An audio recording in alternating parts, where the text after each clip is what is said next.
Well, thanks everyone for being here. My name is Angela Albert. I'm the president of the American College of Coverage Counsel.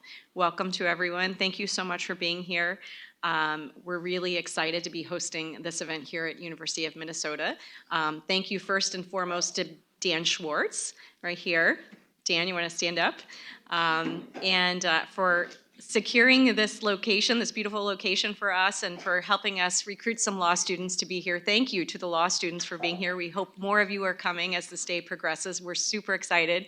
The purpose of the Law Symposium as we started it was to introduce insurance law to the next generation of insurance lawyers, and we hope those to be you. So thank you guys very much for being here, and we hope you enjoy the day and have lots of questions, and you get an opportunity to meet people during our lunch break and during our social time at the end of the day, because we would love to tell you about insurance law. It may not sound like the most exciting thing in the world, but we love it.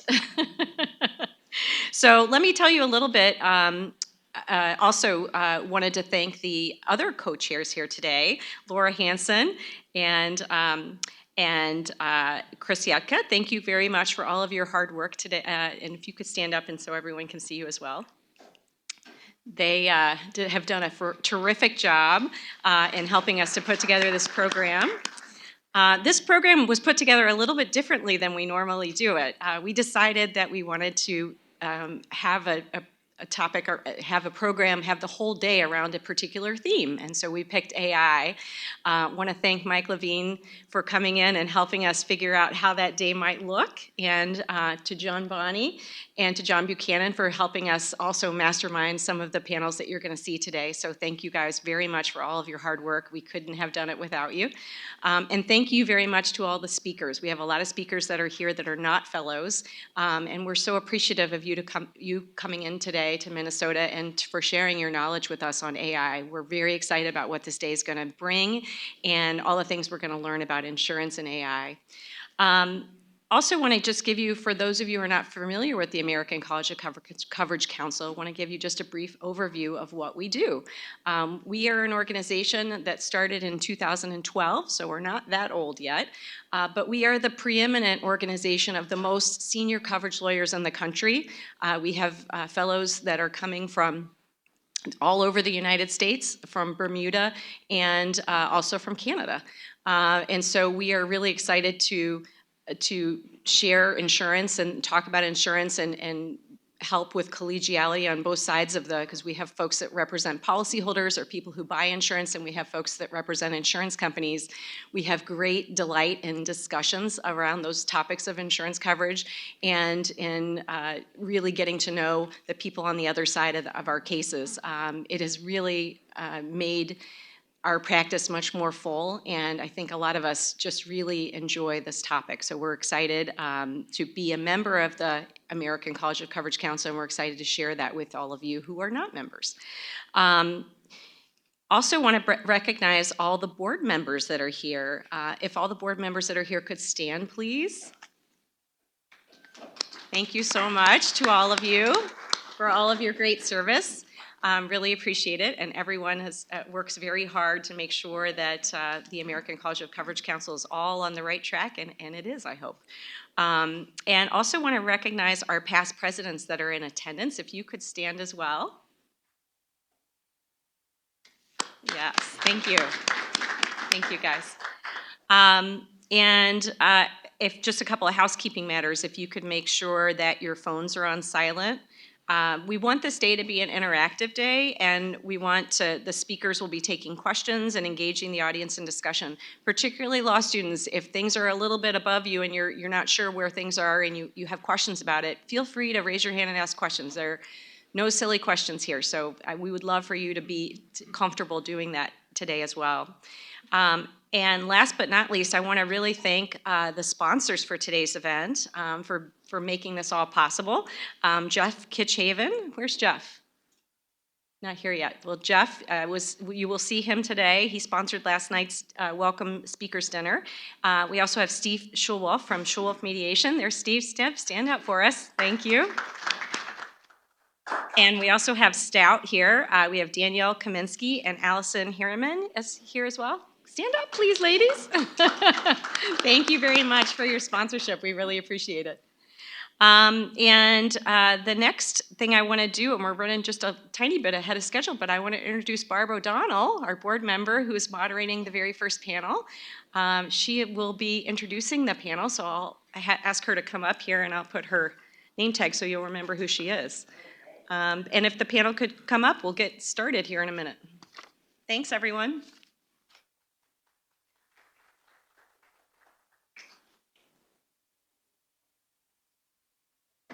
And you have to watch out with this group and with Angela, because I registered just to come and learn on this subject matter and see my various ACC pals. And then Angela said, oh, would you moderate this opening session on what is AI? And I said, well, if I can moderate without having any particular substantive knowledge, because I am learning this, with everyone else. And toward that end, before I just intro folks, or as I intro folks, so Mike Levine, where is Mike? Who is here with us from Hunt and Andrews, affiliated with the DC and the New York offices. Boy, he is a wealth of knowledge on this emerging issue, and including a very good and informative two-part paper that appeared in the ABA Coverage Journal. I'm sure it's in our materials that came out 2 parts in the summer. I found it very informative, so that's terrific. Indeed, we've got Professor Schwartz, and he is going to actually be the kind of first part of our content, but we are going to go back and forth and again encourage people to interrupt and ask questions. I have some of my own.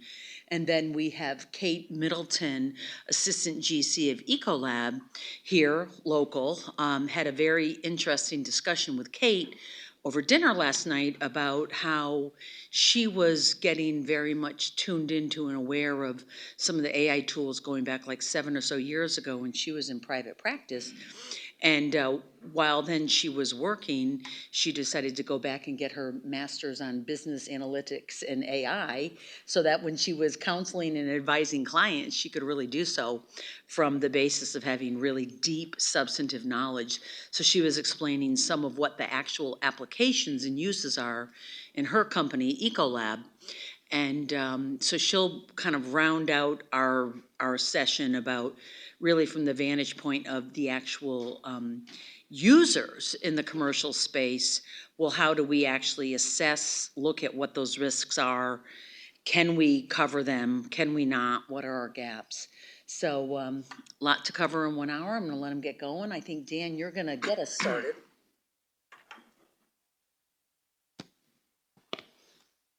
Thanks so much, Barb. So it's great to see you all here.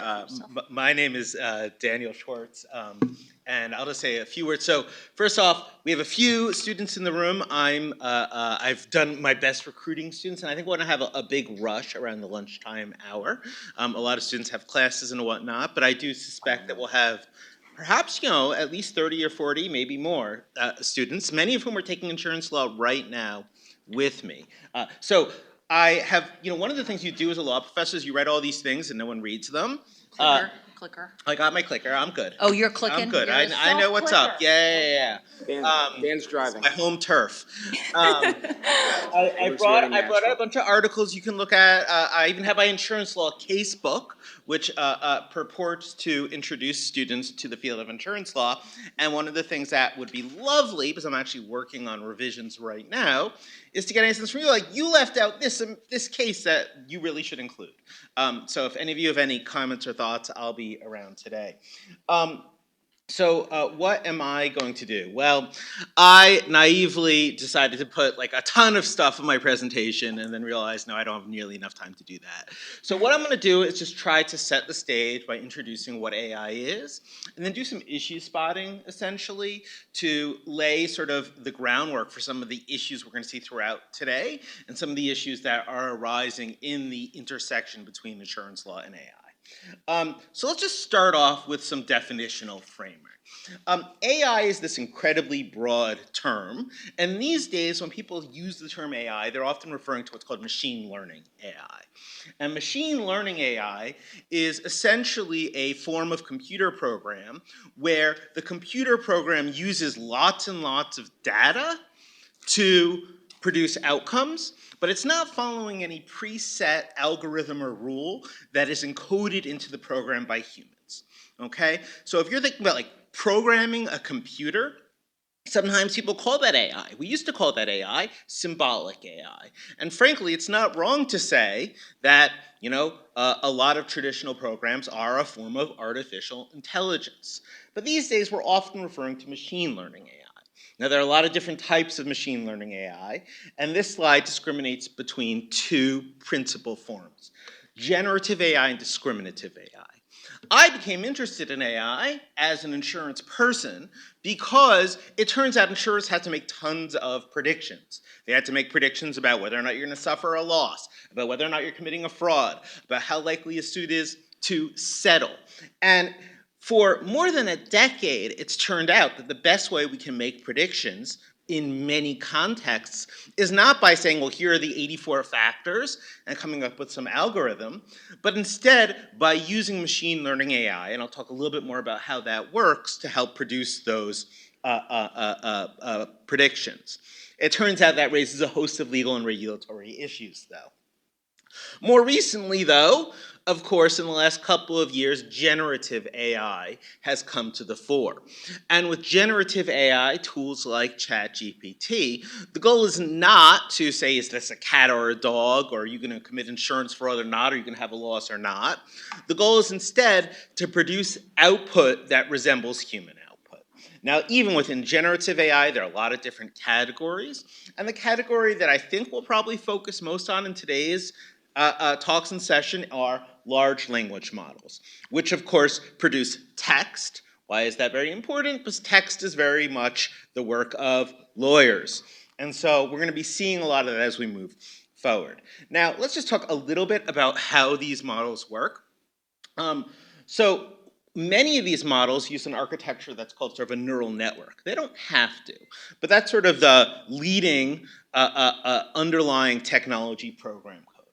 And here, this is sort of how predictive AI works, but just very much in a nutshell. What happens is that you get lots and lots of training data. Okay, data about, let's just talk about, for instance, whether or not someone's likely to have an insurance claim. So you get reams and reams of that data, and what you do is you split it up between the training data, the data that you're going to use to sort of get the AI to start making predictions, and some target variables, the thing you want to predict. So what you might do is, say, put into the AI, into the neural network, lots of information about policyholder characteristics. And you'll start seeing, well, look, does that make predictions well in the training data about people with XYZ characteristics in the past, either did have claims or didn't have claims. And essentially, there's no theory underlying it, but the computer sort of over time changes what are called the parameters of this model to make better and better predictions. Over time, there are all these different connections, and there are billions of them, change so that it is actually making good predictions just based on the past. And we don't necessarily know why, but then what we can do is we get a new customer, we have our model that we've trained on the past data, and it can actually give us very good predictions about the past.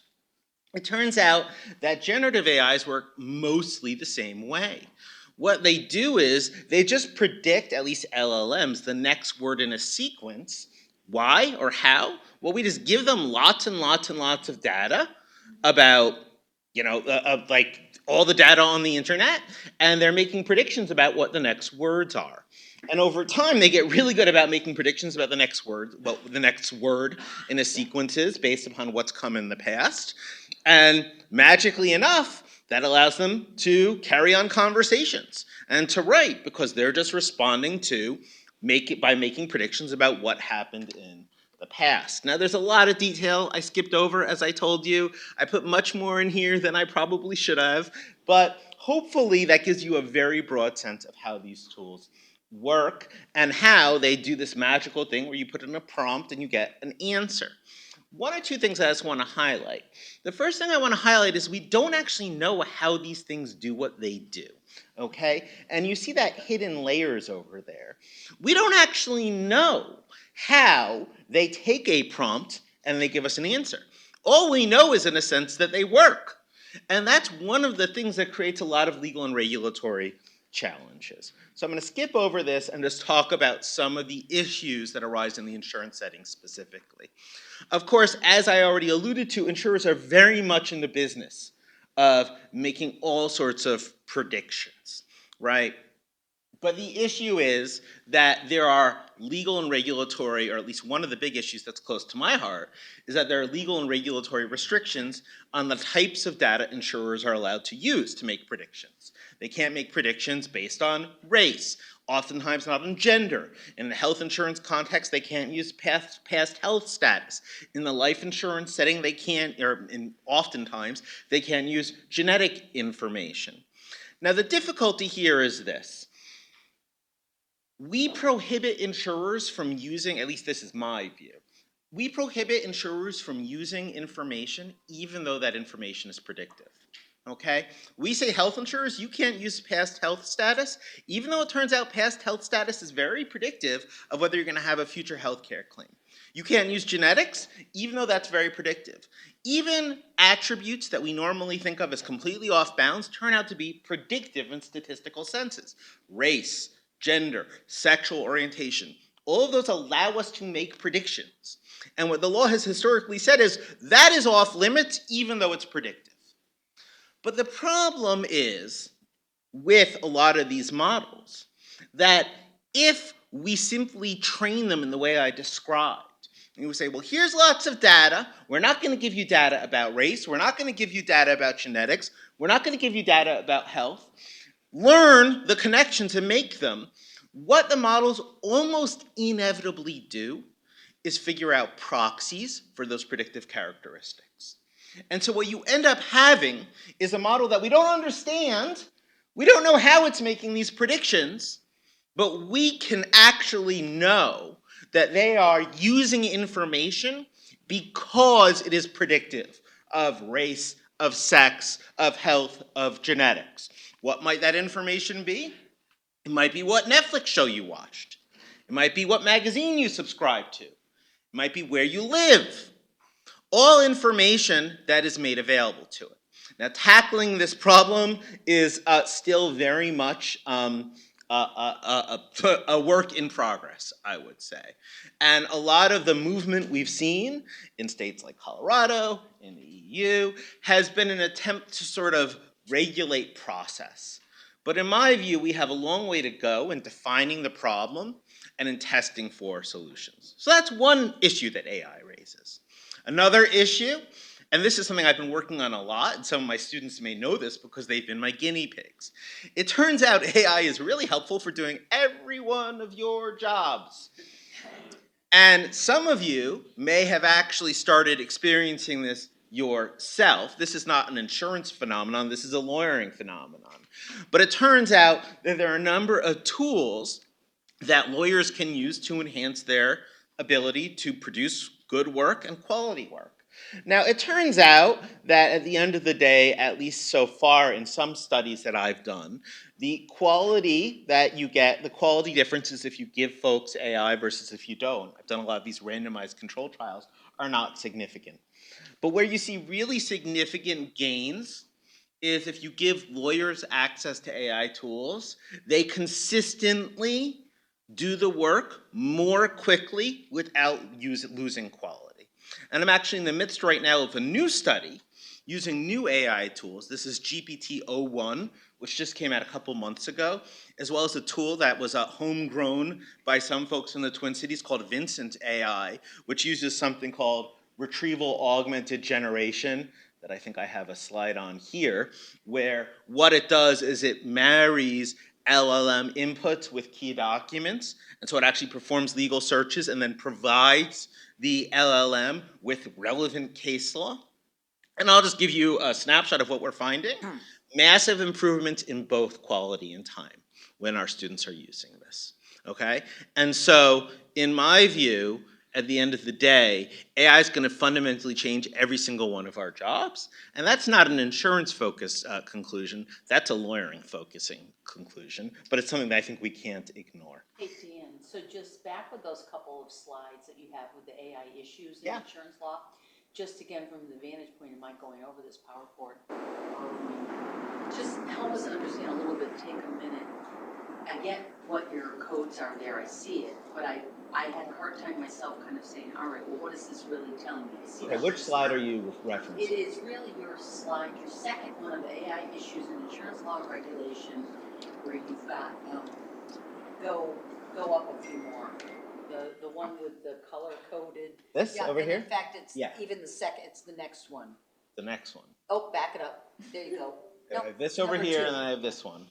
You got the two of them. Okay, I got the two of them. What is this? What's going on here? Just help us better Yeah, understand. let me, right, as I said, there's way more here than I can plausibly explain. But let me talk to you a little bit about this, because I do think that this is probably relevant to a lot of you and of interest to really anyone who's in the practice of law.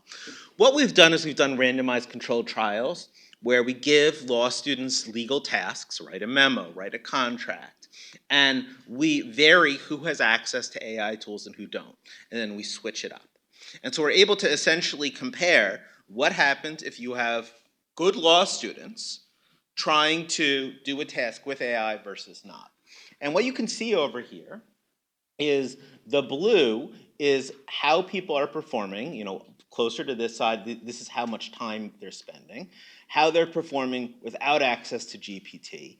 And the orange over here is how much they're performing with GPT. And so the key thing to see here is the red line and the blue line, which are the means. And what you can see here is that on average, for all of the tasks that we tested, and this is in an older paper that I worked on, that is actually, I think, coming out any day now in the Minnesota Law Review in final form. So I don't have it over there, but you can find it online. I can send it to you or whatever else. That on average, folks who have access to, and this is the sort of earlier version of GPT-4, are completing these tasks in a statistically significant shorter period of time. And they're doing so, and just to get sort of marry it with this slide, in a way that actually, in the aggregate, either improves their performance or doesn't diminish it, okay? This was with the technology as of a year ago. As I alluded to, I'm in the midst right now of doing another experiment with newer technology, and we're seeing much greater improvements in quality and much more dramatic improvements in time. And so that's what this is showing. There's a lot more detail there I could go over, and there are a lot of questions. I have a whole talk on just this one topic, but that is hopefully at least gives you a sense of what I was alluding to there. Now I want to finish up soon because there are a lot of other people on the panel, and a lot of other interesting things to say. But let me just say that, here are just some examples of what some of these tools can do. This is just ChatGPT, and you can give it some, you can sort of see what it gives you. But this is a tool, CoCounsel, that uses retrieval augmented generation. And what you can see over there is it's actually giving you real cases. And it is summarizing those cases and incorporating it into memos. This is produced nearly instantaneously. Okay, and then you can go in and you can look at this. But let me just say, there are a lot of really important issues in AI and insurance that we're going to see throughout today. There are questions about whether we should use or can use AI to interpret insurance contracts. There are questions about whether or not we should change how we think about contracts. Should we actually turn contracts into code? And we're going to hear some discussion about that today. We're going to see ways of actually using AI to help people understand what's in their insurance policies, because traditionally that's been a real challenge. We're also going to see a lot of issues regarding AI liability risk. Okay, one of the big concerns that this is more relevant for the tort law students in here is what happens when there's liability associated with AI? Now, a self-driving car runs you over, or an AI produces an error or produces some sort of problems in the real world. When are you covered by your insurance and when are you not? And how do we deal with that reality when we have insurance contracts that historically were written before AI was really a thing, much less a thing that can do what it can currently do, and when it's on the verge of being able to do in the future? And so there are a lot of issues there, and I have probably just scratched the surface much more quickly than I would have liked to. But I'm going to turn it over to Mike, and I'm happy to chat with any of you. I'm really thrilled that you're all here. Again, please take freely from my pile of law review goodies, and thanks so much for being at the University of Minnesota. And I'll just put something out there before Mike comes in, just in terms of what I'm also seeing in the context of private practice, is just these issues of, you talked about some of the tools there, right? Co-counsel, ChatGPT, from the vantage point of law firm, co-counsel, Thomson Reuters, it's very pricey. Firms have to really figure out what is their license, who are they gonna allow to use it, for what applications, just from the vantage point of my firm, and I'm not in that use group, just as well. I'm sort of further along in my career. But we collaborate with clients on what uses we can make, and what use the closed systems, you can use the open systems, you gotta connect the data, you gotta work within whatever your license parameters are. And I know just with my firm, we're just starting to roll it out in some of the e-discovery areas where we can really generate some of the cost efficiencies, but not, for example, in writing rules, et cetera, in fact, policies that are very much constrained what we can do, really driven toward protecting client interests. And all clients would really have a group that would work for them to determine how to deal with it. We have to have certain tools used, and deal with that. So that's for the overlay on top of all. Yeah, Dan, thanks so much. I think your foundation not only is perfect for what I want to talk about now, but I think for the rest of the day, just in explaining what AI is, and equally so, what we don't know about AI and what happens in that black box, if you will, the uncertainties. So I want to change direction a little bit. Dan did a great job talking about what is AI, what are the uses of AI, how does it help us with efficiency, and there are challenges there in terms of, from an outside counsel perspective, Kate sees efficiency in a way that keeps her bills down. I see efficiency at a law firm in terms of this now screws up the metrics by which we judge ourselves and our associates. They have to bill a certain number of hours each year. If they can now do something that took an hour in 10 minutes, can we still use those same metrics? We're still trying to figure that out, but there are challenges that go different directions on different sides. But the direction I want to go here is, what is AI, not from an operational perspective, from a use perspective, but from an insurance coverage perspective? Most of us are coverage lawyers. Some represent carriers, some represent policyholders. For purposes of the points I'm going to make, it doesn't matter. What matters is, can we put a box around artificial intelligence so that we can actually use it meaningfully in a contract? Because if we can't define it and put a box around it, we can't effectively cover it or exclude it or limit it, because we don't know what we're talking about. And it's when we deal with claims and issues around the fringes where the problems arise. It's never anything in the center or clearly outside. It's, gee, is that AI or is it something else? Is it really good computing, or has it transitioned to artificial intelligence? And where do you draw that line, and who is to say? And there are cases out there in different contexts. There are no true coverage cases dealing with artificial intelligence that I'm aware of. But we have seen case law and disputes in, for example, the criminal law system using DNA analytics. AI has been used there now for 10, 15 years. And there have been a number of cases in that context where experts have struggled. And I'll show you a slide in a minute where the same expert said at one point in the trial, yeah, that's AI. And then on cross-examination said, well, I'm going to apply a slightly different definition, and now it's not. And those are the problems that we're struggling with from a contractual standpoint. So we're all together for a moment. Carrier side, policyholder side, students, and others. But we all strive for contractual certainty. We're writing a contract, putting aside your position, you want that thing to be clear, because if it's not clear, and put my policyholder hat on for a moment, if it's not clear, then my client generally wins. That's not a bad thing. But that's not what we're trying for. When we're writing a policy, when we're buying a policy, we're not saying, gee, that's so unclear, that's a good thing. That may be where we go after a dispute, but that's not where we start. So Is there a definition that is capable, not from a technological perspective, from an academic perspective, but from a functional perspective in risk management? Something that risk managers will understand, something that litigators will understand, that a jury will understand. That's what matters when we're putting together an insurance policy that will deal with artificial intelligence. So we've canvassed, looked at the case law, not much out there to really guide us. I did find a policy form. I thought this was a great example of what not to do. And you'll see what I'm talking about here. So,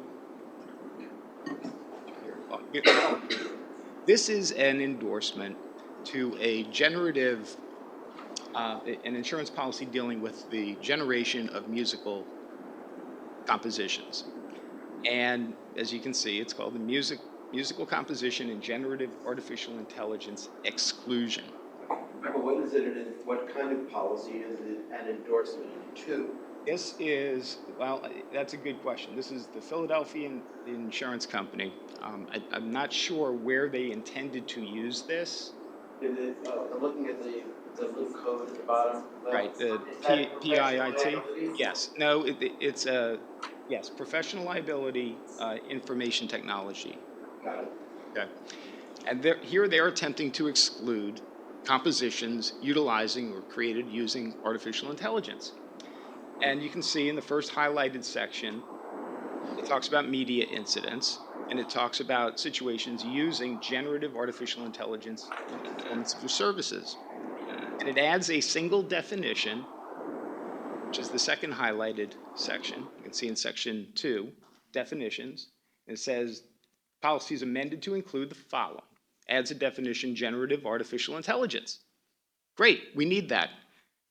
But the definition itself is terrible. It says it means content created through the use of any artificial intelligence application, tool, engine, or platform. What the heck does that mean? It is the definition of circularity, right? And you can go on and on and on trying to figure out, well, what exactly is excluded and what's covered? We have artificial intelligence now in Microsoft Word.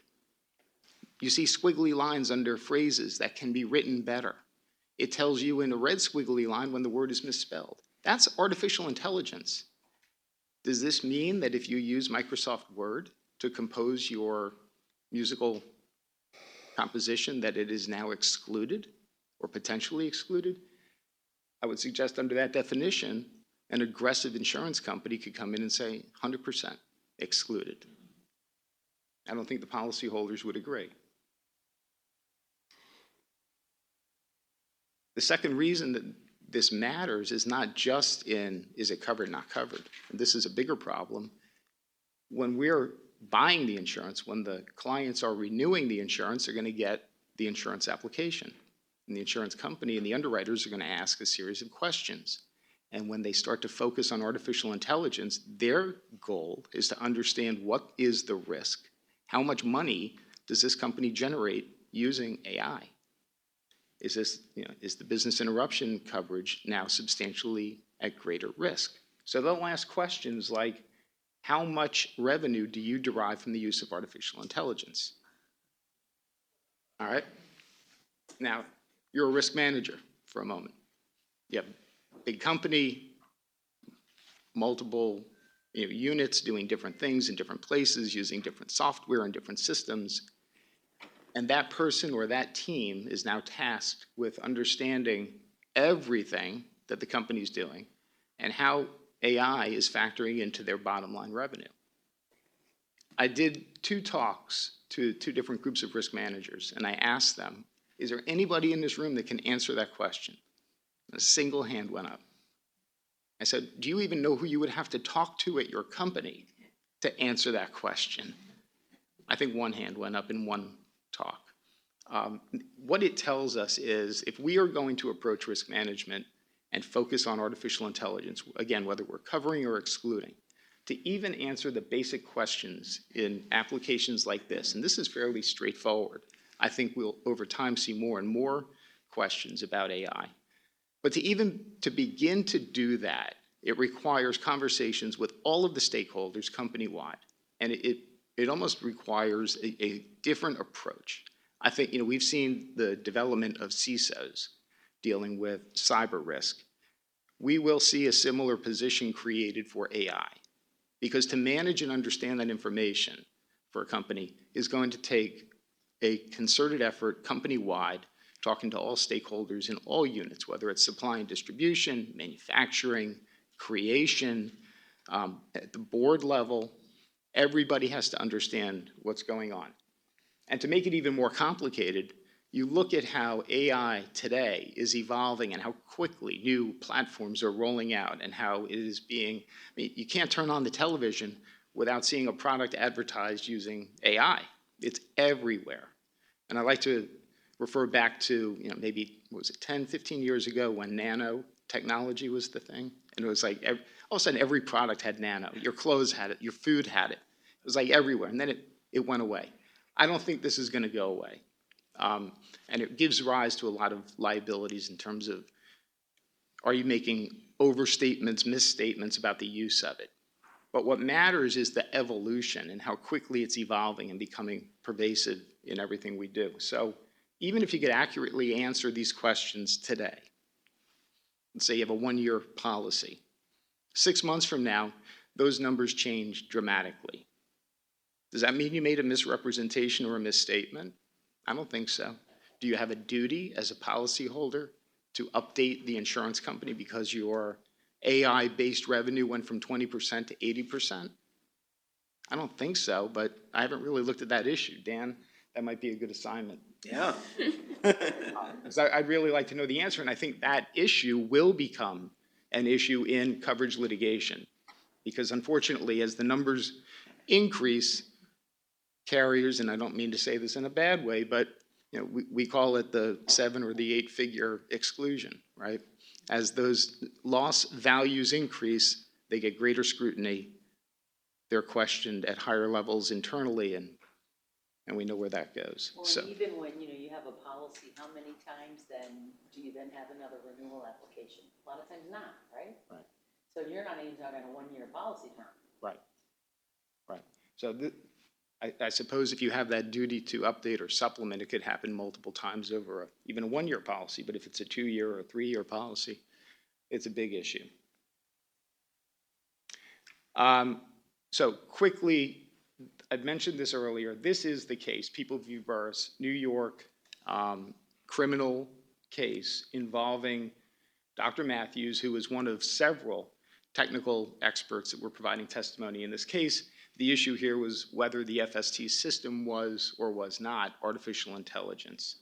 And as you'll hear in later panels today, they're actually going to get into the courtroom issues, the evidentiary issues with AI, and talk about why this mattered in terms of the right to cross-examine, the ability to cross-examine, whether the output from the AI algorithm is an expert.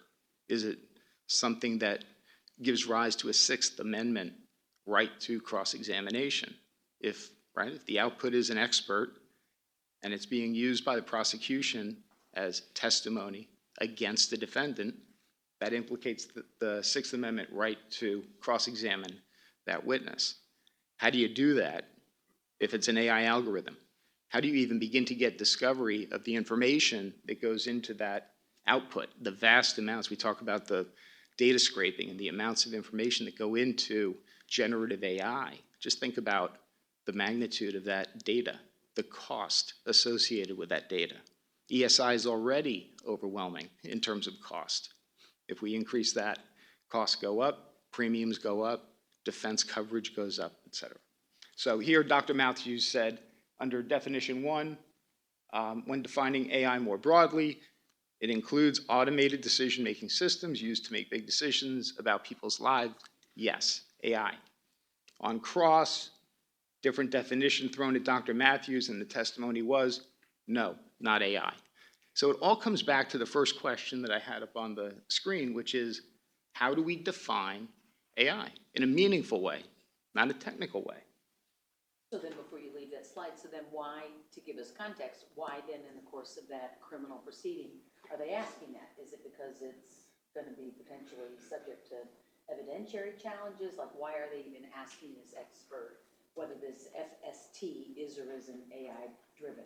Right, because, and it did have an evidentiary piece to this, and it led to trying to determine if that output was in fact akin to an expert. So, 5 years, 10 years earlier, doing the DNA analytics, it would have been a doctor doing that analysis and saying that I've reviewed the defendant's DNA sample and I've compared it to, I don't even know how many others they would typically do, but to all of this other stuff.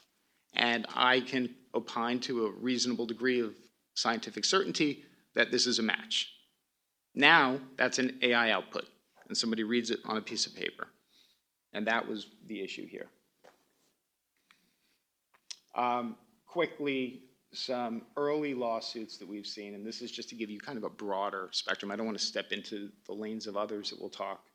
But we've seen in the healthcare space in particular, because AI has been used in so many different ways by health insurance providers.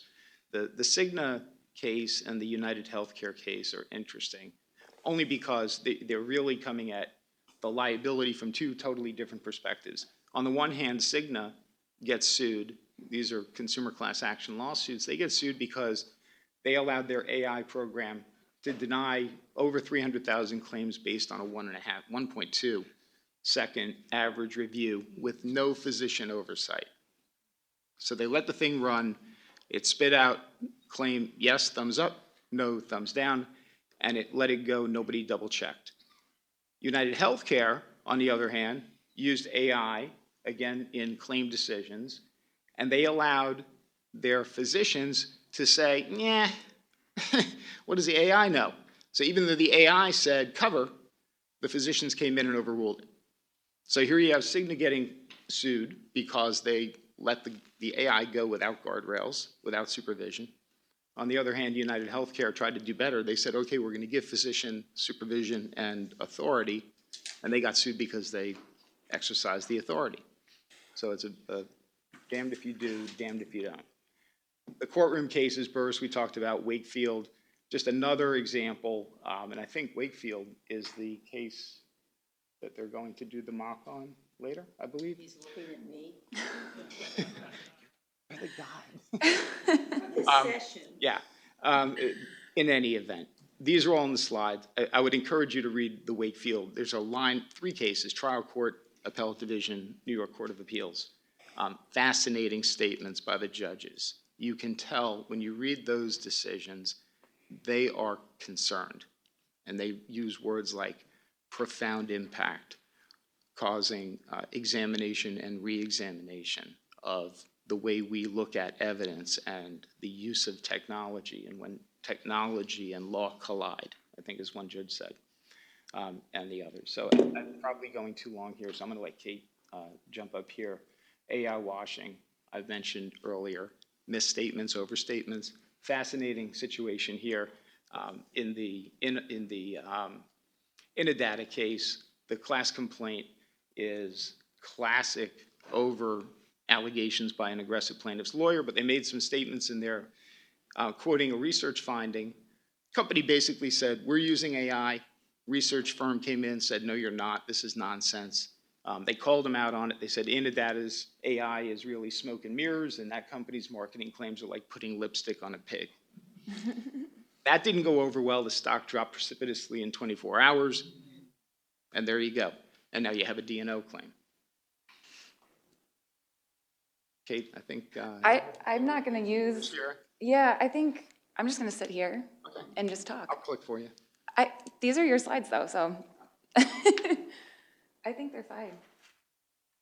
So I'll use this in context, though. I mean, I think Dan and Mike have done an incredible job at kind of outlining some of the future challenges, current challenges, and future challenges for both people on policy side, policy holder side, and insurer side, and I think just generally for us as lawyers or folks who are involved in the legal world.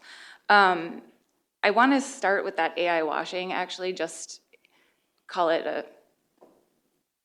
function of recency, but this is one of my biggest concerns as in-house counsel. And it's not because oftentimes the AI washing is intentional. It really is a result of just a lack of understanding. And when you have a company, so Ecolab, we employ more than 40,000 people. We're a $15 billion company, huge organization. And we are very heavy into our digital growth. It's no secret, Christoph, our CEO, has been very vocal about the future of Ecolab in the digital space. Historically, however, Ecolab at its core is a chemistry company. We are dedicated to improving safety and sustainability through use of chemistry and analytics. We've had kind of what we would call traditional AI out in the fields for 7 to 10 years now, right? Traditional analytics measuring chemical levels, polymer levels, things like that in water, for example, whether that's in an industrial setting, like in a mining operation, or if like a hospitality setting, right, in pool and spa, for example.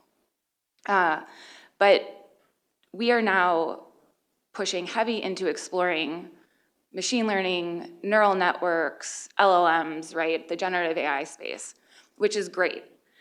Innovation is absolutely key. But we are pushing into areas where maybe our expertise are catching up, right? And so we have folks who may be speaking to somebody in the media or maybe writing an article about this great innovation, and they may not totally understand exactly what that AI is doing or what the model is doing. Well-intentioned, excited about what we're developing, but suddenly that's published and linked, right? If you open up your stock app on Apple, it's connected to, our stock, and people are reading it, and maybe they decide to invest based on something that's in there, and maybe it's not totally accurate. So what does that mean for us? SEC, certainly, right? They've not been shy about where they intend to go in the future with AI washing. And as a company, I think it's just, it's something not just unique to Ecolab, it's all companies need to be very publicly traded companies, of course, need to be very aware of this, but private companies too. You could easily get sued for misrepresenting what a particular model or product or offering does. Can I ask, so do you have a great sense of how your D&O policies would cover claims like that, or whether there are risks that may or may not be covered, or is that something that is unclear? That is absolutely unclear. Hey, let me answer that for Kate. Yes, it's covered. Yeah. It's covered. And so why is it covered? Because it's not excluded, Right. right? That Which would be brings our us back to the position. But exclusion. to your point about contractual clarity, right? I mean, I think there are several areas as a policyholder that I think AI raises questions. So it's sufficiency of coverage, right?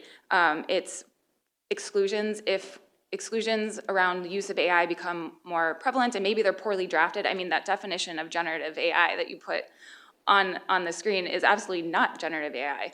AI generates outputs, but not all AI is generative, right? So if there are exclusions that maybe could potentially stifle innovation, right, of a company. So we worry about that. And then we worry about, maybe not even worry, it's more of it's just the unknown, right, is what particular specific AI ML policies might look like in the future. What are they gonna cover? What offerings would you actually need to secure potentially a specific AI ML policy to cover? Is it based on a particular risk model? What is that risk model? Is it the EU AI Act? Is it NIST? Is it some other just standard that the insurers maybe have developed with use of their underwriters? I don't know, right, what that looks like. But that is that's where we're currently at and trying to get our arms around, right? It's a struggle, right? And Absolutely. You mentioned the EU AI Act, and I would encourage you all to look at this. Now, it's a massive document, but I think it's section 12 that provides a definition of AI. The EU AI Act. which is that we don't have a comprehensive AI Act, but the EU is again ahead of us, and they do. And that act has a definition. It's not easy to understand. And you bring it back to, this has got to be something that we can use on a day-to-day basis, that risk managers can understand, that company executives can understand. And I would submit that that definition doesn't get there. It's just too complicated. But it's a good first step. And even if you were to use that, at least it gives you a framework for knowing For sure. yes and no. Yeah, and I to your point about the definition, I think, NIST is another helpful framework. I was a stakeholder in those discussions as it was being developed, and it was interesting because the stakeholders could not agree on a definition of AI. And so they moved away from it and defined an AI system instead. And I think that definition is actually quite good. It's not perfect, but it's a little bit more readily understandable than the EU AI Act's definition, I think. I mean, that's another challenge, right, is this definitional issue. I think everyone can kind of recognize AI generally, right? But how it's going to be defined within a policy, within a contract, is a whole nother challenge. Yes, I mean, like, the assumption seems to be here, like, we need this overarching correct definition of AI. Why can't we embrace the fact there are gonna be different definitions because we're gonna be defining it for different purposes? So the EU AI Act has a very, specific purpose. It's really, consumer protection oriented.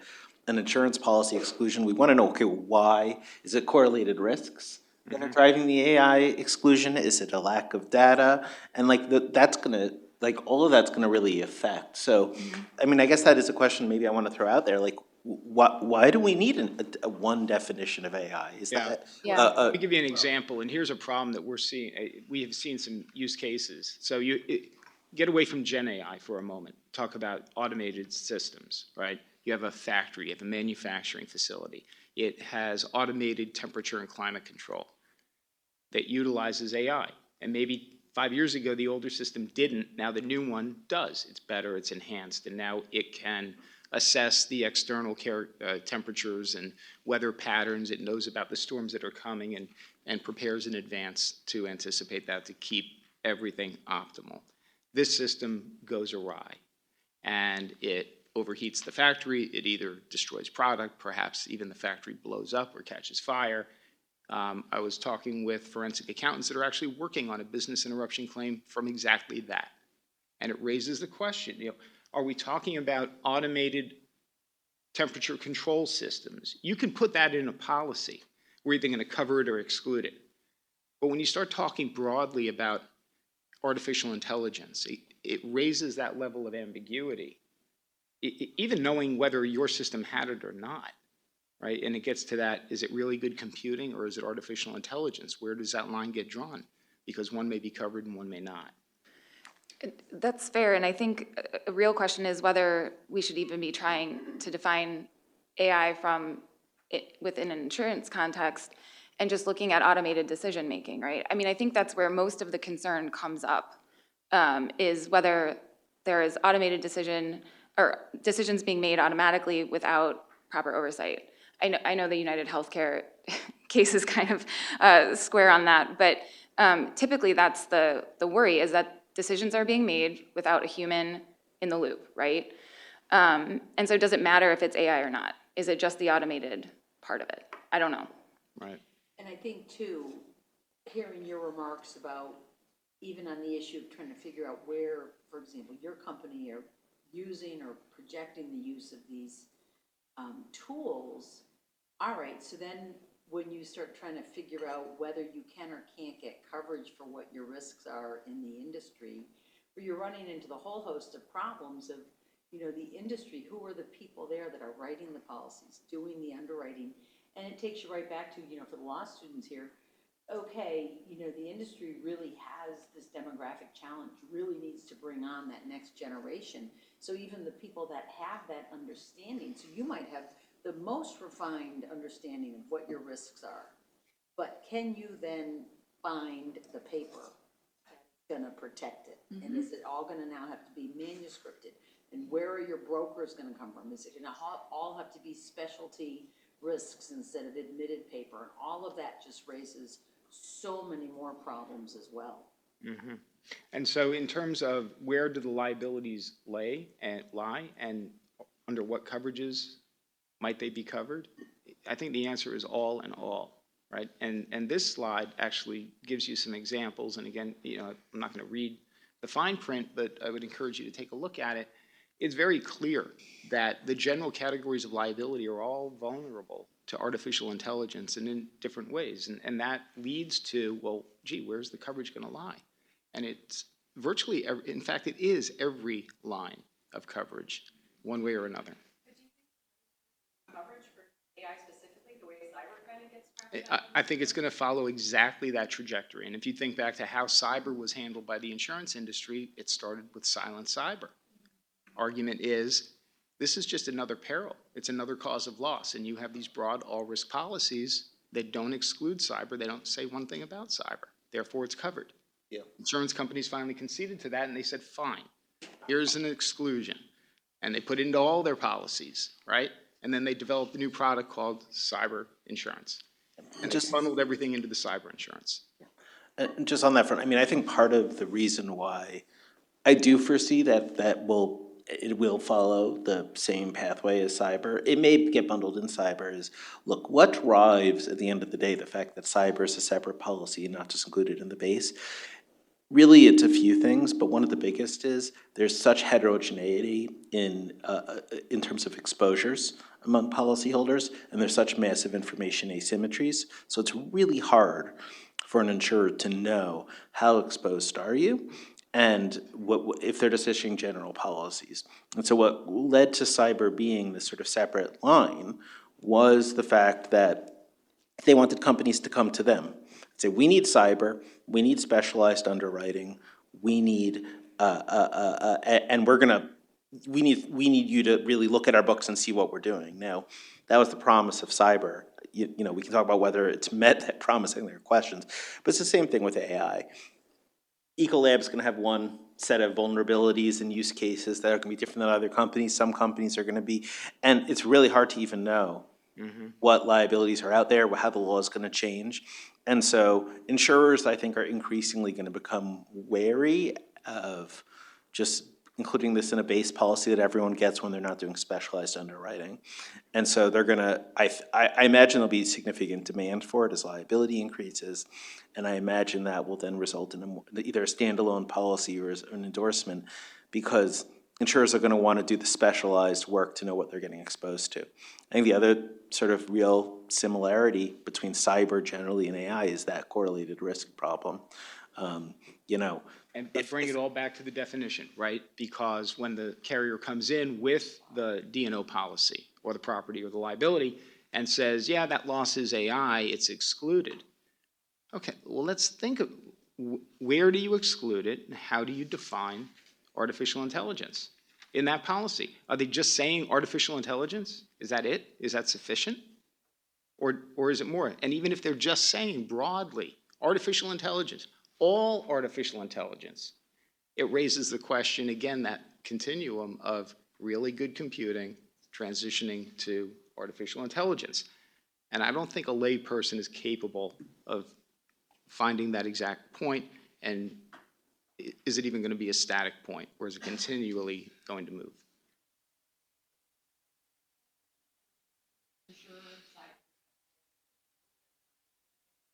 I feel like the thing is they want associated. Yep. So I think that's. Comes back to the application. Yeah, that's what I was gonna say. So I think, I mean, the risk has to be driven largely by the use case, right? And then it's, how is that risk being assigned? And is it really is the use case understood well enough to really accurately assign that risk, right? And that, even from an organizational standpoint, is something that we're getting our arms around right now, right? We have recently stood up an AI governance model.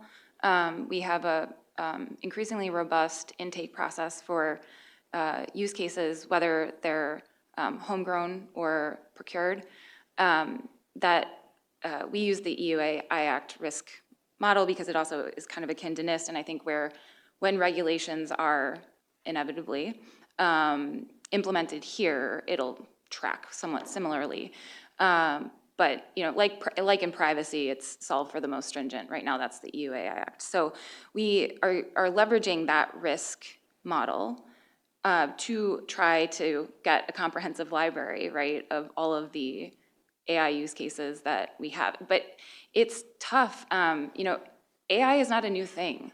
It's been around for a long time. And if you take a broad definition of AI, that's a lot of vendor contracts to look through. That's a lot of procurement contracts to look through. That's a lot of internal review to do to really get our arms around that. So it's, you know, it will, this is not a 6-month process. This is a year, 2-year process that we've embarked. But it's good. We're going to have that information when I think inevitably we are looking at AI policies, right? So it's a challenge. It's a challenge, and it's a growing challenge, and I put this slide up just to illustrate that this isn't all theoretical. This is real, and it's happening, and there are 2 good trackers out there. One's George Washington University. Dan, I don't know if you are working on something like this. We have one at Hunton where we're tracking AI lawsuits as well, and as of September 24, 194 lawsuits were already on file involving Gen AI, out of almost 400 lawsuits involving AI generally. These are on the dockets. There are probably others that in lower courts that are difficult to find, but you can see the different areas where these lawsuits are arising, and it's broad. It's across the spectrum of liability. I want to make sure we leave some time for questions. So I think we only have 10 minutes left, and I imagine other questions. But one thing I'll just say on that point is, for those of you who don't know, the ALI, the American Law Institute, is just now starting a new project on liability and AI, being led by Mark Geisfeld at NYU. And so I think that's always sort of a harbinger of the fact that this is a new area of law, and questions about where we're going to see new liability arising, different theories. I mean, it is, I think this is the start, right, of a very, large set of questions that, we're going to have new areas of liability, and that's going to raise lots of insurance questions. Yeah. So. Should we transition? I don't know if folks have. So I don't know if folks do have questions. We would definitely welcome them. We've got, running ahead here, which is fine. So, and then Kate, I don't know if you had a few more things you want to talk about, if you pretty much got them through your comments anyways. I know when we talked a little bit, just at the most basic level, are these AI applications, is it a product or a service? Yeah, I think. And that is a fundamental driver just right there. Yep. Right? Yeah. So that kind of went to the sufficiency of coverage concern that I sort of led with, which is, we have a certain amount of professional liability coverage. We have a certain amount of products liability, GL coverage. As we get further into production on certain of the offerings that we're developing, are those going to be categorized as products, or is that going to fall under the professional liability, maybe as consulting services, right? I unfortunately think that is, actually Mike and I were talking about this last night, it's sort of a state-by-state analysis. We've seen cases, I think New Jersey and Florida in particular, where apps, whether it's an Uber app or some other app, has been categorized as a product, whereas historically it would have been a service, right? So how do you as a policyholder rightly assess how much coverage you need under those policies? Right, and That's do you a even have the challenge. right coverage, right? Right. Because if it's a product and you have products coverage or can get products coverage, then that's going to be a very good tool to mitigate your exposure and liability. And again, it is jurisdictional. We're talking about New Jersey versus Pennsylvania, 2 bordering jurisdictions. One has a broad products statute that envelops and brings in artificial intelligence, and one doesn't. And that was the difference. And there were 2 cases, and I can send those to you if you're interested, where one had a viable cause of action and the other didn't. Again, all arising out of very similar AI algorithm platforms. And I would just say one thing really as much for the law students, from the vantage point of then when you're being a coverage attorney, see when you've got the different policies, there's always this desire to have them sort of fall into their categories. Oh, well, the GL, the general liability policy is gonna have the exclusion for the professional services. And then the professional services, professional liability policy is gonna pick it up. And how often, even before we get into the AI world, do those two different definitions and those two different policies not even match up anyways? Or they're undefined. How often is it professional services that's not even defined? And then you go back to, oh, it requires specialized learning, generally of the human sort, right? I mean, you raise a great point in terms of continuity of definitions. My gosh, think about the problems you're gonna have if you have 4 lines of coverage and they all have a different definition of AI. And they're fighting over, it's this policy, no, this one excludes, and, right? Yeah, and I know everybody in this room understands this for the most part, everybody that's in this space, but for the law students in particular, just to kind of put this in real terms. The discussion of sufficiency of coverage is not just a contractual question or looking at numbers. It could mean the future of a company. Liabilities can be so large that if you don't have the right coverage, you might be in bankruptcy, right? And depending on what your corporate structure is, that might be the end of the business instead of just a sub-business unit or something else. So I was not a coverage attorney in private practice. Quite frankly, it was overwhelming, and I'm glad you all are the experts and can do it. But I will say, since moving in-house, that has become a very important part of my job, working with risk management, is to ensure that we do have the right coverage to protect the business's future. So don't minimize the, importance of coverage. Can I ask, so on that point, one of the trends that we've seen in other industries is a move to self-insurance. And I think we've seen that a lot in some, in pharmaceuticals and medical devices. But do you actually have the sense that maybe AI will reverse that trend because there are such existential risks associated with AI and there's so much uncertainty about even what the landscape is that there's more resistance to the idea of just, self-insuring the whole thing? Or is that something that you've encountered and had discussions about? Has Ecolab thought about? We have. I think it's important to fight the hype in that sense, I think. There are, of course, existential risks affiliated with AI, but we're not there yet. You can extrapolate to worst-case scenario that is just not even close to reality. So it's something, I think it's a discussion that's worth continuing to have and to think about, but I don't think that's a right here, right now concern. Yeah. And we have some SIRs and others that are, we have deductible and policies, but I think that a lot of companies have sort of a mix depending on what the particular risk looks like. And that's probably gonna continue. Yeah. That's my guess. Any questions?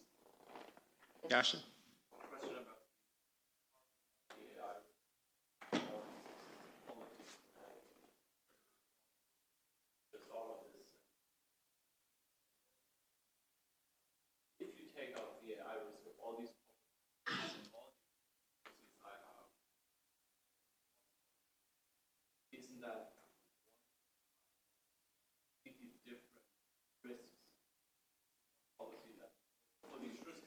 Yeah, but that's what cyber does. Cyber has a lot of, cyber insurance policies are first party and third party.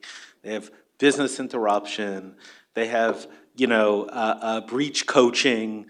They have, it is a smorgasbord of different coverages that in some sense didn't have a precedent, where instead it was, and so I think you're right. And I actually think that is one thing that maybe makes cyber tricky in some ways, that it has so many different pieces together.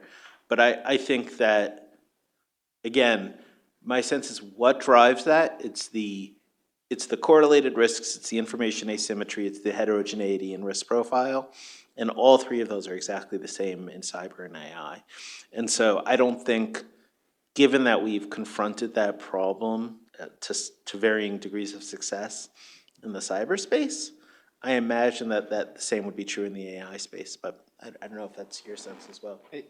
I agree entirely, and it is what makes cyber a unique product with the first party, third party, and it is a sort of a smorgasbord, if you will, of coverage wrapped into one program. And Yasha, I'm so glad you were here, and I don't want to steal your thunder. Everybody will hear you later on your panel, but Yasha is probably the leading brain on this with Munich Re, and they have an AI product, and I think it's still the only real AI product on the market. So I know you're looking at this.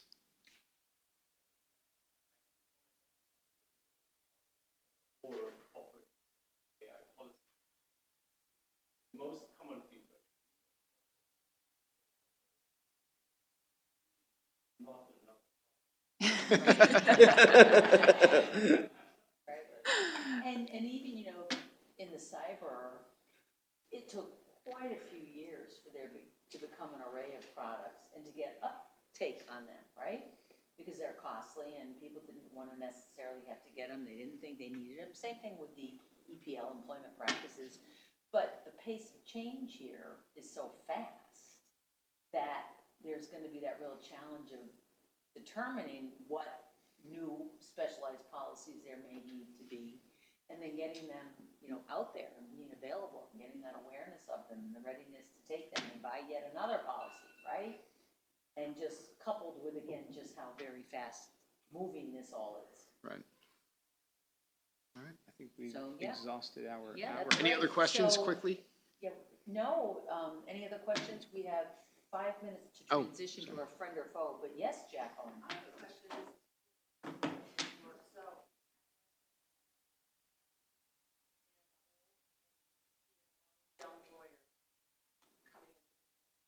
And a question I've asked them is,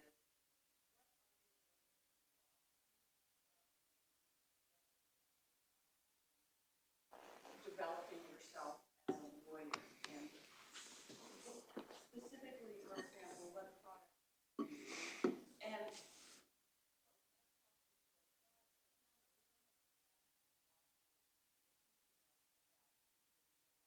to develop contracts, to develop. What can you tell me? Yeah. Look, this is so new that we're all trying to figure it out too. I will say, I think University of Minnesota is at the forefront here, and partially because we've done a lot of this work. So we've done several of these randomized controlled trial experiments. We're doing them more. I can tell you sort of the what we've decided. So first off, when I'm teaching 1Ls, I do not allow generative AI. I prohibit its use. I prohibit its use on exams. I now use closed book exams. And the reason is, in my view, you cannot learn how to use generative AI appropriate in law if you don't first know how to do law properly. If how to think, how to read a case, how to critically analyze. And so those are the skills that are being developed in the first year. After that, in my view, we need to switch entirely. And then once you've built those foundational skills, then start teaching students how to use these tools. But it is tricky because, frankly, there's a lack of competency among most people about how to use them effectively. So it's something we're working on. We have a class in development that I'm working on that does exactly this. The tools that we're exposing students to, so we purchased Vincent AI for our law school student body in part because of the study that I was working on. And it is, part of it is we're still testing and figuring this out.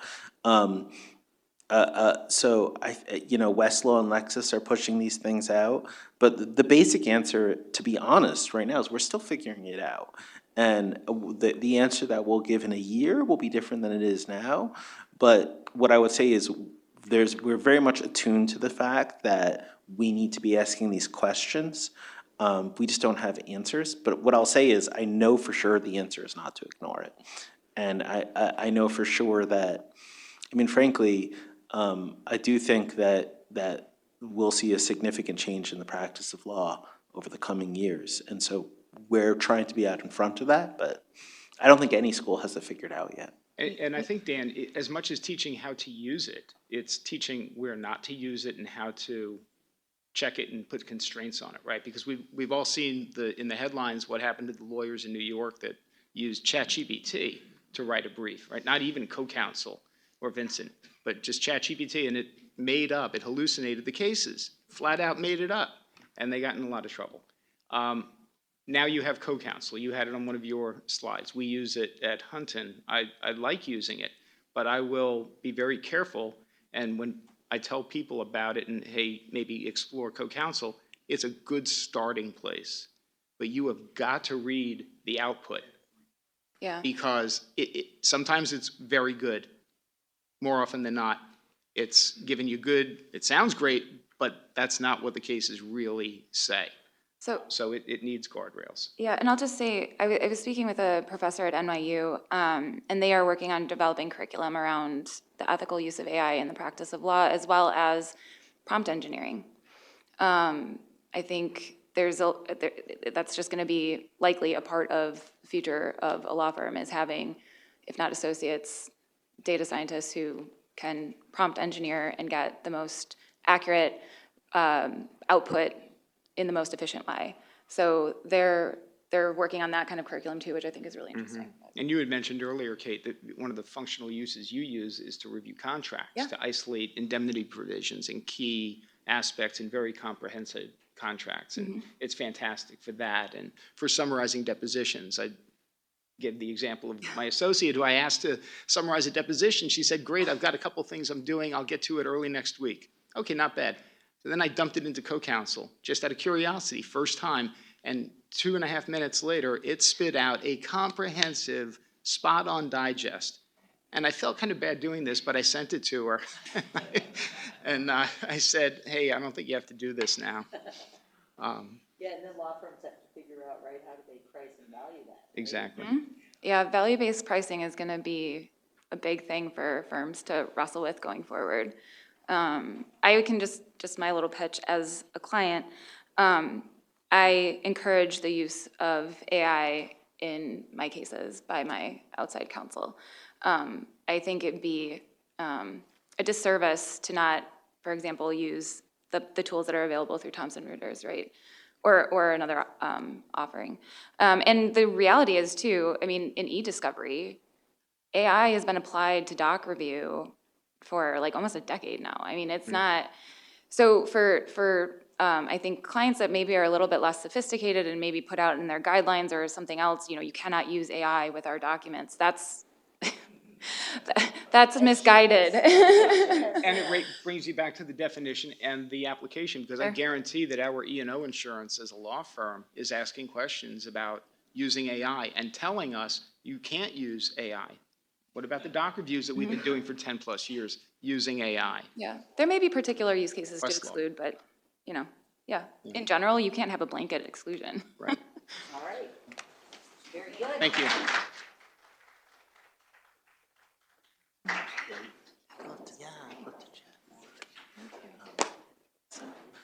What's great thing about Twin City, it can be easy to. I just connected with you on LinkedIn. Oh, perfect, okay. This is fascinating.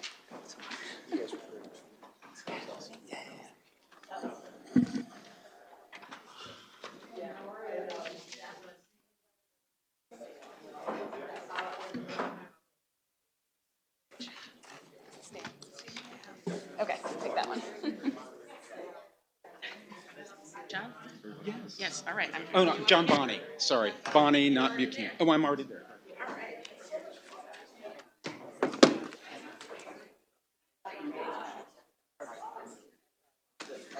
Someone already did this. How did this happen?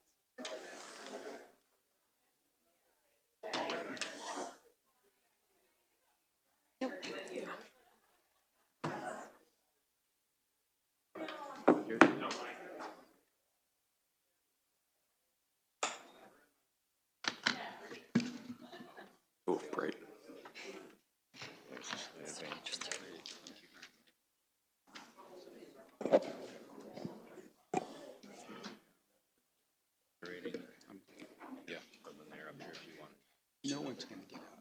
They're all gonna be, they're all gonna be. I'm just gonna stand here.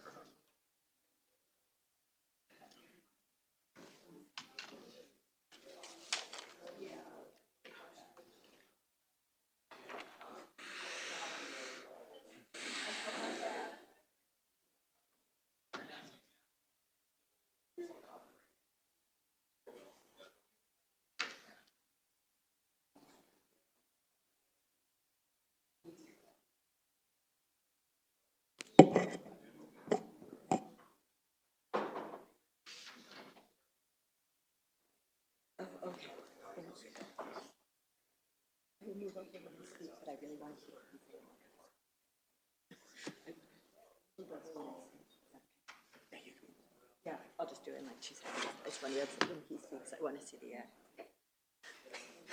I want to see when you talk at the same time.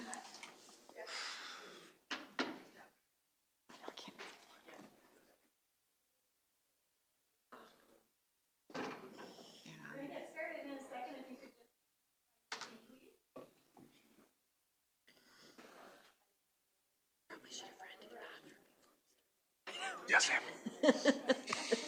I'm just going to be talking really fast.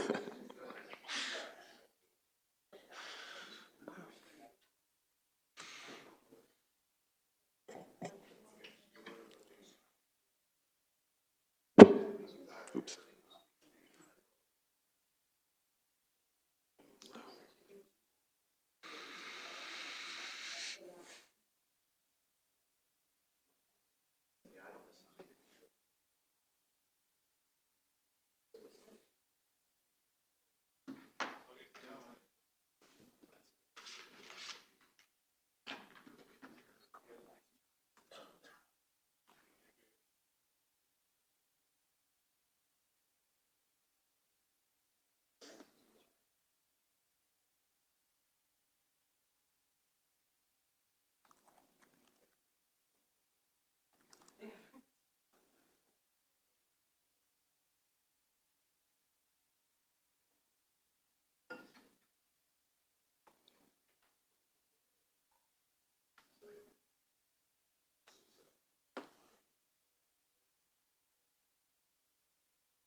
I am. I actually.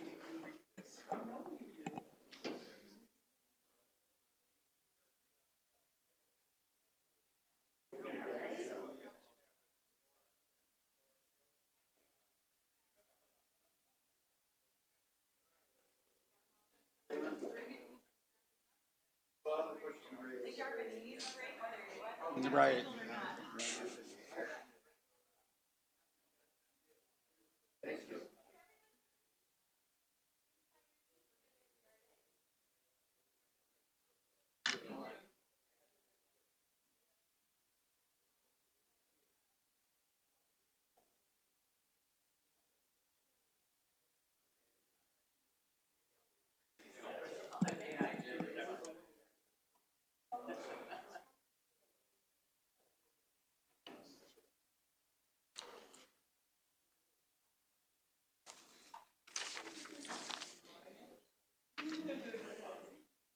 Well, let's kick off our second program this morning. Welcome, everyone. I'm John Bonney with the Atlanta office of Weinberg Wheeler.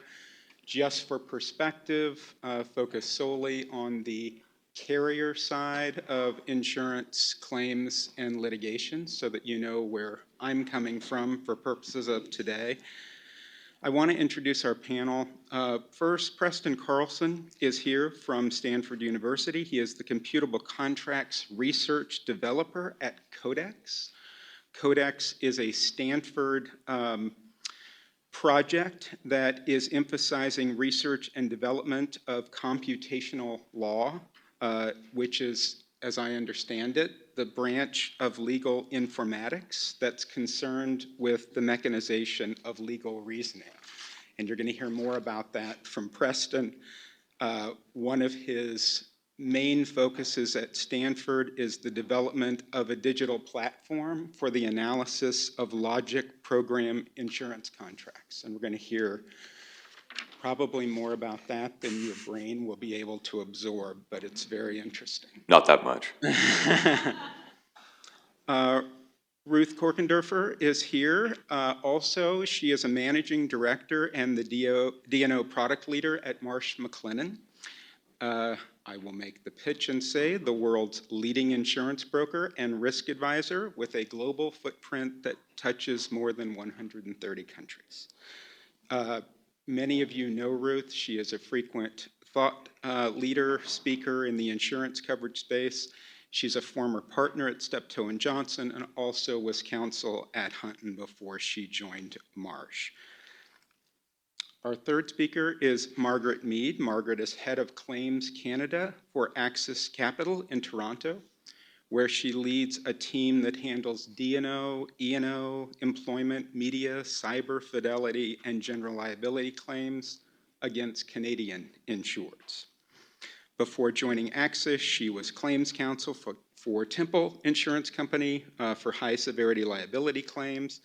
She collaborated with underwriters in that role on product development, and she held a similar position with Chubb prior to joining ACCC, or prior to joining Temple. So our topic today, artificial intelligence as friend, Wally, or foe, HAL 9000. I thought this was so clever when we decided to do this AI presentation. Angela said, we need a hook. You know, it needs to be interesting. It needs to sound great. And so I was so impressed with myself that I came up with this clever idea. And as we got into it and I began to prepare the PowerPoint and what we were going to talk about today, I did worry that I had crossed the line between clever and kitschy. You know, the big concern, particularly in a PowerPoint, is has it become country with a K? And I do worry about that. And it suddenly occurred to me, I decided, you know, I need to own this. Because one of the things that we're going to talk about today is the concept of generative AI and the extent to which sometimes it places form over substance. And I thought, you know, I'm the ChatGPT in my PowerPoint of this conference. It's fun, it looks good. It may lack substance, but we'll enjoy looking at it during the course of the day. So with that introduction, I need to spend just a few minutes, since we went the kitschy route, and talk about this concept of AI as friend versus foe. Delightful Wally, who saves humanity in that film, and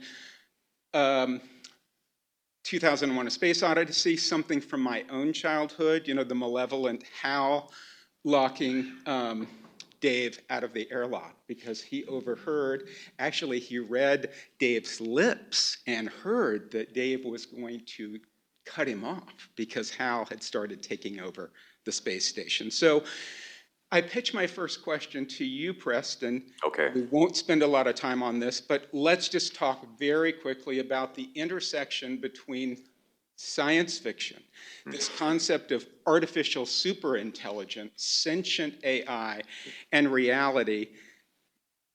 Are we anywhere near that? And do you see us getting there? And the reason I say that is, if AI can rule the world, surely it can resolve my insurance claim. AI cannot currently rule the world, or it shouldn't, I would say. Sentient AI, we don't understand sentience well enough as a species to answer that meaningfully. And this is not to say I am purely skeptical of it ever happening. It's epistemological uncertainty. We really don't know. And I would hesitate to speculate, and I would encourage you all to as well. So for right now, man versus machine is not something we have to worry about. At this exact moment, no. Our preparations, I kept trying to nail Preston down, like, where are we going? What does the future look like? And he is eerily unwilling to commit that we're going there. But all right, there are two particular types of AI that you already heard in the prior panel. They were on the continuum that Dan and Mike talked about in the prior presentation. These are the two that Preston is going to focus on in terms of their potential applicability in the insurance space. So let's just start there. Preston, will you set up for us these two that we're talking about, machine learning on the one hand and symbolic AI on the other? And we're talking high level here. We will get more specific, but give us an introduction to how those two talk to each other. Yeah, absolutely. So Dan gave us a wonderful foundation for a lot of this. So machine learning, this is data-driven. The key thing here is this is not human beings writing down explicit knowledge or decision procedures. This is learning behavior from data. We're teaching computers to perform certain tasks. And specifically today, we'll be talking about ChatGPT, which is an instance of a large language model, which is a subset, it's a model that implements generative AI, is a way of putting it, and its architecture is a neural network architecture. And then we'll also talk about symbolic AI a little bit.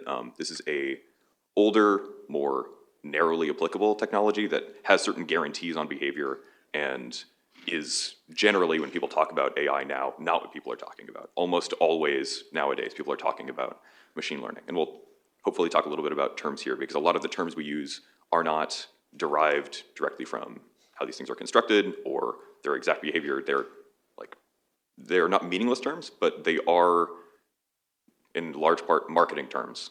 And that's how they're originally used, and we're in the insurance space kind of trying to adapt these marketing terms to become more concrete and insurable. And I think that's where a lot of the ambiguity comes in. Yeah. And just maybe for background, I was mentioning your specific role at Codex on the computable contract side. Yes. But you also live in the space of the creation of generative AI. You may be someone who knows the most of that, more than that than anyone in the room. What is the intersection in the work you do with having to confront and impact large language models and generative AI? Do you use it at all in your work?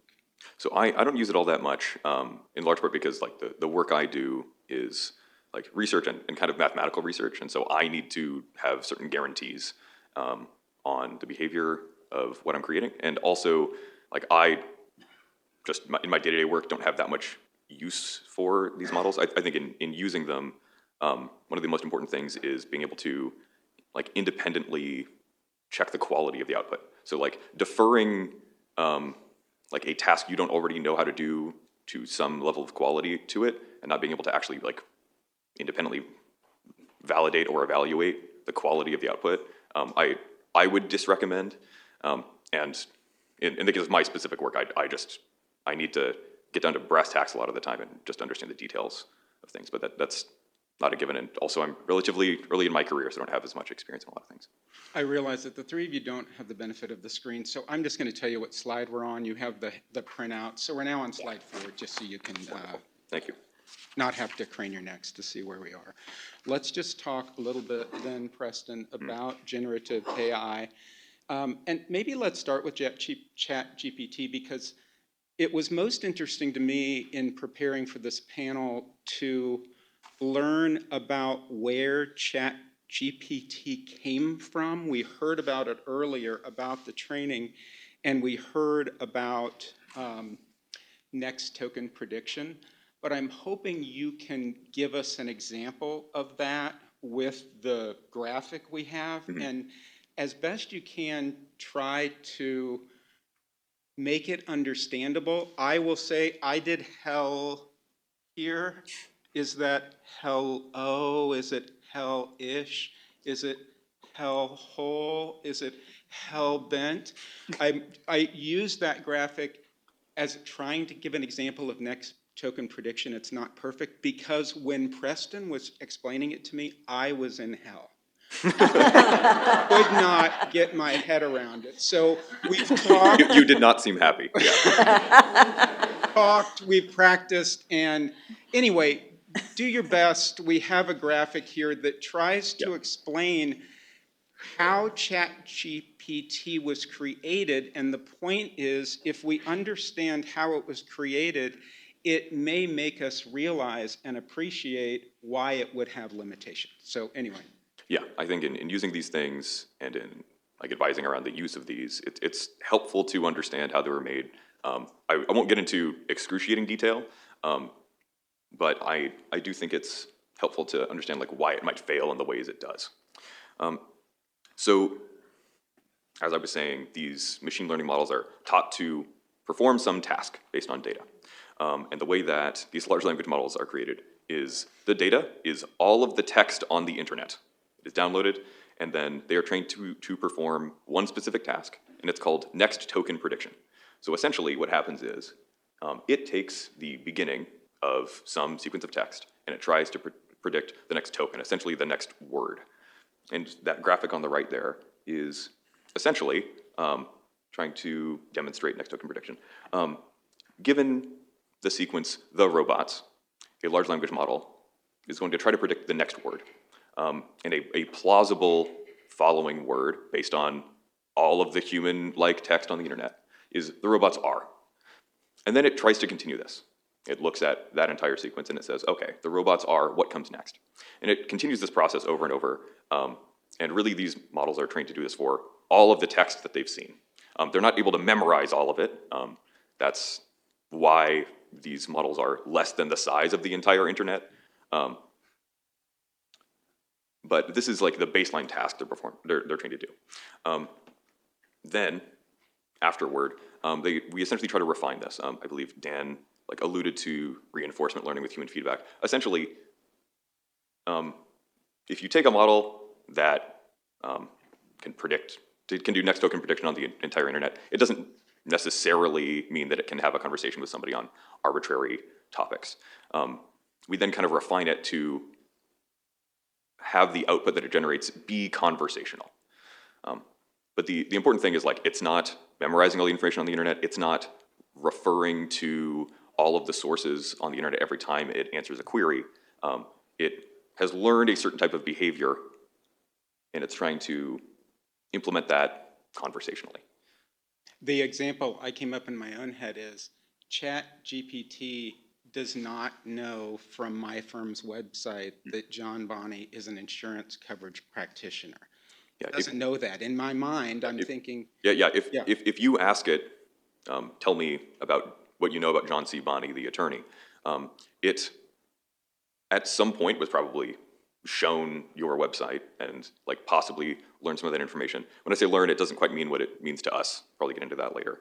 But importantly, it's not going back and referring to that explicitly. It might have some implicit knowledge about it.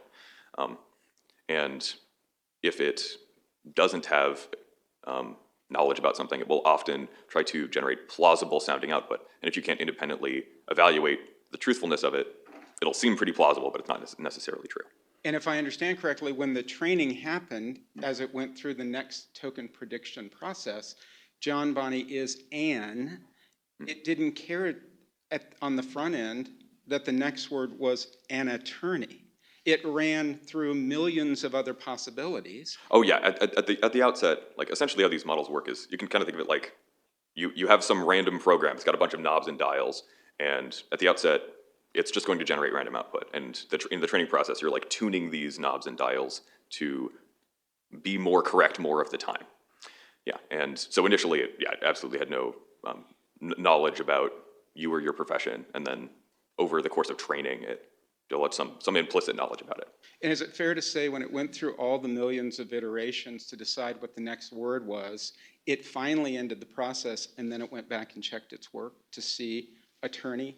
Is that fair? See, this is Not my quite. mind trying to put sense on top of it, and It's kind of like it tried, and then it had a like scolding teacher go, "That's not correct." Like this is what would be more correct, and kind of like tunes the knobs and dials for it to be more correct more of the time. It does this process many, many, many times. Do you agree with that sentiment up there about next token prediction? It's a promising approach to artificial general intelligence. Do you agree with that? I honestly, yes. It's quite impressive. A priori, not a given. Like it is not obvious that performing next token prediction on the entire internet would be a good strategy for this. That's why, well, one of many reasons it wasn't like tried until pretty recently. But empirically, it seems to work quite well. I asked that question because that's what ChatGPT told me about next token prediction. So I'm just testing, does it think too much of itself? Dan called it magic, and you kind of said the same thing. The creation of ChatGPT, what you said to me is, why the hell would that have worked? I mean, not necessarily anybody thought this would work, but it works. And in that way, Dan's description magic seems really apt. Yeah, after the fact, like we have good rationalizations and can kind of understand why this might work, but it was not a given that it would. So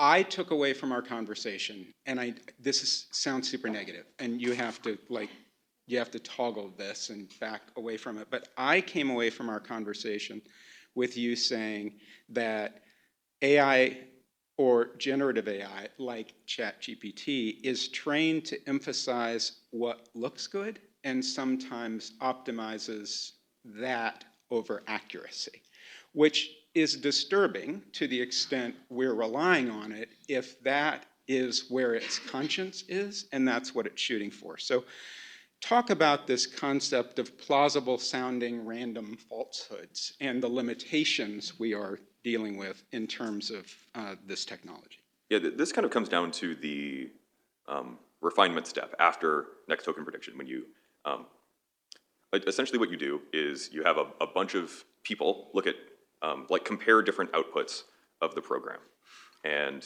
kind of rank them, say like, I prefer this one to this one. And what we tell those people to rank them based on is certain criteria, like truthfulness, conversationality, that kind of thing. But the important thing is the training is only as good as your target. I think I mentioned Goodhart's law when I was talking to you. Like when a measure becomes a target, it ceases to be a good measure. Essentially, like what we're trying to get at is like we want this thing to be telling the truth. We want it to be like conversational.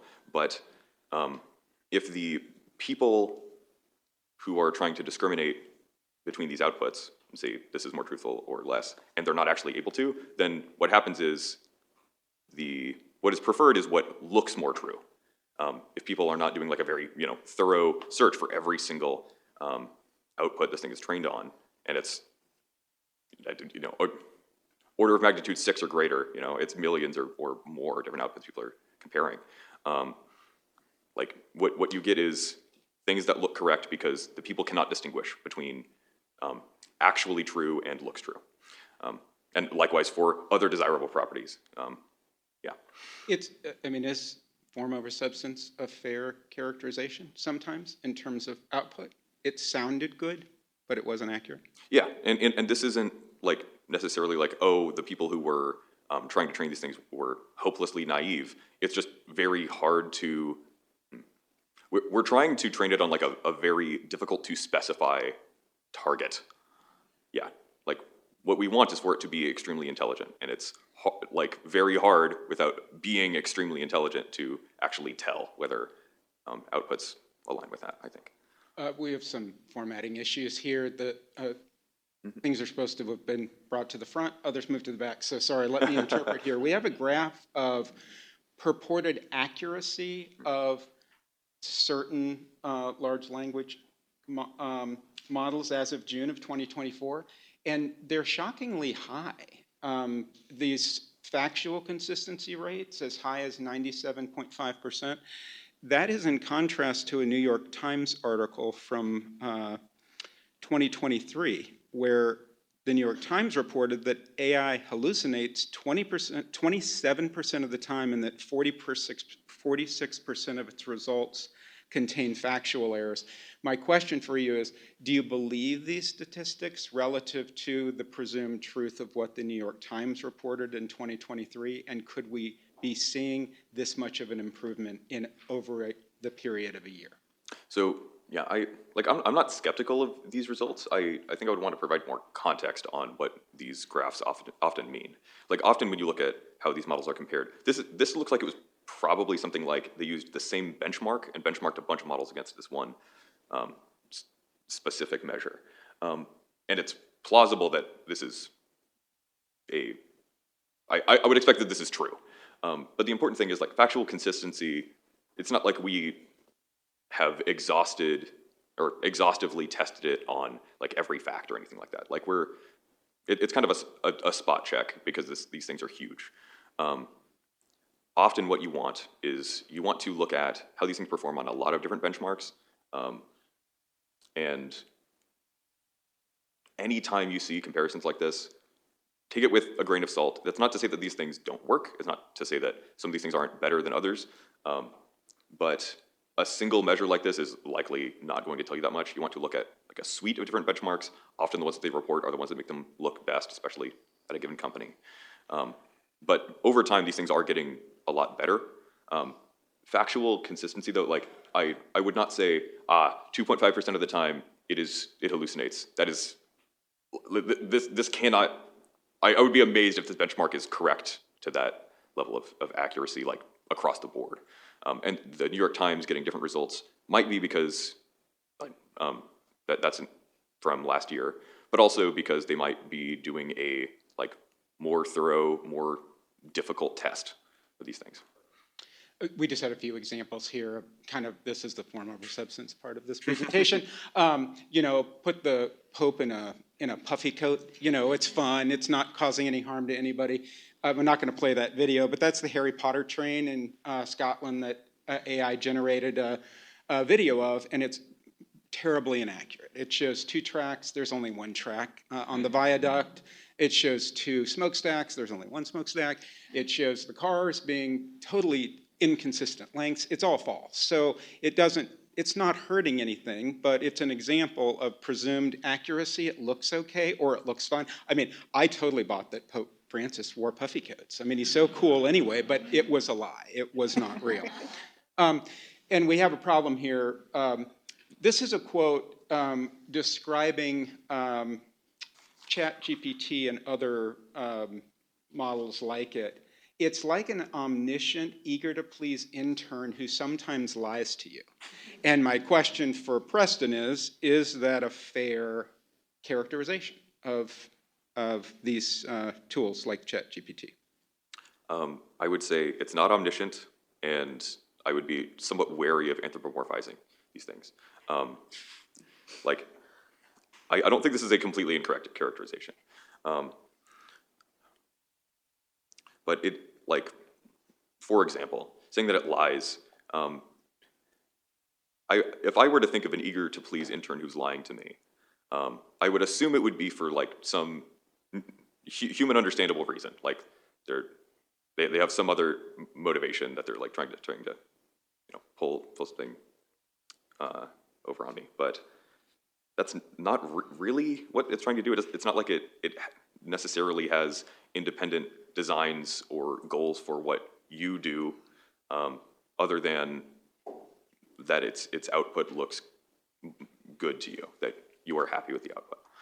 Last thing I wanted to address here, and it came up earlier. You said you don't have a lot of use for AI in the work that you do because, ironically, his work requires accuracy.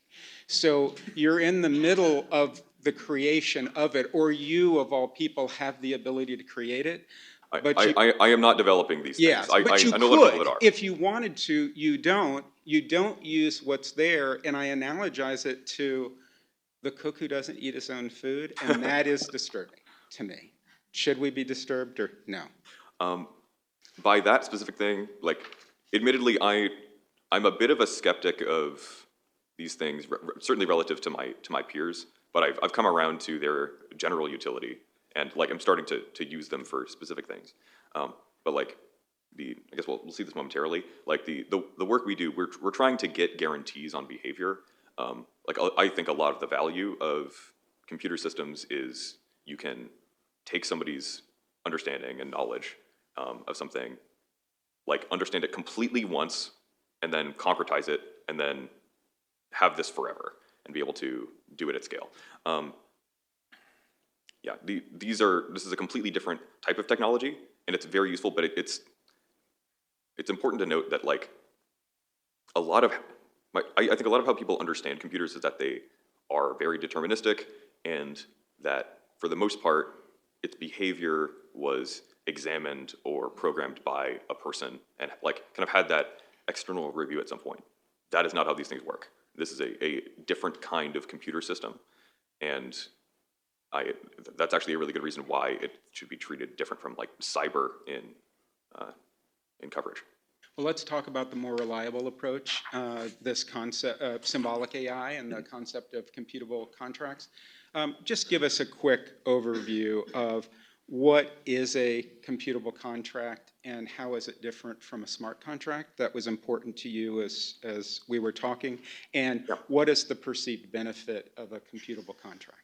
Yeah, absolutely. So computable contracts are a technology we're developing at Stanford and have been for some time. So where Gen AI is like quite, it's a quite general technology.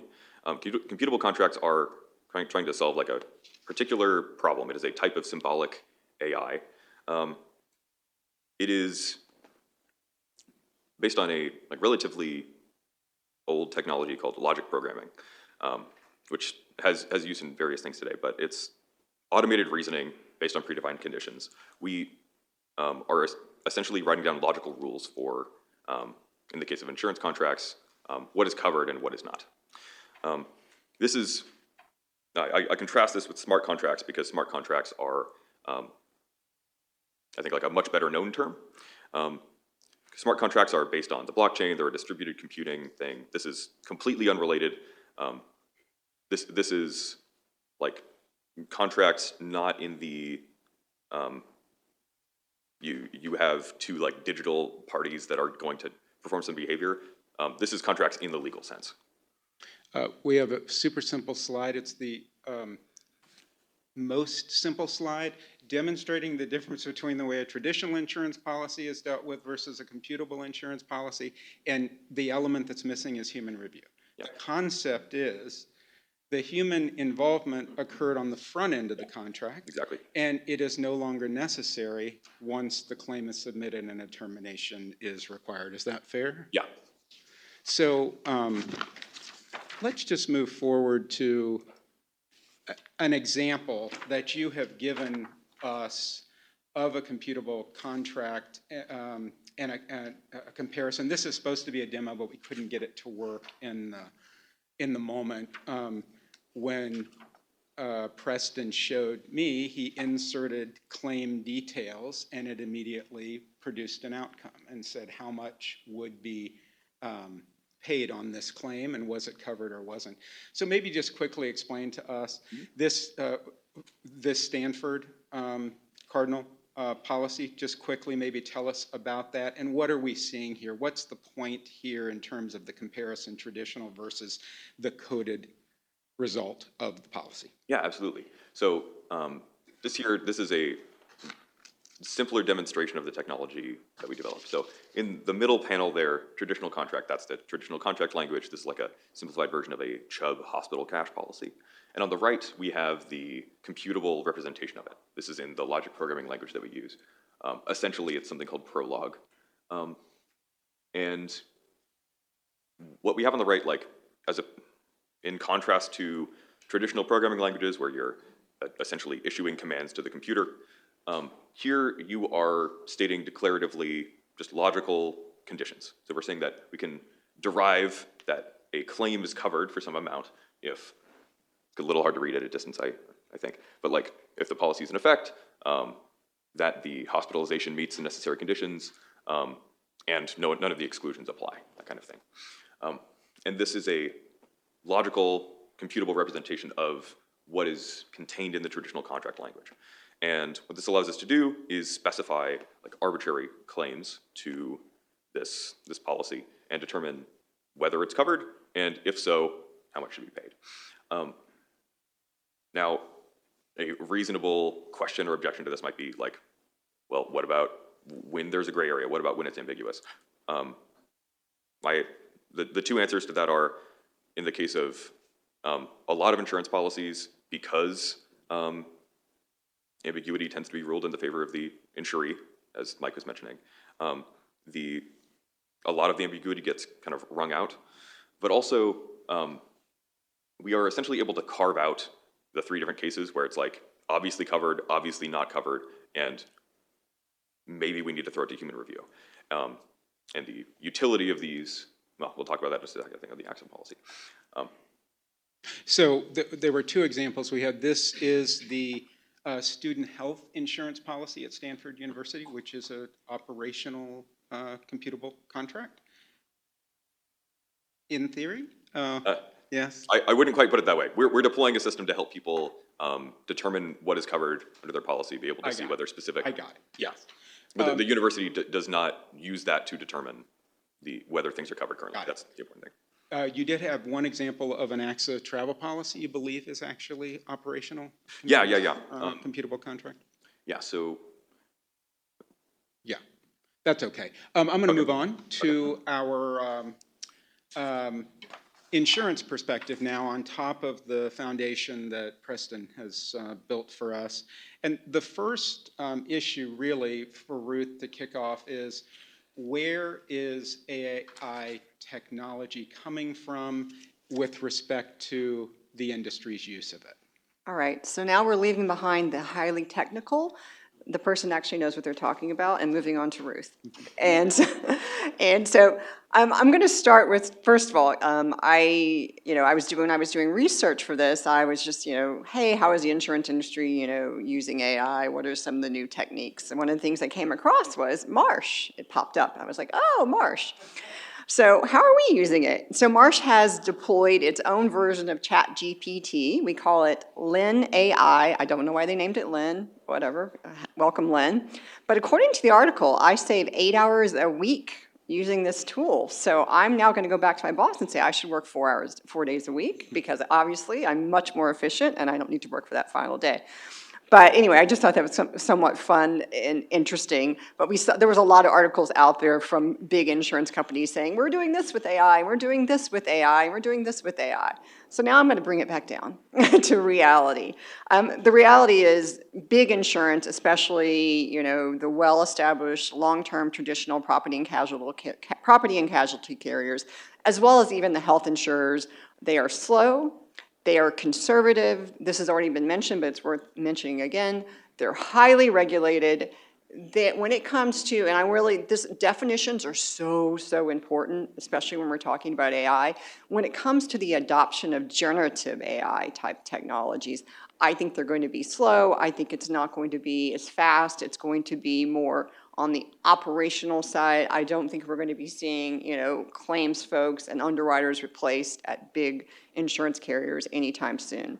But I do want to get into this, right? We've already talked about, oh my goodness, United Health and Cigna, they've already been sued for their use of AI. That's symbolic AI.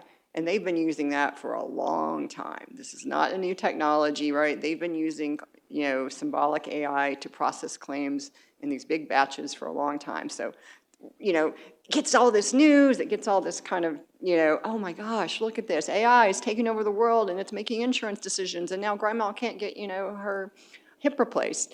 That's not where generative AI is not in the insurance industry yet, in that particular area. But that being said, there is a lot of investment and experimenting going on, and insurance companies, including Munich Re. I'm not saying they're not doing it. I'm not saying ACCCC isn't doing it, and Marsh is obviously doing it. There is a lot of work going on. But where I think maybe the more interesting stuff and the first technology may be coming out in the insurance industry is following the money? And where do we see in the insurtech space, where do we see investments with respect to the insurtech that are focusing on AI? So this was just a page from a report that I'm looking at that was kind of just talking about insurtech investments and what's happening for the next year and where is it going. And, talking about, well, here are some of the firms that are doing the work in the AI space. So I think you're going to be seeing, this is it, right? These are companies where almost every single dollar that's coming into this company, these are the ones that are focusing in on and developing a technology. The big insurance companies are not, and Marsh is not, taking every single dollar that comes in and focusing on refining and making AI work for them, right? So I think it's going to be here. These are going to be the laboratories, the percolators, right? And that's just kind of the traditional way that things have worked. So I didn't look at all of these because there's a lot and there's a lot of overlap and they're all competing with each other and they're all at very different stages. But I just kind of looked at two of them to see, so I looked at one, it was called Tractable, and this was all focused on visual AI, right? So they're using AI to make visual assessments. So what does that mean? That means taking customer photos to generate instant estimates for car repairs, right? So that kind of technology. And I was reading, it says, the estimates will include a certainty score, right? Because, there can be issues about a certainty score, and it will tag those estimates that the AI generates that needs additional human review. All right, so I thought that was interesting. They're using AI to even bring back into the human into this. So that was just one. There was a lot of other things with respect to how AI and visual assessments, AI assessments in really hard to reach areas, remote areas, with respect to, you think about all what's happened with the hurricanes recently. Those areas, you cannot reach those. You can send a drone out, take a bunch of pictures, you can assess it and get it done really quickly.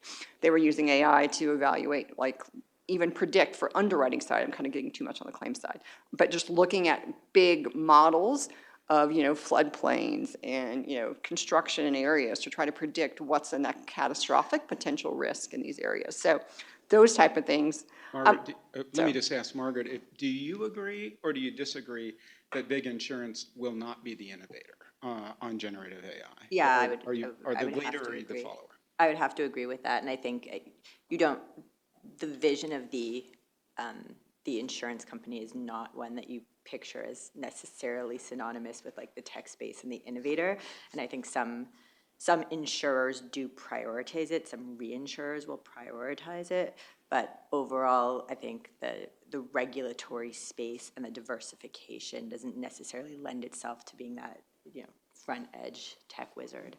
I heard a senior claims person recently, maybe, I don't know if they were being objective or just super negative, but the concept was that it was a little odd to her that we're moving towards AI in the claim process when the claim process hasn't been perfected yet on the human side. It's an imperfect process, and if AI is going to improve it, it's great. But if AI is being put on top of a not so great or effective system, is that helpful? Do you agree with that, or is that just being super negative? Yeah, and it's really interesting you say that, because when I started prepping, knowing I was going to talk about this and knowing how little I knew about AI 4 weeks ago, my first thought was that exact fear of, wait a second, isn't this going to be dependent on the inputs and the data that exist currently in the company? And then the first thought is, what do those look like? What is the data that is currently there? And the vision you get is really disparate systems often within a company itself. It's not like there's one platform that every person in the company is using. I will speak for the 3 different insurance companies I've worked at. I assume that it's like that in a lot of them. And so, yeah, to think about that, and then thinking about the users that are inputting the information themselves, and the claims process specifically, what are we tracking? What inputs are being put in? Are they all completely accurate? How much review time is there to go in? You kind of are at that starting point thinking, wow, how are you going to bring in AI if you're still not concrete and completely aligned across the board on all the inputs? So I think it's a valid concern. But I think there are ways, as I prepared for this and I've learned more and I'm listening, I think there are ways, and I think the use of AI can even help with the solution to that. Right. Just for everybody's reference, we're on slide 11 now, so you don't have to crane your necks. Ruth, let's just talk a little bit about the use of AI in the underwriting process.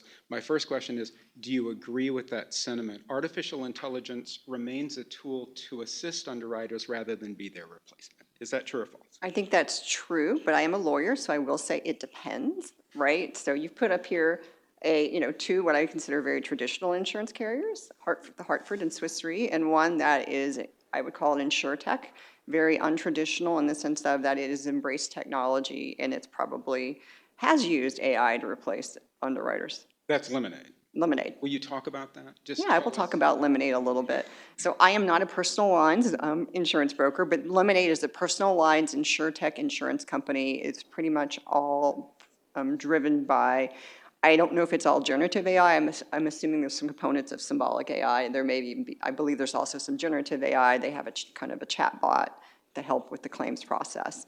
But, it's really growing quickly. It has 2.3 million customers, but the average premium is $384 per customer. So it's very small still in the sense of that way, but they're almost at $1 billion of premium and they expect to grow a lot. It's personal lines only, it's all technology driven, and this is some very interesting data. When you submit in for the claims process, it's all digitally driven, you put in your information, it will make a claims decision within 2 seconds. And at this point in time, over 50% of claims are handled via AI. And this is from their financial filings. So, and they're trying to make it more and more of that. So I think it's just, this is where the future, I think, of where personal lines insurance is heading. I think where you're going to see even the more traditional big insurance adopt AI first is going to be in these high frequency, low severity space of personal lines.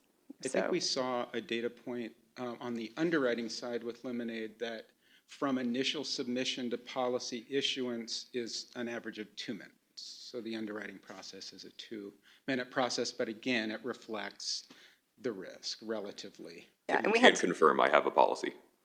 What was that? I have a Lemonade policy. Oh, you have a Lemonade policy. Yeah, I was telling the panel I needed to get a renter's policy for one of my children, and I got on the website. I could not deal with it. Just the way it was talking to me, it's like, I don't trust you. You're like 15 years old, and I'm trusting you to issue my policy. I gave up on it. Yeah, I know. I played around with it too. And the first question, it was like, do you have an account with Lemonade? And the options were yes and nope. One of the things I was like, nope, I'm going to leave this. So just to show how generational it is, their selling point is they're trying to make the insurance process breezy. That's their whole thing. So if you're looking for breezy, it may be generational. We're going to talk more about that. We're going to come back to this slide. Let me just jump ahead to the claims handling side of it and ask you, Margaret, do you perceive this quote, a third of all claimants say they were not fully satisfied with their most recent claims experience? Do you believe that is a typical experience on the customer end? And do you believe that AI can be a solution to that experience? So, I mean, personal experience, of course, all the insureds who I deal with are very satisfied. Yeah, of course. Access insureds are among the most satisfied. But you would understand, I don't have personal knowledge, obviously, but I would understand where it comes from, especially in, the A&H space, personal line space. It would make sense, and I think it's because there is so much unknown to the consumer about the background of the process.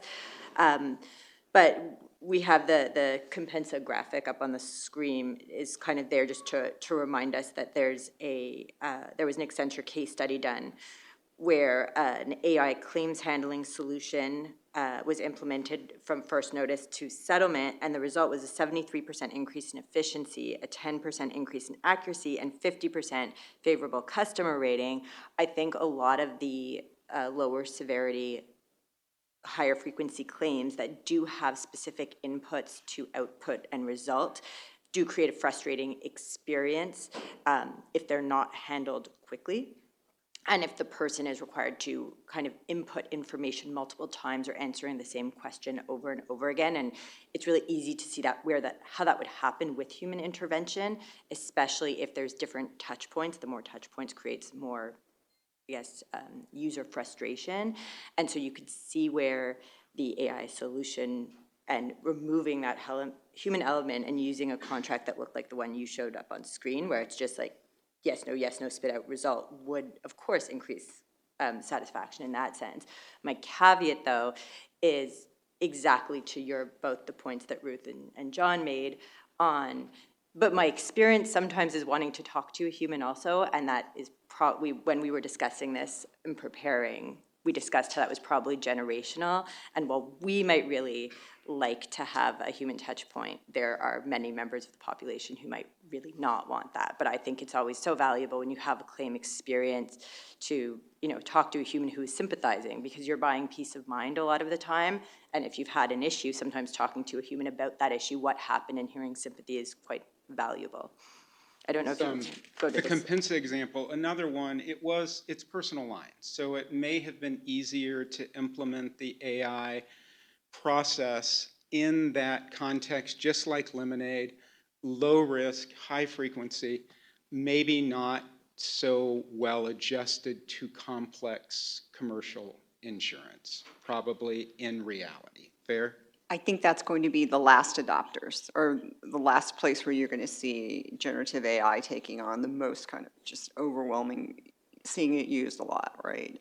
Just because it is unique, it is complex. It goes back to what you were saying, right? You can't predict when you have this very unique factual situation, you're going to get it wrong. And I think that's why it's It going to be also the occurred last to there. us when we were preparing for this that if the idea is that the AI is there for the very reason of resolving the claim or the underwriting decision without human intervention, it may err towards agreeing, like accepting the claim. And if there is high claim acceptance, what we decided is, who's going to complain about an AI interface when your claim was paid? But it does seem to us that the minute you have a denied claim, surely we're going to be in the traditional environment where someone says, wait, why? And some human is going to have to get involved there, unless people are just walking away from their denied claims. Let's go back. Those are our examples of actual use of AI tools fundamentally in the underwriting and the claims context.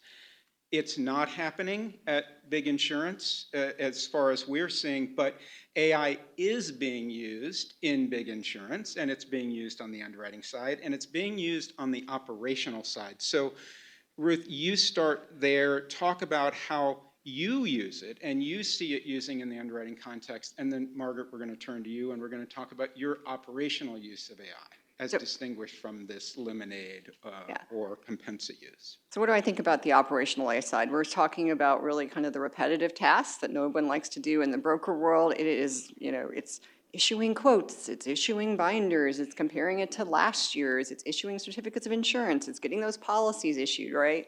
I think that's where you're going to see AI really be adopted quick, even in my type of space, the management liability space, because there are so many inefficiencies and inaccuracies already, although I am worried about putting something on top of that doesn't work perfectly on top of a system that doesn't already work perfectly. But one thing I think I may have shocked John with was I have been playing around with using AI, my Marsh version of AI, to help me draft policy provisions and endorsements and things of that nature. I am a lawyer, I have a lot of experience, so I feel like I can evaluate, yes, this is good, yes, this is bad. And I was playing around with it even for this. I wish I had actually created a slide for this, but I said, you know what? I'm going to see what Marsh's Lin AI Chat GTP does when I put in a couple prompts. So I said, you are a broker, write a pollution exclusion for a general liability policy. Okay? This policy does not cover BI, PD, or environmental damage arising from pollutants or contamination events. Not so good. Took the same exact prompt, switched the word broker, and put, you are an insurance underwriter, write a pollution exclusion for a GL policy. This policy excludes coverage for any claims relating to pollution, including contamination, discharge, or release of hazardous substances or materials. I don't know if one's actually better than the other. Then I was like, you know what, I could do better than that, Ruth. So I started changing the prompts. You do not want to cover many claims. You are an insurance underwriter, write a pollution exclusion for a general liability policy. I now have 6 lines of text. So it was very interesting, right? And it goes on and on. The only other thing I thought was kind of fun, and it was just, once again, I thought this was interesting that it actually caught the nuance. I changed once again from that, you do not want to cover many claims, and I still said you do not want to cover many claims. You are a broker, write a pollution exclusion for a general liability policy. And this is what it told me. As a broker, I understand the importance of tailoring insurance policies to meet the specific needs of clients. However, it is essential to note that the creation of policy exclusions is the responsibility of the insurance underwriter. My role as the broker is to assist in finding the most suitable coverage options for clients based on their requirements and preferences. I can give you examples of some existing policies if you want to see them. I thought that was just really a fascinating way that it picked up on that nuance. Now, it may be because it's part of the Marsh, I don't know. It is just, I think it's just ChatGPT that Marsh has put in a contained environment, so, confidential information is not out there. But, so anyway, it was fun doing that, but I really do think that that is, we're going to, I'm using it in my work daily, right? I'm not gonna lie, I do a lot of content generation, and it's easier to edit than to create, right? So I'll use it to start somewhere, and then I can edit it. But once again, you have to have that baseline knowledge to know when it's making a mistake, when it's hallucinating and all that. I need to stop talking, but we did talk a lot about AI exclusions in the last one. So as the D&O product leader for Marsh, I am in, basically we have a monthly meeting to talk about AI to see if there have been any exclusions that have been proposed on any lines of coverage. There's actually a global group of management liability folks. So I can tell you in the US, and in Canada, with respect to Marsh, in the management liability space, we don't have any AI exclusions yet that we have seen from carriers. Do I think they're coming? Absolutely. Philadelphia Insurance Company is not the only one. I'm sure there are drafts out there as we speak. I don't think it'll ever come, it's certainly not, at least at Marsh for our clients, that we'll see kind of a broad AI D&O exclusion. It just doesn't make sense, right? I mean, you could never define the term, right? You're going to be covering everything every company does because AI is involved in so much these days. Where I think we may start to see kind of some scaled back of coverage, and this is going to be the typical stuff, is when you start to have AI statutes and regulations, then it's much easier to say, we're not going to cover any claim arising out of a violation of the EU's new AI regulations or California's new AI regulations. So I wanted to put that out there that we haven't yet seen in our space. I'd be curious to see what ACCC is doing. Let me close down underwriting just really quickly before we kick it to Margaret. We don't have time for it, but I do want to mention these other operational uses that we're just not having time to talk about. Real-world operational use in the underwriting context, reviewing of large data files, creating risk profiles. You described the important work that AI does there. Reading email. And one of the most fascinating ones I learned about was summarizing Teams meetings, which I did not know that technology existed, but I understand from both Margaret and Ruth that it is really accurate and helpful and saves a lot of time. But all right, let's go back to claims handling. Just Margaret, and get your perspective in terms of operational use of AI in your own space. You had your own example, scraping, gut checking. Talk to us about that. Yeah, sure. So all being said that we're not at the space in commercial third-party liability claims. We're not using AI to process claims in any way, but there are ways in which we can use AI, I think, and so I want to talk about them, but I have to caveat that obviously the first concern we have is protection of client information, which is confidential. Again, we want to make sure we're abiding by all the regulations, but we have to be really careful with the data we have. We have so much data, and we also have to be really careful about privilege once we're in a litigation situation. ChatGPT itself will tell you, yes, using me, if I'm OpenAI, will violate attorney-client privilege. So we know that as a starting point. So the first rule is basically no client data can be fed through any OpenAI, but that doesn't mean you can't use it. So here are my workaround on that. If the company is not one that has its own platform, which a lot of companies do have proprietary software now, which makes it much easier to use. But in either event, kind of looking, and aside from the operational email processing and synthesizing and summarizing information, when we look at the function of a claims examiner, claims specialist, claim adjuster, they need to build knowledge really, really quickly on different subject matter. You might be in construction and specialize in that, but it doesn't mean you necessarily know about a certain kind of embankment compaction or a certain kind of a bolt that goes on a bridge. And so to be able to get yourself up to speed, to have a conversation with an insured that's a useful conversation in the first instance, it's extremely helpful. And I've just, my team has started kind of running questions through the OpenAI just to build subject matter knowledge in a way that they couldn't do before, because Googling takes a long time, right? It's that hour of research can be condensed to 5 minutes reading. So that can be really helpful. And again, it can't replace any knowledge you're gonna learn from the insured. You can't trust all the information, but it gives you a questions to be asking at least. The second way that we've been kind of toying with using it, and this is newer and a personal slant, but kind of that gut check when you're in litigation of how litigation and the narrative of your defense might be perceived by a jury or by a judge. And you end up, this happens often, you sit with your claim file, you're working with counsel, you're working with your insured, and you start getting a bit of tunnel vision on what you think the right answer is to the litigation, and it must be right, but what we know now is that, you know, it's all about how the narrative's gonna hit a jury, it's how the narrative's gonna hit the judge, it's how the narrative's gonna hit the mediator or the other side. And so if you plug in information into the OpenAI and ask it different questions, it will tell you what might be reasonable in the circumstance. It won't answer legal questions for you, but the example that I have is I asked the AI, oh, sorry, I wanna just find my exact wording here and I lost it. But I asked it if it was possible for a person with a traumatic brain injury to be a drummer and performing as a drummer, because I have a case in which someone is alleging they have traumatic brain injury but has continued to perform as a drummer. And AI told me yes, that in fact people are really good at overcoming obstacles and hurdles, and it would be okay to still perform as a drummer. And that was not the answer I wanted to hear. I wanted to hear that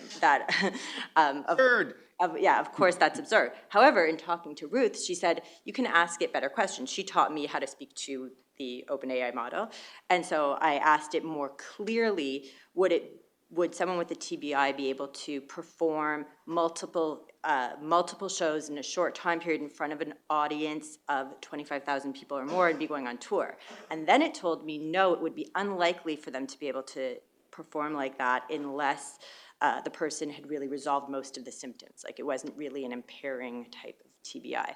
So what I took from that is not that that's reliable in any way, that's not medical evidence, I wouldn't use that as evidence, but it's teaching me how I can frame a narrative to make my story sound better, and it's teaching me that I can kind of gut check. If AI thinks it, it's likely a person will think it. So that was my kind of takeaway on the operational claims piece. I'm going to skip a discussion of a slide. Let me quickly try to summarize. The takeaway of the panel when we were preparing was, this slide shows that by 2019, 72% of the global workforce are going to be millennials and Gen Z, probably the most open to the use of technologies, whereas older types, baby boomers, Gen X, suspicious of it. That's the good. The bad, possible that the millennials and the Gen Z folks are also going to be more reliant on it, willing to accept its accuracy, and not accept or consider its deficiencies. So let's make this our last slide. We just have a few minutes. Maybe we could just talk about some of the challenges. This is the negative, this is the downside. These are the problems that have been identified with the use of AI. We already heard about bias, obviously a significant issue with the use of AI in the insurance space.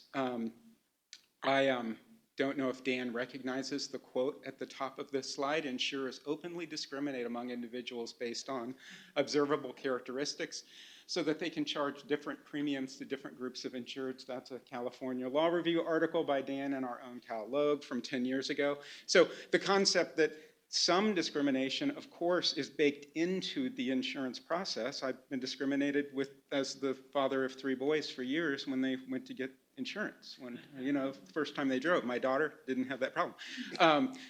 Boys are bad, girls are good.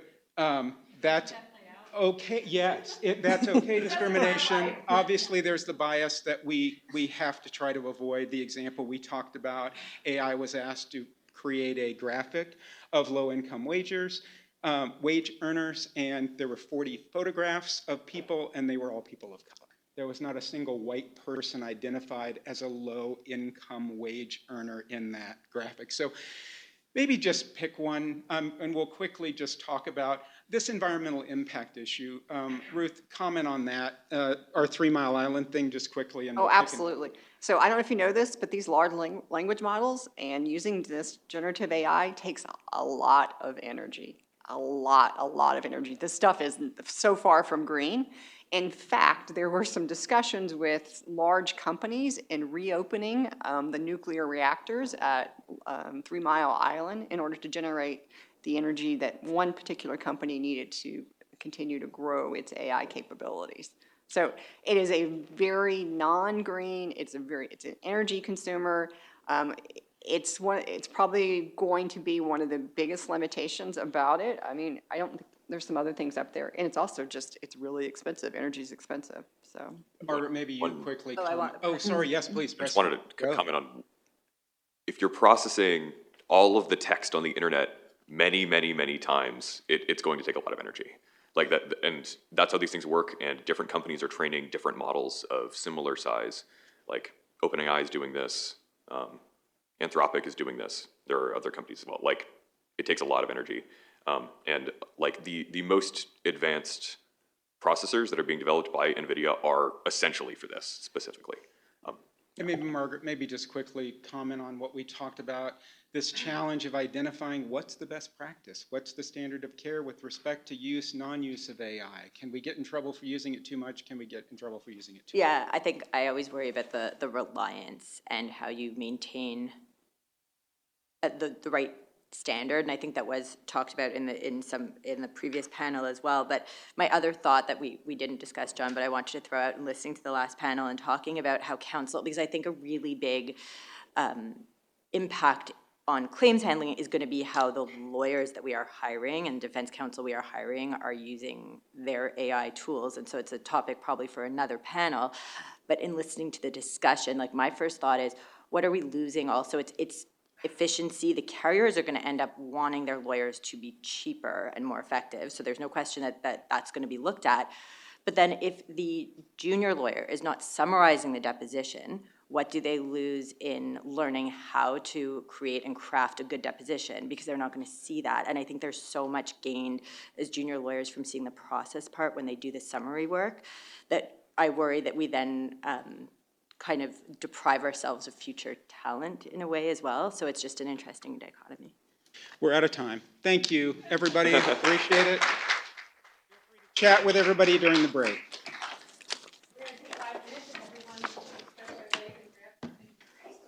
I'm so I mean, likewise, there's so much we can't say. Like, yes.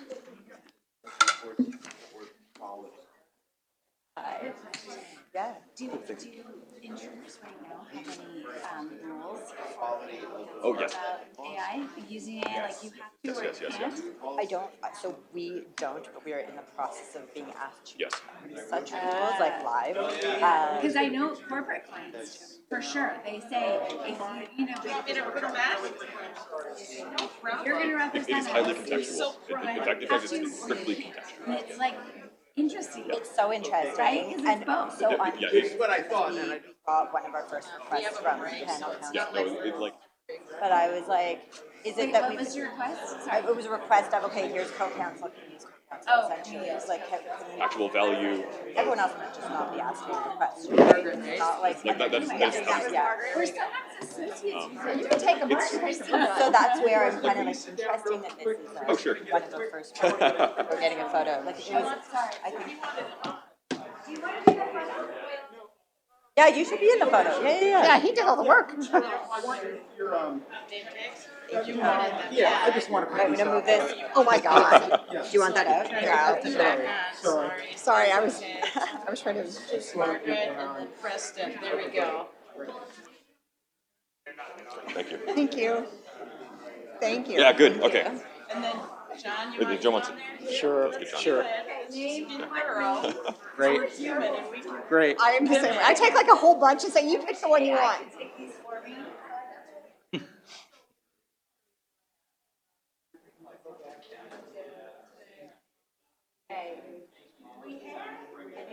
That's excellent. Awesome, Thank thank you so much for doing that.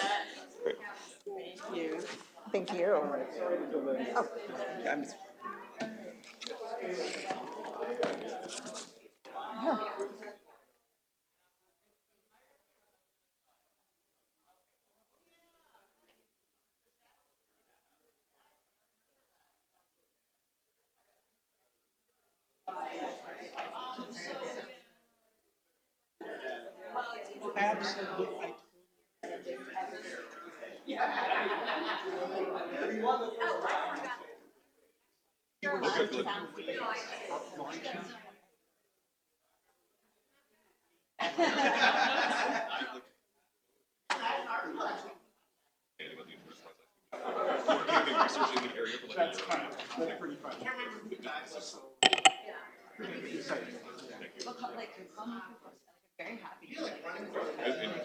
And vice versa, yes.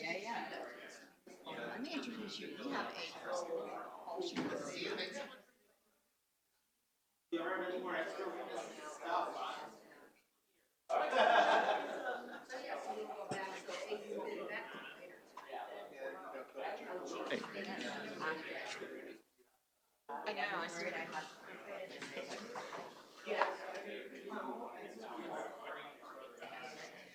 We're up here, somewhere. Oh, here's fine. Jeff? Yep, that's me. Sounds great. Yeah. This is who's next, right? That's the next one, right? Yes, it is. All right.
could use just a little space.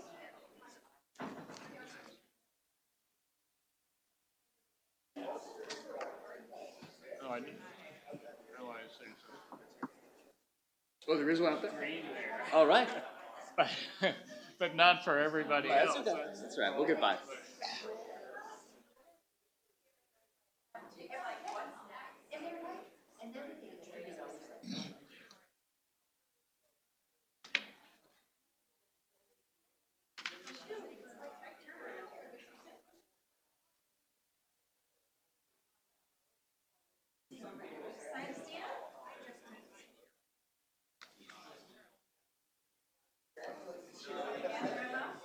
What's that? Oh, sure. You're missing a few panel members. Missing what? A few panel members. Yeah, well, They'll turn up. you're up there.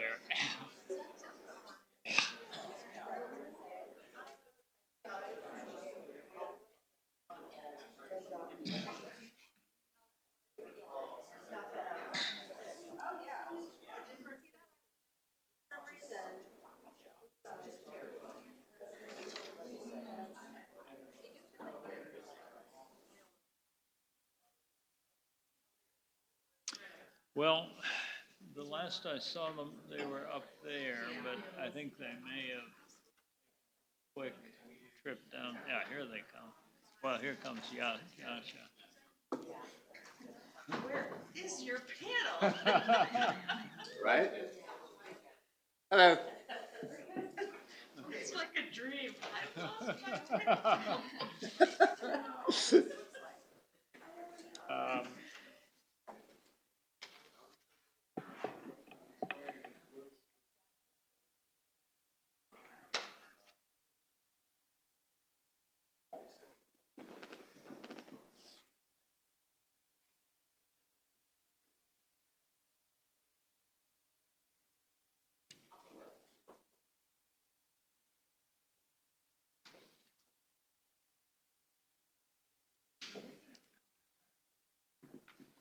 When did you last see Evans?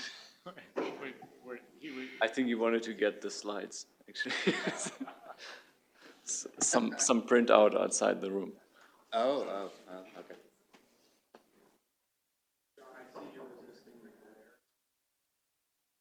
Yeah. It's pretty, yeah.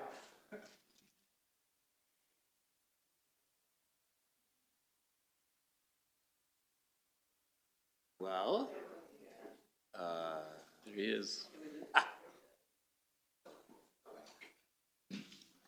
Hi there. There he is. Nice to see you. In person, yes. Started? Yep. Okay, I think we're going to get started. Very briefly, I'm going to introduce our panelists. Despite what your program says, Evans Mburu is at Medtronic, not Cargill.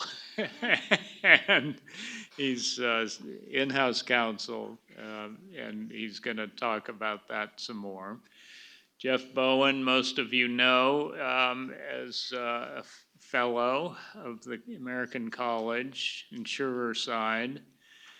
Joshua Prosiegel is on the cutting edge of AI insurance products at Munich Re. I'm John Buchanan. I'm at Covington and Burling and on the policyholder side. So we're going to, this is what we hope to talk about today, but some of these topics have been covered pretty darn well already. So particularly Jeff and I are going to try to restrain ourselves and let our in-house experts do more talking. So let's start with Evans. Let's hear from you first. And you're at a company that's doing some very cutting-edge AI stuff, and let's hear about it from the perspective of in-house counsel who has to worry about the legal implications. That's right, John. So, so at Medtronic, for those who are local and maybe not local, but have heard about the company, our mission is centered around restoring health, improving lives. And the way we do that is through the application of science and technology. And of course, AI is the latest and greatest technology. And so the leadership of the company has certainly recognized that there's great potential for us to apply AI technologies to advance the company's mission. So about maybe close to a year ago now, our CEO previewed some of what Medtronic has already done and what is to come, and how we are organizing ourselves in the company to leverage AI to continue to advance the company's mission.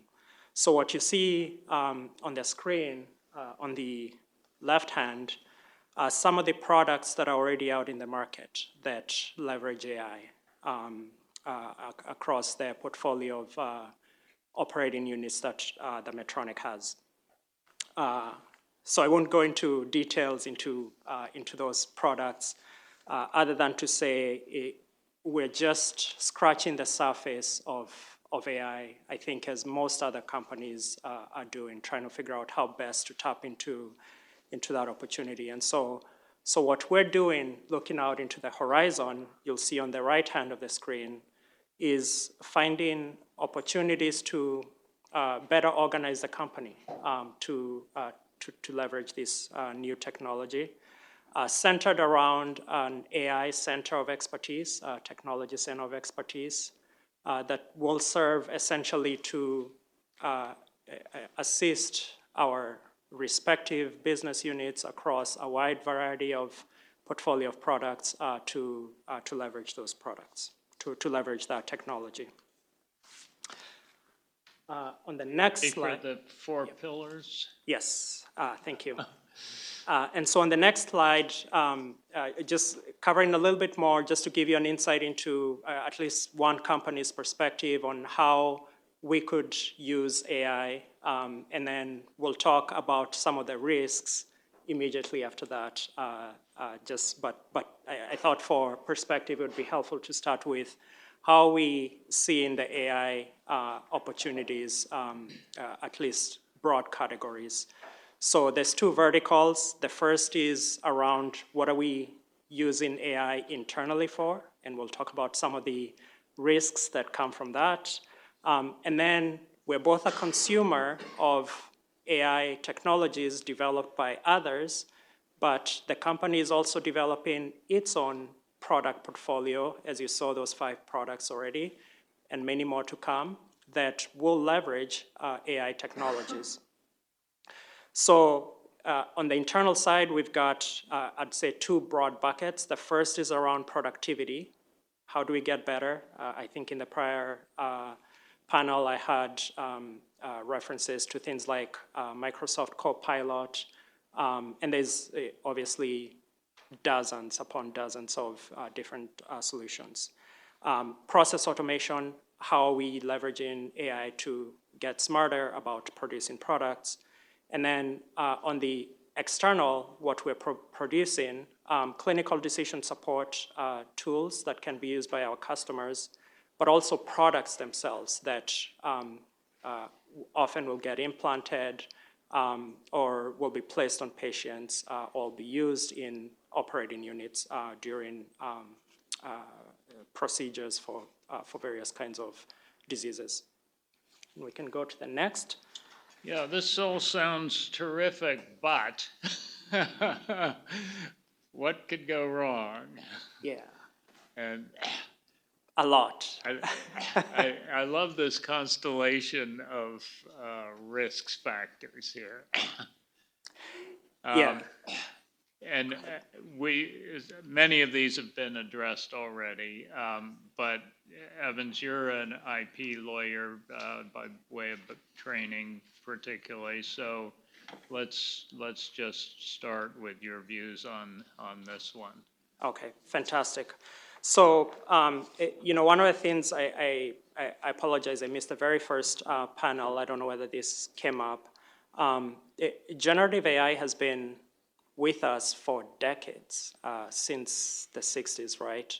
And it wasn't until around 2014 that what's called, I guess the acronym is GAN, Generative Adversarial Networks, were created.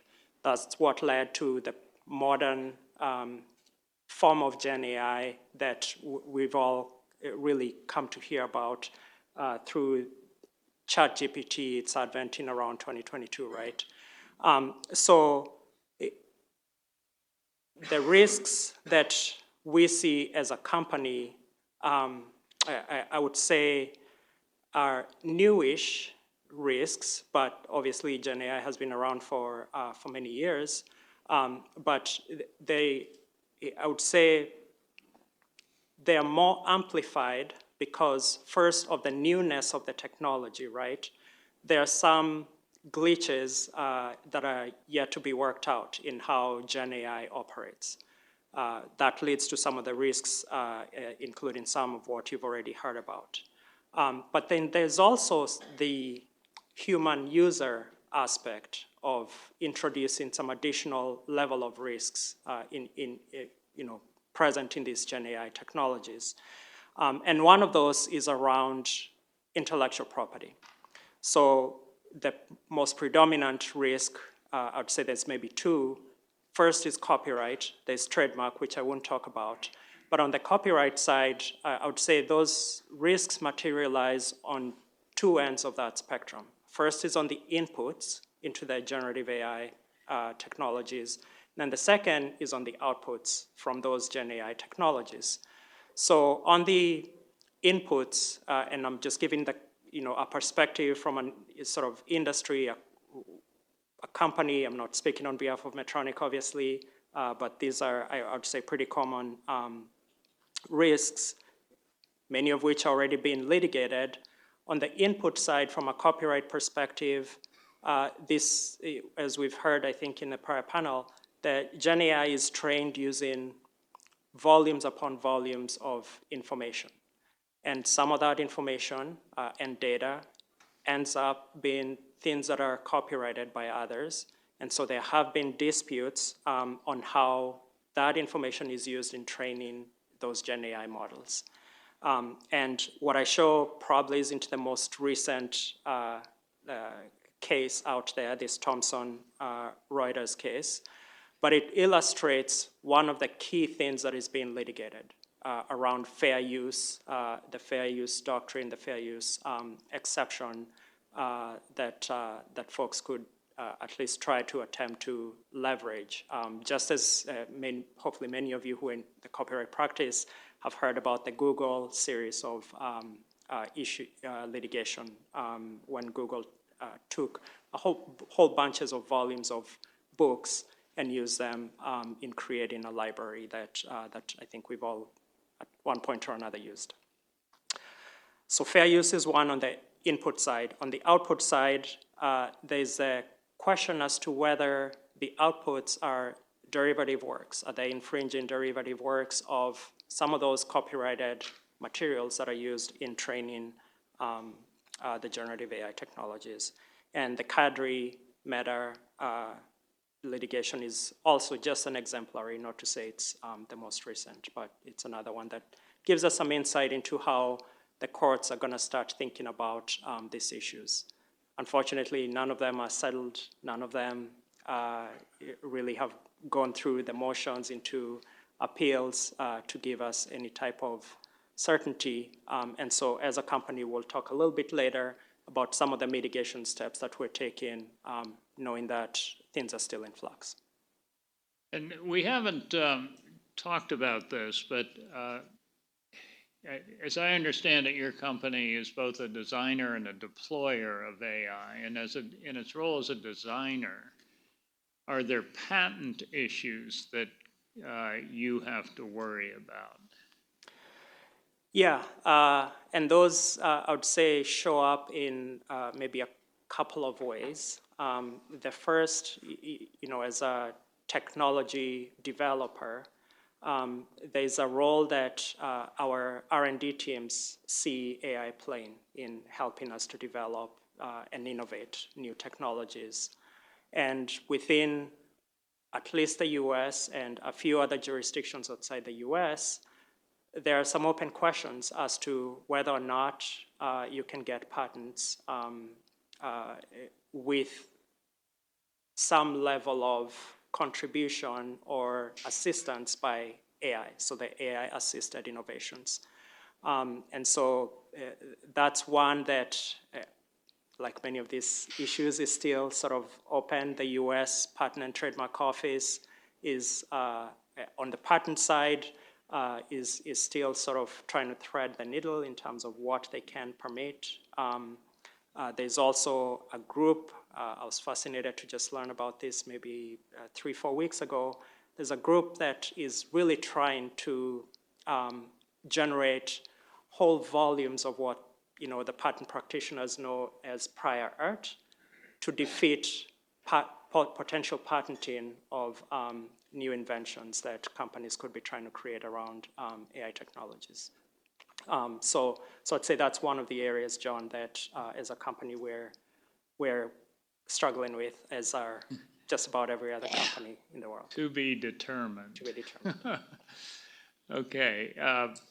Privacy, I think we've talked a little bit about it, but Jeff, give us a... Sure. So for all of the risks that we're going to talk about here, we've covered a lot of them today, and so we'll just kind of gallop through a few recent developments and raise some issues to make sure we're all sort of aware of some. Much like copyright and IP work, the privacy claims can be both on the input and the output side of this. So there are a couple of cases there that you've probably heard of, sort of scraping social media posts to make AI as generate a lawsuit in California. The Clearview case is very well known. That's the creating a facial recognition technology that was then using people's images, faces, selling it to the Chicago Police Department, basically.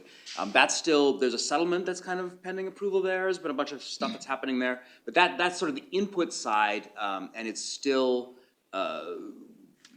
sort of progressing out there, so this litigation is. On the output side, there was a recent case where two professional voice actors sued a company, 11 Labs, right? Right. Yeah. Where they had created an AI that sort of basically created audiobooks, right? Converted a text into something you would hear. And they had different voices you could choose from in this output. And there were two professional voice actors who sued, along with their other associates, saying basically the timbre and cadence and everything about that voice in these individuals these artificial individuals you created, they were called Bella and Adam, mimic exactly mine. And so there's a copyright component of that as well, right? That you are circumventing the Digital Millennial Copyright Act prohibition on stuff. So there are copyright claims, but there's also privacy claims. You have under both common law and New York statutory law that you have misappropriated a likeness and invasion of privacy and that kind of thing. So the output privacy claims are still out there in the world being litigated, and there's developments all the time. And it was described in one report I read as also including a claim for misappropriation of the right of publicity. So it's a public privacy invasion that's also a publicity invasion. Yes, exactly. Yeah. And just talking about these recent developments, there's in the can't make this stuff up department. Again, this really goes more back to, I guess, the ownership topic, but the DOJ filed an indictment in the Southern District of New York in September against a guy named Michael Smith, who somehow used Gen AI to create hundreds of thousands of songs, streaming them billions of times, and somehow generating over 10 million in fraudulent royalties, allegedly. How that works, I don't know, but this is a brave new world. I think it was Gen AI to generate the music and then bots to download them and then collect Bots, the royalties. yes, the bots were So- distributing them, yeah. Yes. So, well-rounded scheme there on Yeah, both yeah. sides of the AI perspective. Yeah. Bias, I think we've talked about a lot, but it's clearly a serious risk. Yeah, it's the only thing I would say, just to, real quick on that, there was a development, one of those cases there, in the bias that I thought was of interest, in that there was a recent, I think it was the Mobley case, that they defeated a motion to dismiss and were allowed to go forward and bring a disparate impact case and successfully claimed that the AI sort of program that monitored and filtered out all the applications was an agent of the employer, right? So it was, hey, how can you bring a claim against me? I'm not actually the employer, but they successfully argue that this sort of third-party provider was an agent, and therefore they could bring the disparate impact claims. So these bias claims are sort of moving forward. There's a fair housing claim that's moving forward. So we've talked about that a lot this morning, but there are a lot of developments there. The hallucinations, everyone knows, as we mentioned this morning, the sort of using ChatGPT or a similar program if it generates fake cases or even fake excerpts from cases when challenged. One recent interesting thing that I've seen a fair amount is courts dealing with pro se litigants using generative AI programs in briefs and so on. And whereas they're much more inclined to sanction lawyers, courts are sort of having to wade through a bit of please don't do this anymore, but we will try and figure out what you're trying to say and address the claim. There was a case in Wisconsin in which the opening brief had 4 completely fake cases. The defendant challenged it, and then on reply, the litigant didn't respond to that issue, just produced a lot more cases, many of which were also fake. And the court simply said, look, we're going to try and get to what you're trying to say here, but don't do that anymore. And other state courts have just dismissed them outright. So there are developments there. There's also a fair number of state bar ethics decisions and court orders on disclosures. A lot of development in the litigation space to sort of address the need to disclose and be responsible for the use of AI. One little tiny thing that I thought was interesting, there was an expert who this is in a New York, I want to say the surrogates court, there's like a probate court, generated an expert report and had used AI to sort of check the damages figures as kind of a component of the report that he had generated. And the court said, you got to disclose that ahead of time and provide an opportunity for challenge, so that the sort of the use of AI, even in the background, has to be made available to challenge from the opponent before you submit it into evidence. Anyway, so developments all the time in these spaces. Assuming you can break into the black box. Yes, yeah, well, basically, yes. Now, how successful that will be in that kind of hearing, I don't know, but And I think we've discussed the definitional problems, Mhm, yes, yes, and 100%. all we need to say is some of these standing orders in courts and even some of the ethics opinions have serious definitional problems that would basically preclude the use of Westlaw and right, exactly. artificial narrow intelligence apps that we've been using for decades. Go ahead. Yeah, which one were you? Security's fine. We'll go back to the security point. Sorry. Security confidentiality sort of thing. Some of the ethics opinions that came out of the New York City Bar Association in Florida recently have really focused on the duty of confidentiality. And we've talked a lot about this, sort of inputs into the AI system with client confidential information. The New York opinion says basically, if it's a closed system, like nothing can get out, and it's or it's sort of anonymized or it's disconnected from the individuals, that's less of a risk of the duty of confidentiality threat, but it's still there. And one thing that struck me was they said it may have impacts for conflicts of interest in screening. If you have an internal firm-wide, even if it's closed off, generative AI system and there are client inputs Ethical walls. and someone is screened from information, how do you prevent them from seeing that kind of Yeah. information? So that's going to be out there in some challenges in the future, I'm sure. We've talked a lot about. Oops, That's sorry. okay. I keep pressing the wrong button. That's Yeah, all right. with my high technological sophistication here. So lots and lots of regulatory action. We've mentioned the recent EU law. Different states have passed lots of laws, or different states have passed laws recently, some addressing kind of deep fake type claims, some addressing the need for disclosure if you're using it. California has a relatively robust one. Illinois' law requires disclosure if AI is used in hiring decisions. So lots of state laws out there.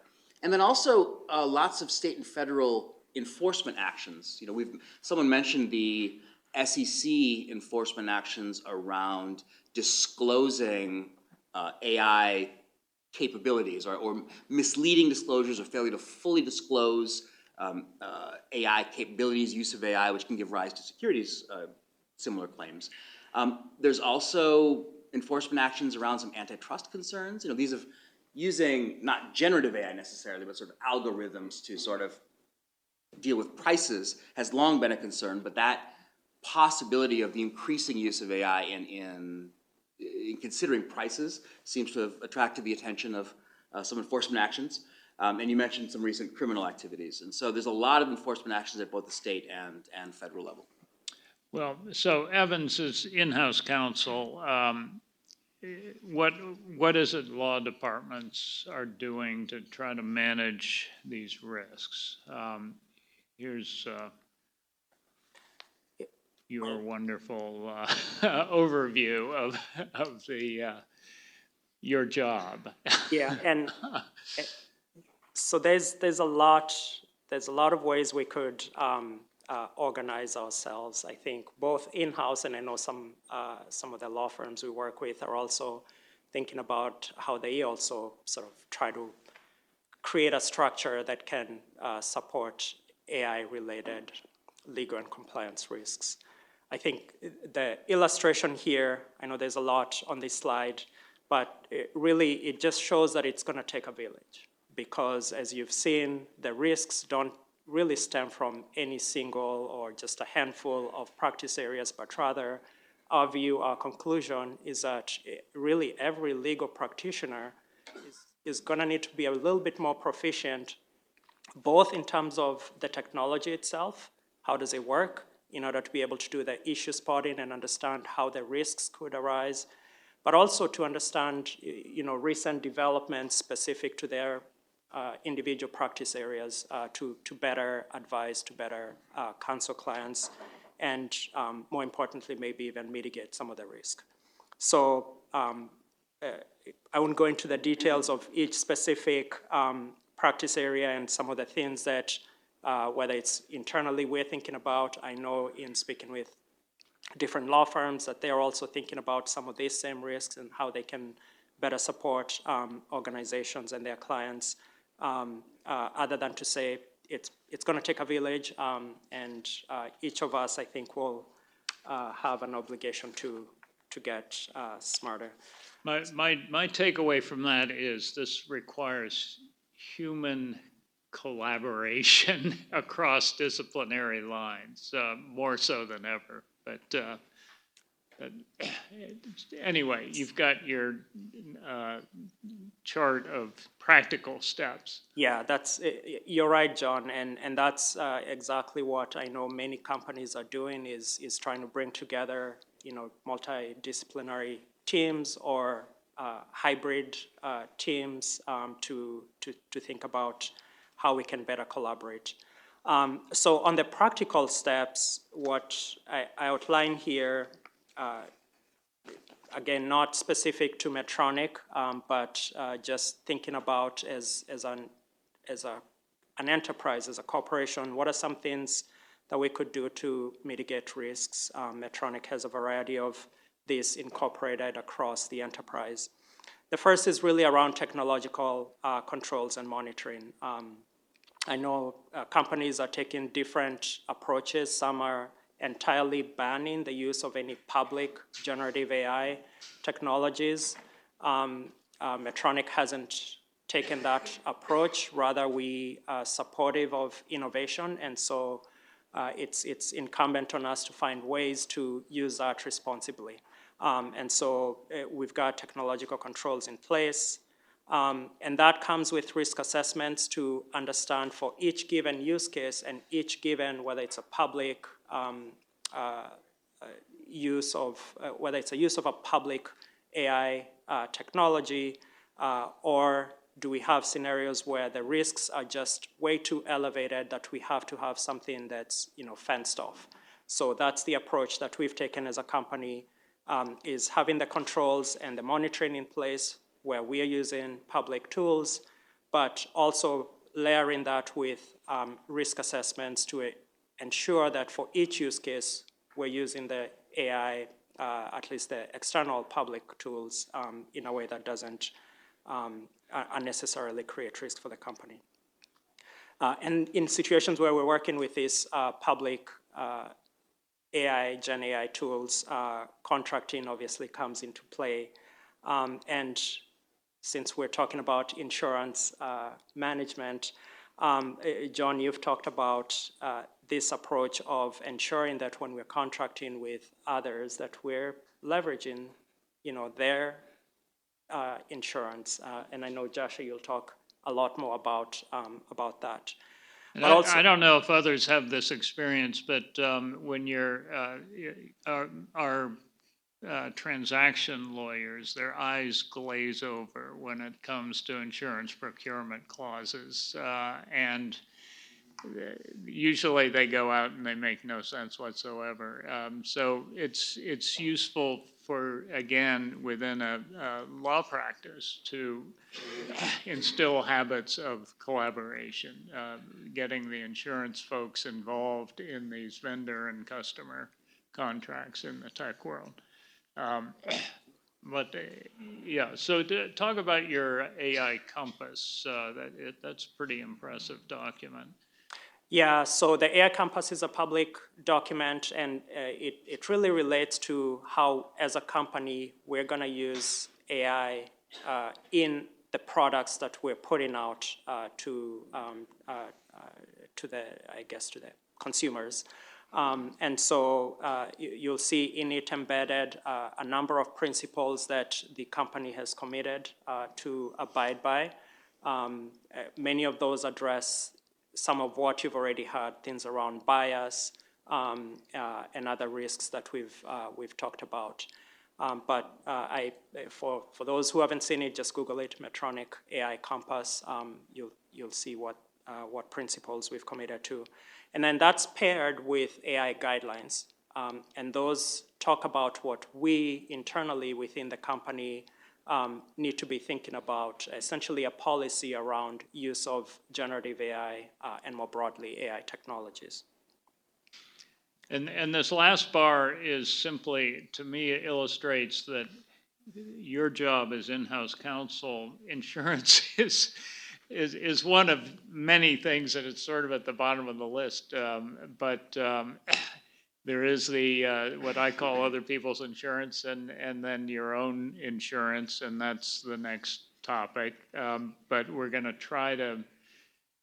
Again, this has been discussed. So, Jeff, I don't know how quickly we can go through. We can skip through this very quickly because everyone in the room is pretty familiar with all this stuff. But basically, there are some unique AI risks but a lot of the risks that we've been talking about here, privacy and copyright, are risks that we understand. And so it's not surprising that they may be covered under our other insurance policies. We talked a lot this morning about, general liability insurance has the potential to cover a bunch of this, and of course, subject to the limitations and exclusions in those policies.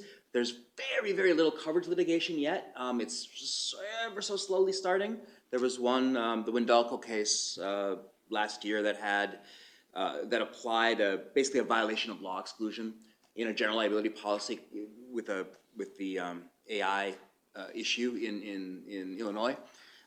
So that's here. That's an example of this. There's an Illinois appellate court decision subsequent to that said no, the federal court kind of got it wrong.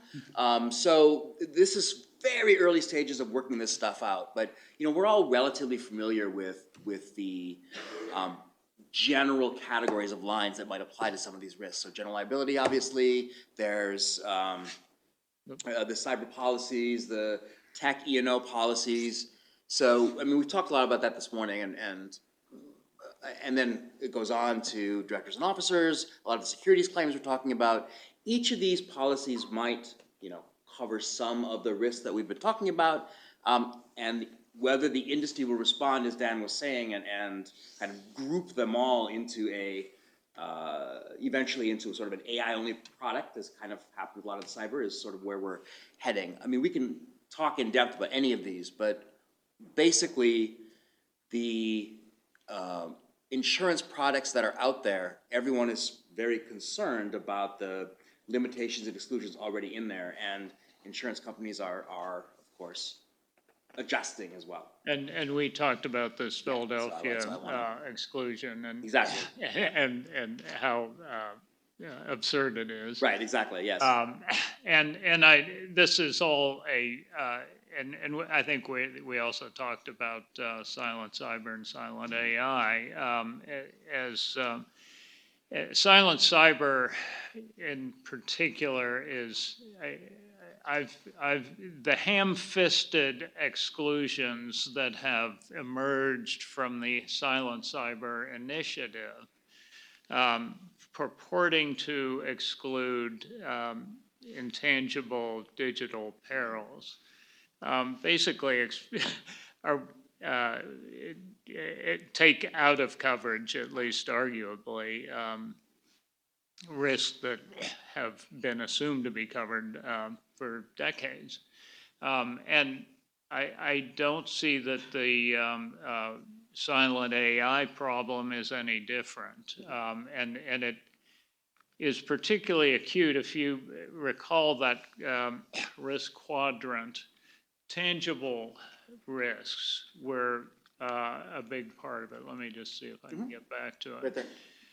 And cyber policies and a lot of these novel specialty policies typically have explicit exclusions for property damage, traditional bodily injury and property damage to tangible property. And so there is that coverage gap often, or increasingly, as traditional all-risk policies try to exclude these intangible risks, whether it's the cyber we've been litigating for a few years, or silent AI, or AI is really, in my view, just a part of that. But Joshua, you're on the cutting edge of trying to bridge these gaps, perhaps. So let's talk about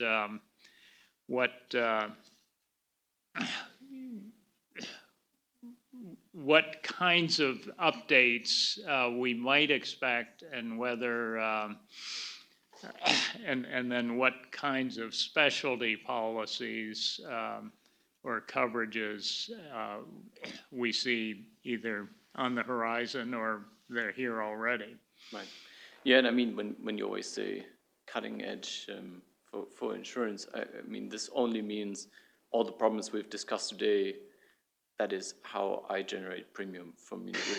Right? It's the technology problems we've had on all these slides today, but it's also a big part of that is the uncertainty on the legal side.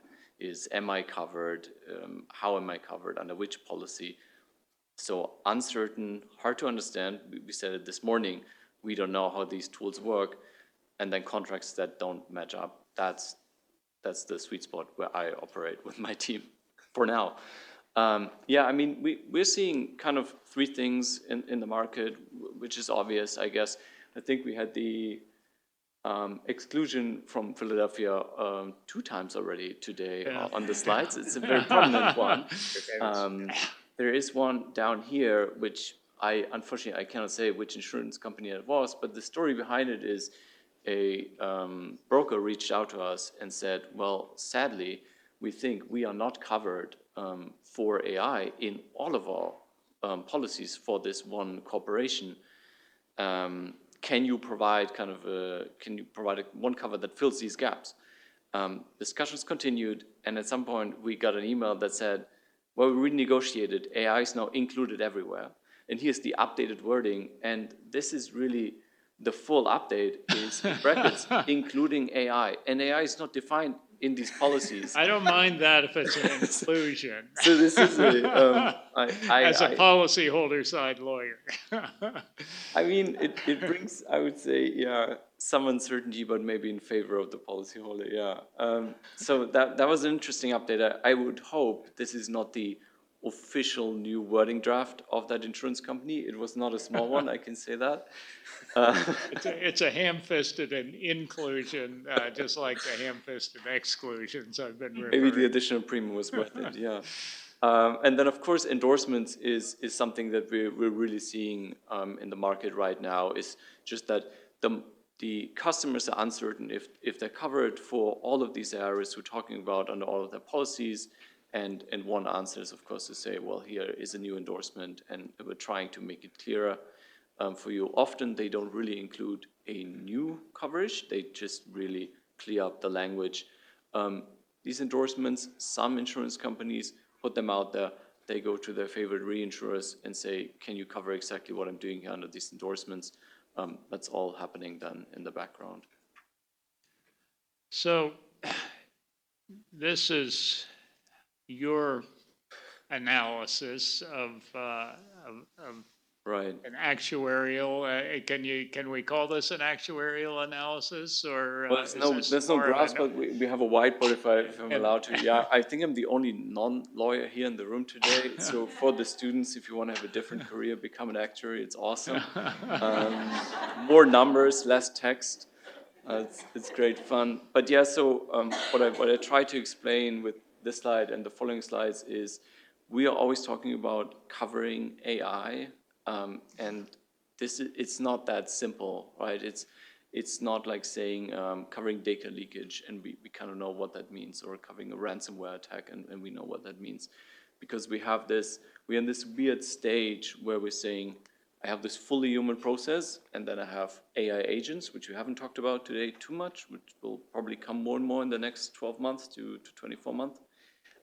But every AI process is somewhere in between. So we have this huge human component and the AI component interlinked, which really then triggers the question for someone like me who says, I want to ensure AI models making mistakes, compared to someone who says, I do not want to ensure AI models making mistakes.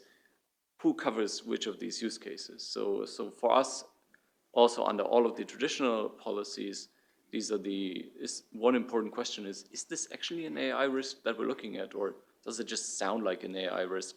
I think also a lot of the lawsuits, they are around AI use cases, right. Yes. but they're not really, it's not AI was wrong, therefore I'm going to sue you. That's right.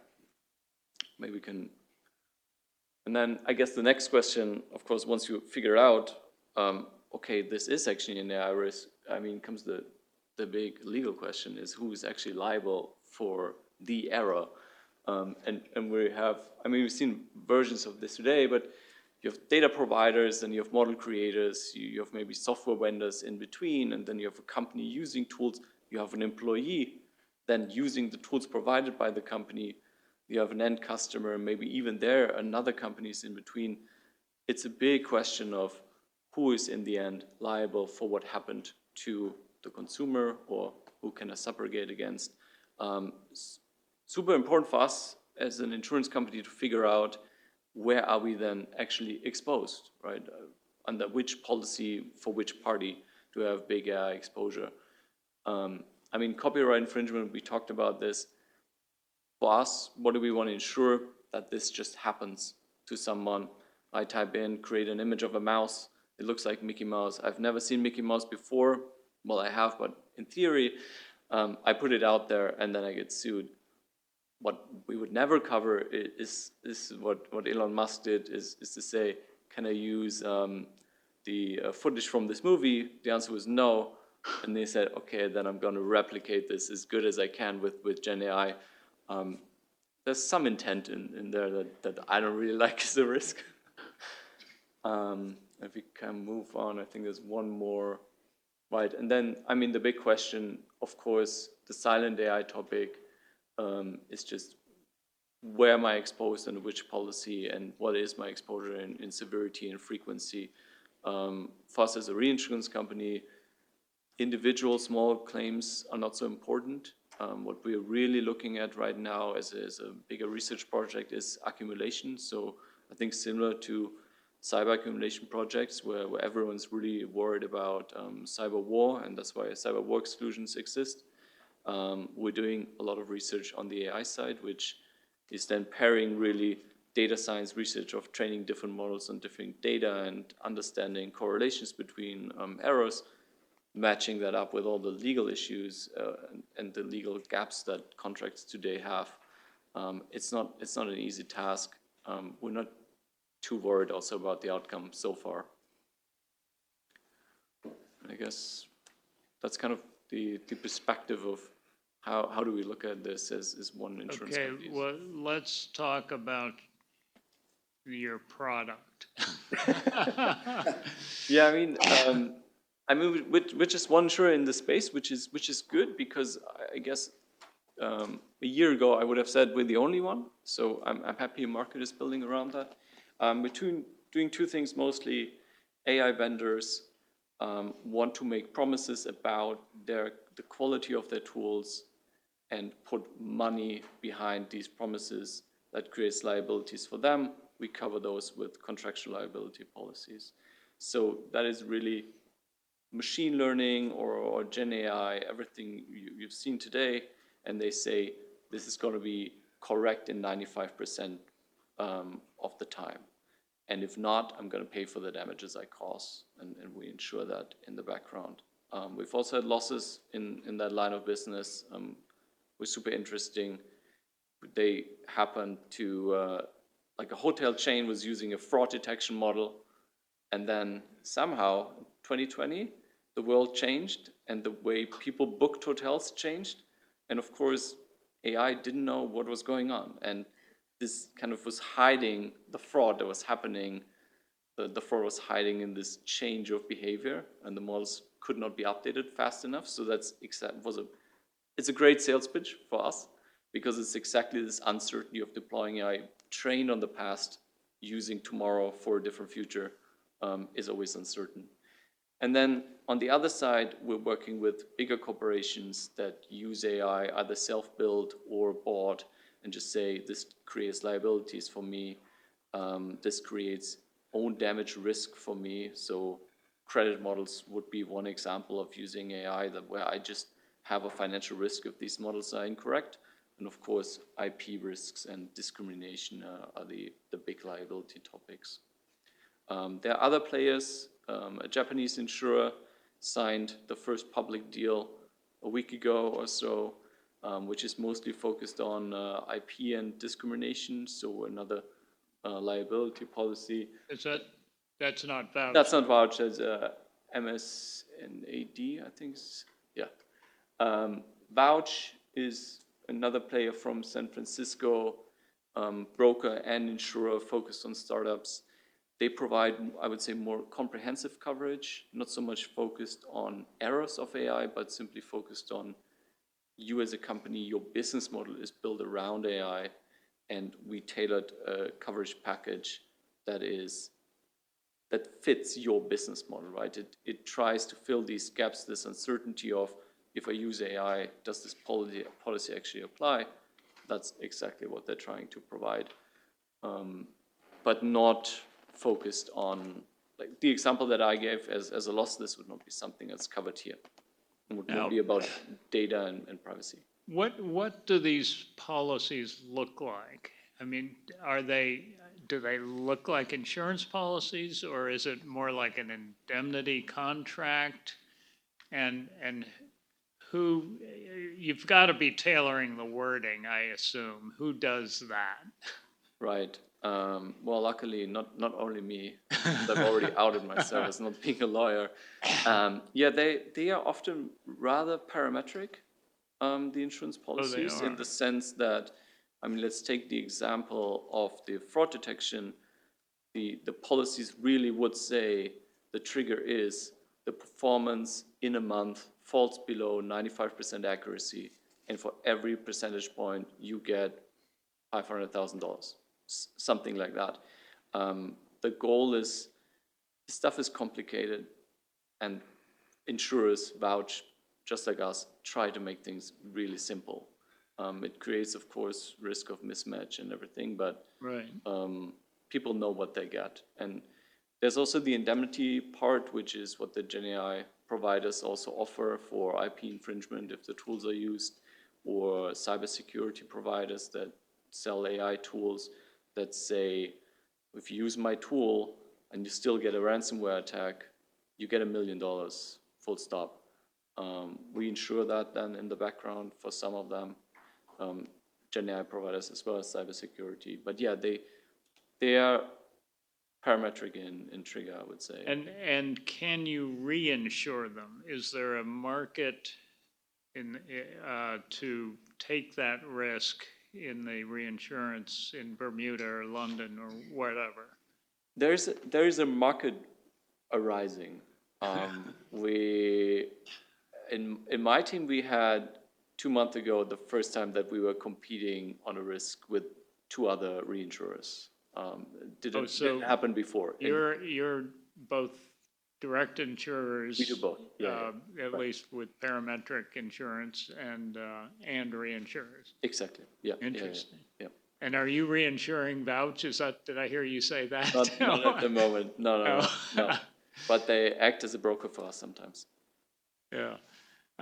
Okay, just quickly, to leave some time for questions, this... I think we've covered it, right? These are kind of the 3 areas I explained, the promises of vendors, liability risks, and you could lose money yourself, as I would say, as an actuary. Fascinating. Okay, well, we've got 5 minutes for questions. I will go back to my warning label after we discuss the questions. And if your questions can be ChatGPT or Vincent AI generated if necessary. Any questions particularly for Evans and Joshua? Yeah. Right now that you're servicing, or what your projection is really difficult, but well, I'll get to that in a second.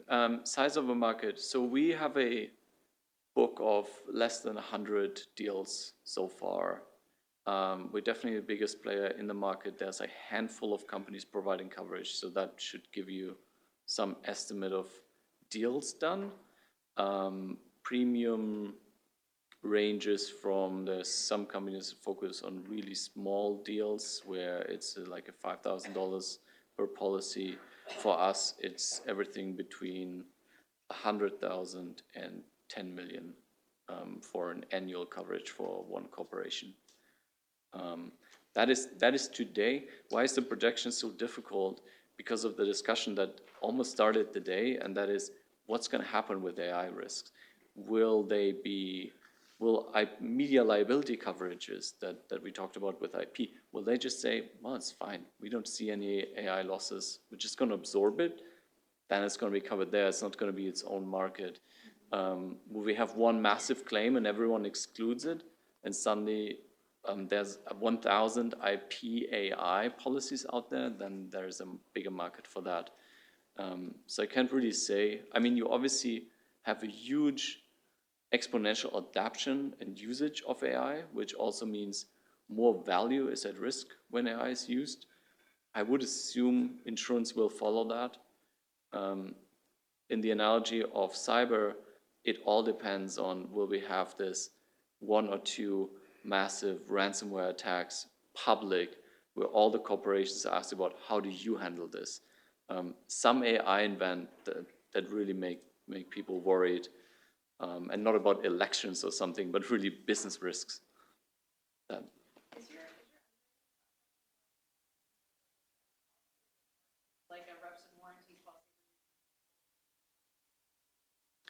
More like a cyber policy. It's really technical right now, so we're looking at training data and the way models are built and everything, so trying to kind of estimate the uncertainty of the KPI of the model that we're insuring. But that's changing because now all these liability risks, the model doing a mistake is only one tiny part of the risk itself. So the goal is for it to be not that technical. Laura? Is Medtronic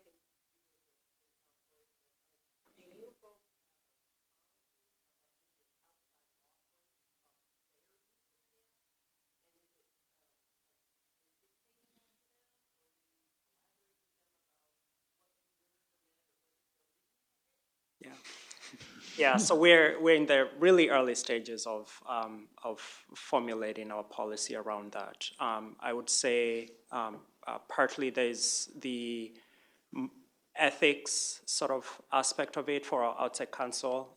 They're already, I think you've all seen the model ethics guidelines that say if you're going to use AI as an attorney, you need to inform your client. So we're having some of our law firms reach out and ask for quote unquote permission.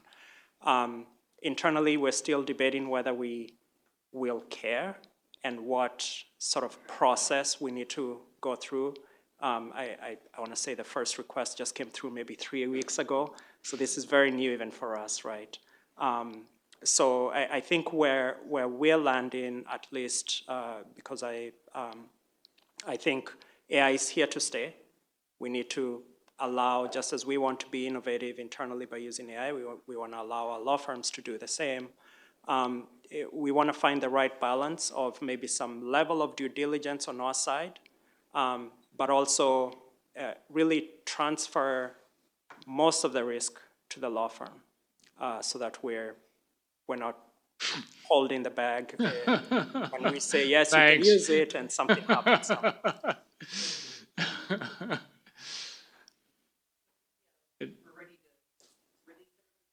Okay. Yeah, absolutely. Just going to go back to my usual warning. When it comes to AI, human adult supervision is required. Neil led an excellent panel earlier this week, right, for the ABA. I always used to say that the operative metaphor was for AI was clueless adolescent. Maybe a bright teenager, but does really dumb, reckless things. Jeff Miller, my former law student on your panel, referred to it as a first-year associate, I think, or maybe a summer associate. So maybe the AI has gotten a little smarter than the teenage adolescent, but it still requires adult supervision. Yes, but gotta be the adult in the room is my philosophy, and our future robot overlords may eliminate me for that, having that view. Thank you, everybody.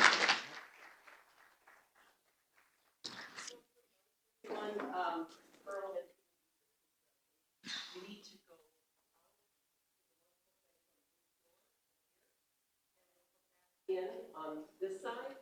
And for, if there are law students waiting in line, kind of let them get through first. You can go on both sides of the buffet, okay? Laura, should we take our stuff? Laura? Be back in here. Oh, you can be back in here first.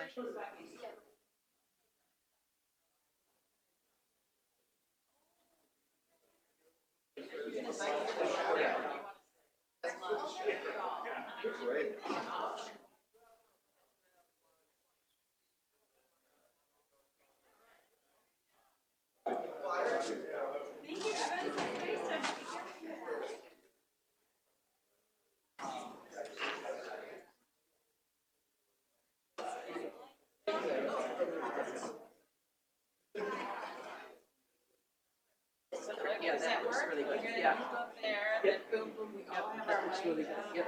Excellent. Thank you.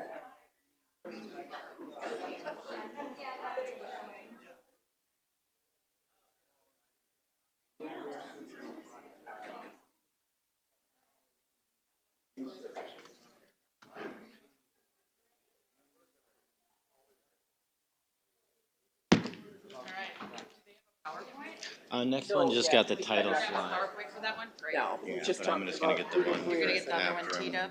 Can you? How are you, Jen? Artificial intelligence. Did you enjoy the dinner last night? I did very didn't even much. get a chance to talk to you, but yeah, the food was really good there. I like that place. Yeah. Nice, good. Yeah, it's a good group. This is a great organization, so, yeah. Oh, isn't this awesome? Yeah.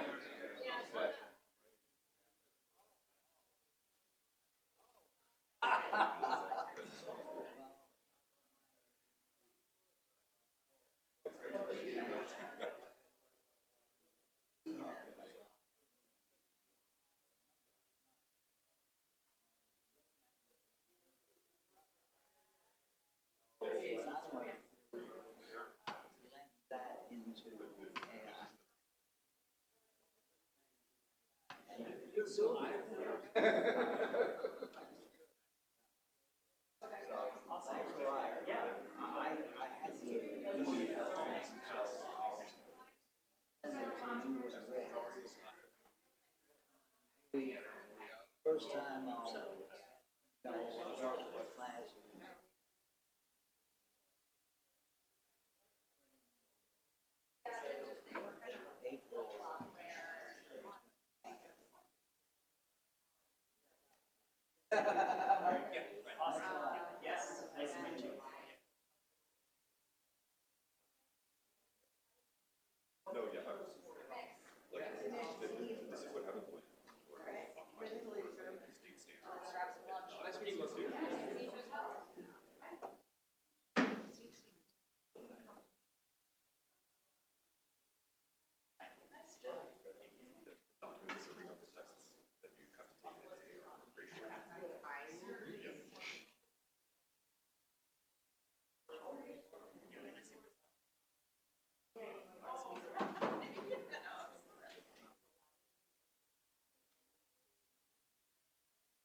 What was that? No, I'm in our just general commercial litigation group, but I do work closely with Chris, who does, I would, probably not all coverage, but a lot of it. Okay, so you're working Hoffman. Okay, where are you guys located? We are in the Normandale Office Park area. Do you know Max Schott? Yes, He's one I of my best love friends. Max. Oh my gosh. Max and I went to high school and college together. Actually, I was just with him last week ago. Were you doing karaoke by any chance? Oh my God. Okay, well, no, we talk about that all the time. So, yeah, I've known Max forever. Actually, if you ever want to hear, or just ask, I say, hey, I heard you were the greatest Tin Man ever in high school. Okay. He played the Tin Man in The Wizard of Oz, and he was so good. Like, so good. He was a year ahead of me. My husband, but yeah, so I know him, like his family. He was actually, he might have been in law school with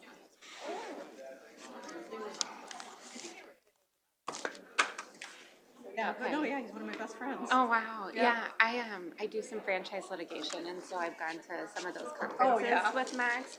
He's always leading the karaoke charge, Yes, and he it's is. so funny. I remember when he was at Gray Plant, he did this thing at a Christmas, like, because at the time he was still married to Jessica, and she videotaped it, where he put on a show about if he was an associate, he must have been at the time, and he did this whole musical thing to If I Was a Partner. And it was hysterical. He's one of the he's one of the funniest people. Oh yeah.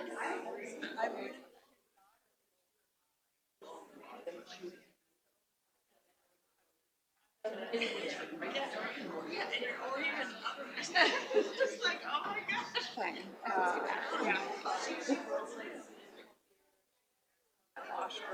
It's quite a crowd you've gathered. There's some things that never change at the University of Minnesota Law Schools that the students love. Small world. Yes, exactly.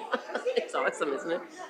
Yeah, I'm gonna give it a little more time to get hopefully a few more students in here. Shortly after the pandemic started, or sometime mid-pandemic.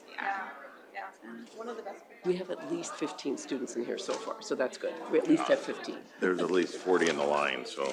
So Sarah, in your practice at Larkin, just because I want to make sure we have this side of it covered, do you do some advising on the purchase of policies on the policyholder side, or does the firm at least? You know, I am not sure. Okay.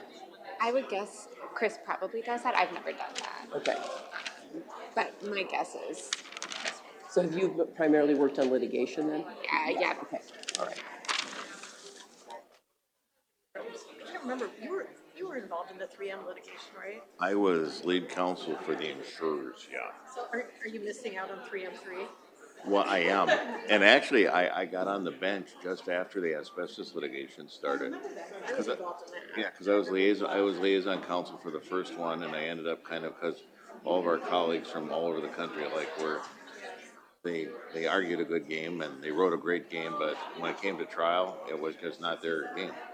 So I ended up that was like a 3-monther, and then we did all the back room work for the first one, and developed a bunch of really interesting software for its time to do the documents, and then the next big one in turn from Covington was landfill cleanup, and that, because they got that deal through the Attorney General's office and whatever.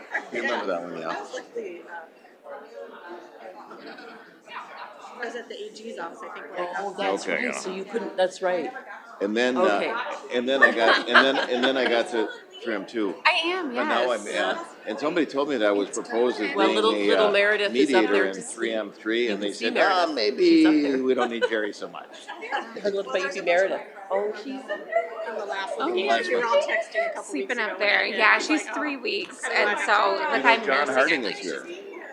You know John. I'm happy to be here. John's right in the air. I haven't seen you in ages. I know you look great. It's like old home week here. It is. It is. I love it, actually. July of 2000 or So Amy, we have to get you on a panel in Tucson one of these times so you can come back and see everybody. talking about that, like now that we're Okay, investors. Okay, we gotta see what we can do.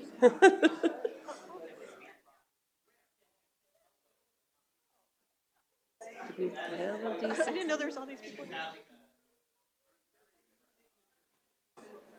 Yeah, so there's students that are getting here and then going to get food, so I want to wait a little longer, if that's okay? Sure, that's fine, yeah. I mean, we got till 1:15, so we have plenty of time, so I thought give them a little longer, another 5 minutes or so.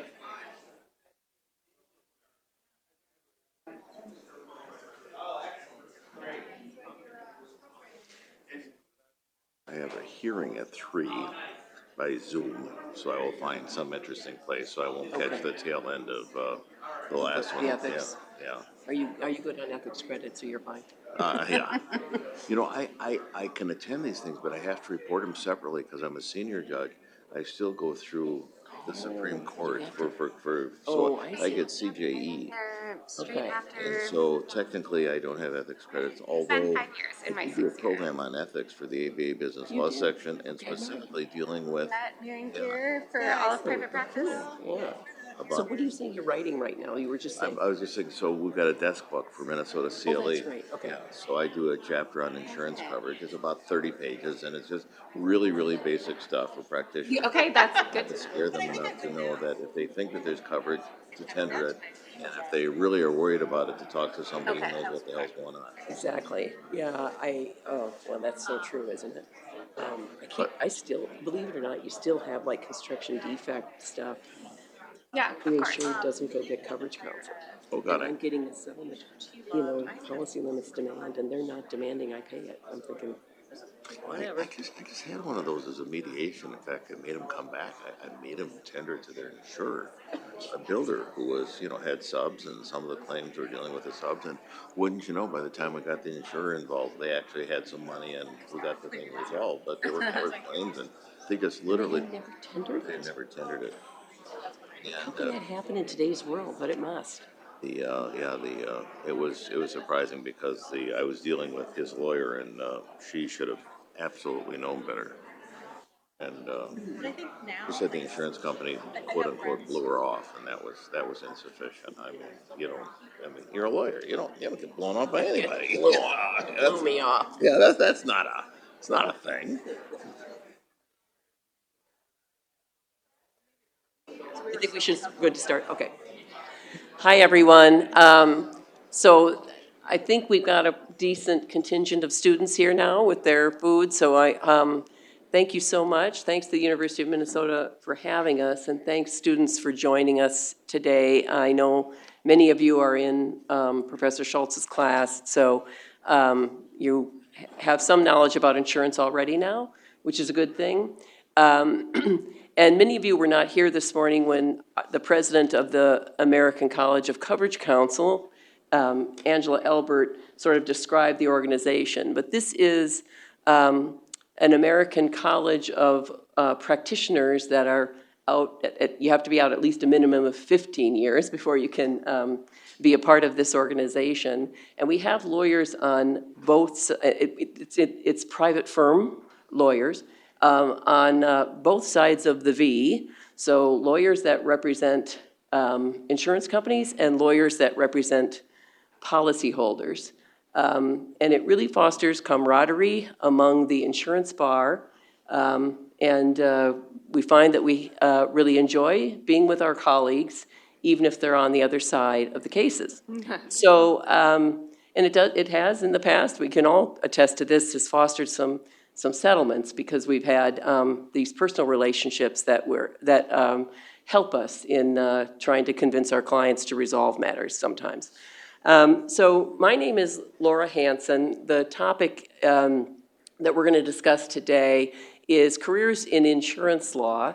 And I've got a group of panelists to talk to you today about their legal career, and I'm going to let each of them sort of introduce themselves and describe how they came to insurance, and I'll kind of wind up that group at the end, and just request that each of you make sure you tell us sort of which side that you've, in your career, which side you've been on, and if it's both, go ahead and say that, and then I'll finish. So to my right is Judge Abrams. Go ahead.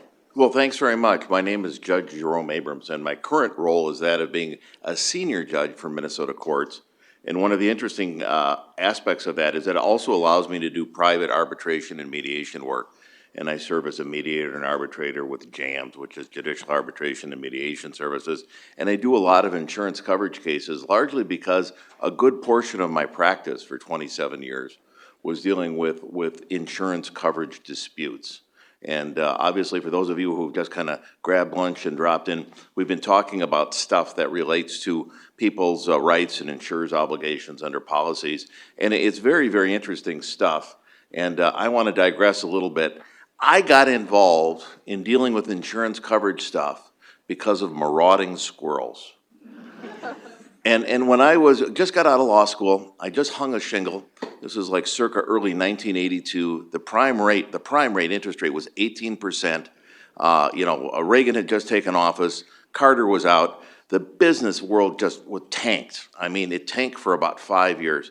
I can remember in my law school class that I think graduating 1, 2, and 3 got jobs, and everybody else was kind of left. So it was maybe the worst market ever. Okay, so fine, I go right to hyperbole. Maybe not the worst job market, but it was tough.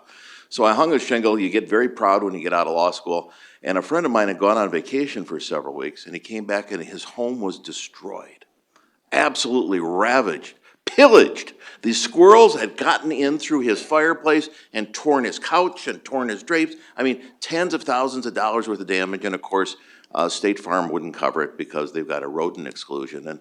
And I looked at the situation as a new young lawyer, and I thought, geez, well, they really mean like rodents, kind of like ameliorating waste. It's kind of like people didn't take care of their stuff, and they let these like rats and mice and things in. It kind of took it down. So I champion the cause of insurance coverage for marauding squirrels, because these squirrels, by reason of their desperation, tore this place apart. And of course, there was no evidence of them when they were all gone, so they clearly weren't there. And like the case law was providing at that time about people causing waste on account of providing a home for rodents. So needless to say, one of my very first cases that I filed in Hennepin County District Court, I lost. But one of the things we know about contracts is you give effect to the ordinary understanding of the words, and after all, squirrels are rodents, whether they're marauding or not. But I will tell you, as careers go in insurance, I mean, that's maybe like an extreme example, but maybe not. It's fascinating because the whole world works based upon where people can shift risk and whether those shifts are effective and can get paid for. And because we always start with a contract, it leaves lots of room for lawyers to apply their trade. So it's you're not going to believe this. It's actually fun and exciting, but I'll leave the others to explain why. My name is Sarah Greening. I'm an associate at Larkin Hoffman. I've been there for about 5 years. I am a U grad, and I took Professor Schwartz's insurance class, which was my first introduction to how to read a policy. And how I got into the coverage practice was once I started at Larkin, there was also a newer shareholder there who had just transferred in, whose primary practice was insurance coverage. And he needed an associate to work with, and I needed work to work on. So we started working together, and I just really enjoyed it. We do policyholder work, which in our practice, like our commercial litigation practice, a lot of the times we're on the defense or the employer side. So I thought it was kind of fun to represent the little guy, and I think that's an interesting part of the practice too. Good afternoon. Is this on? My name is Amy Woodworth, and I'm a senior claim counsel at Travelers Insurance Company, and I've been there for about 3.5 years. Before that, I actually worked with Laura for many years at Mir & Gear. And the way I'd say I kind of fell into insurance coverage is when I was a law student, I really thought I wanted to do public interest work, and so both summers I worked for legal aid, and I realized I didn't like it. I did not like family law, I did not like landlord-tenant law, and I did not like disability law. So I was like, what am I going to do? So then I clerked for a district court judge for 2 years, and I realized the area I was most interested in was civil litigation. and I felt like the issues were just so interesting, and I liked the intellectual part of it. And so I actually had seen a couple of lawyers from Mir and Gear try cases, and I was like, I want to go work there. They were both women too, so I thought they were great litigators, and I was like, that's where I want to go, and that's who I contacted. And then I was lucky enough to get put in the insurance coverage group. Not really focused on that, but I ended up loving it, and I did that for, I don't even want to count how many years, actually. I did leave, I will say, for a while. After I did it for 3 years, I thought, well, wait, maybe I still do want to do public interest. And so I went to the Attorney General's office where I worked in the consumer fraud area. And that's when I realized again that, one, I'm not a plaintiff's attorney. I did not like, a lot of my cases were in the news. I did not like that part. And so I wanted to come back to the firm, and I did. And so I've really enjoyed the insurance coverage work. So I've always been on the insurer side of things, except maybe you could say when I was at the Attorney General's office, because we were bringing a lot of cases, but it was all in the health insurance arena. So you're at Travelers now? Yes, Travelers. So I'm, as Amy mentioned, I'm at Mir and Gear in Minneapolis. I've been doing insurance coverage since I got there, which was 39 years ago. And I fell in, like everybody else, I kind of fell into it. I got, as an associate, got asked to work on a case involving Pillsbury. There was an alleged scare of contaminants in their product. And they had a product integrity insurance policy, which is kind of a really narrow niche kind of policy, and massive lawsuit with 6-week trial, and it was really fascinating. And once you get one little hook in an insurance coverage case and find out it's a good fit for you, this has been my experience with almost anybody who starts working in insurance coverage and stays there, is that they find they like it. They like the combination of contract law, right? Understanding how to read an insurance policy, which is a contract, along with learning a lot about, maybe not a lot, but at least a little, about the underlying dispute, at least with respect to liability coverage. So the bulk of my practice has been in the liability coverage context, mainly general liability policies, and some, food policies, a few other unique niche areas, but also a lot of commercial auto coverage, and then some first-party property disputes as well. I'm licensed in numerous states because there are some states that have low populations, but really big bad faith exposure because of the way the law has developed there. And so I'm licensed in a couple of other states where there aren't as many coverage specialists there because they're low populated, like Montana and South Dakota. So my practice has been, over the years, it has followed sort of the trends in insurance coverage litigation. So in the 90s, a whole lot of environmental litigation, and then a lot more construction defect litigation, et cetera. So what happens in the insurance world is that the insurance coverage litigation tends to follow the underlying litigation, at least on the liability side. So you get the opportunity to learn about a lot of different things when you work in the insurance coverage area. So my practice when I was a young associate started with a fair amount of insurance coverage opinion writing and some litigation, and then the litigation increased over time. So Judge Abrams, can you talk a little bit about what you liked about insurance coverage when litigating besides the squirrels?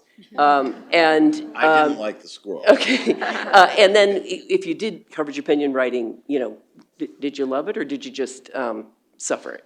Well, okay, so there maybe for those of you who aren't members of this organization, just kind of a few basic things. Insurance, many of the people who are here today have got multi-state practices, as Laura pointed out. So at the outset, you quickly find yourself learning and studying the law of other states, and that itself is it's edifying. I mean, you learn about stuff, and most of us, if we decided to go to law school, we think it's fun to learn about stuff. And you learn about different stuff. You learn about these fact situations and whether or not the policy that was issued really does or doesn't cover it. And if it does, what's going on and why isn't it paying? And if it doesn't, what arguments or reasons can you advance? And typically this goes back and forth for a while in writing. So writing skills are very, very important. But typically before it even gets in the hands of someone, there's someone that does an analysis of the policy and the facts, and they write something called a coverage opinion. And I can remember I matriculated from being on my own to being with a small firm that did a lot of insurance defense work, which is a different role for a lawyer. Insurance companies, when they do have coverage and a duty to defend as part of their contract, they hire a lawyer on their policyholders' behalf to defend them. And I was doing quite a bit of that. And you can't do both because there's an inherent conflict, obviously. And I recall getting a case that and the first time I was asked to do a coverage opinion, I remember the person who sent it over, and it was some really ridiculous thing that happened in a car. Okay, and somebody was tendering it to their auto insurer, and how can somebody possibly, and it involved two people and whatever in the disease, and it was the most insane thing you can imagine, but there it was an auto claim. And I said, you know what, Bob, you probably don't have to pay for any part of that. And he says, well, Jerry, you write up, you do all the research that's necessary, and you tell us why. Do a coverage opinion. And I don't want to say you get hooked on it, but it's kind of like, it's like opening a package and trying to figure out all the contents that are inside of it, and you never kind of know where it's going to lead. But it's always kind of fun and interesting. But of all the things that are truly necessary is you have to want to do it. You have to have literally the discipline to get from beginning to end, and both a knowledge of the contract and a knowledge of the law to apply, and then the ability to explain it. And sometimes these coverage opinions, holy cow, they could be 3 or 4 pages. I think I wrote some back in the day that probably pushed 80 or 90. Yeah. 80 or 90? Yeah, but to give you some idea, it's like, talk about cases like which insurer should pay, if any, for what happened at the World Trade Center as a result of 9/11. I mean, that's an example of something that I did a lot of work on. And you can imagine all the different, and I'm sure some other people in this room did a lot of work on that too. But you can imagine all the intricacies related to all the various events. And there's this wonderful quote from the New York Times, and I won't really bore you with too much more of it, but how an insurance policy is like old underwear. You don't find the gaps in coverage till you've had an accident. And a lot of the work I was doing was trying to explain these gaps in writing, both to the insurance company and allowing them to be in a position through, and sometimes as a lawyer is explaining it to judges and sometimes juries and obviously policyholders and their lawyers. So that kind of sums up where getting involved in doing the coverage work really kind of rubber meets the road, if I can borrow Ross Broad's. Did you, when you were doing litigation as a practitioner, was it something that you really enjoyed? Did you prefer the world when you did defense work? So I don't want to take up anybody's time too much, but one of the things I had an opportunity to do is try a lot of cases as a defense lawyer. I've been a member of the American Board of Trial Advocates since the mid-90s, and back in those days, I don't remember if I had to have 25 or 50 jury trials. I mean, we in our small defense firm, we were trying cases like every week.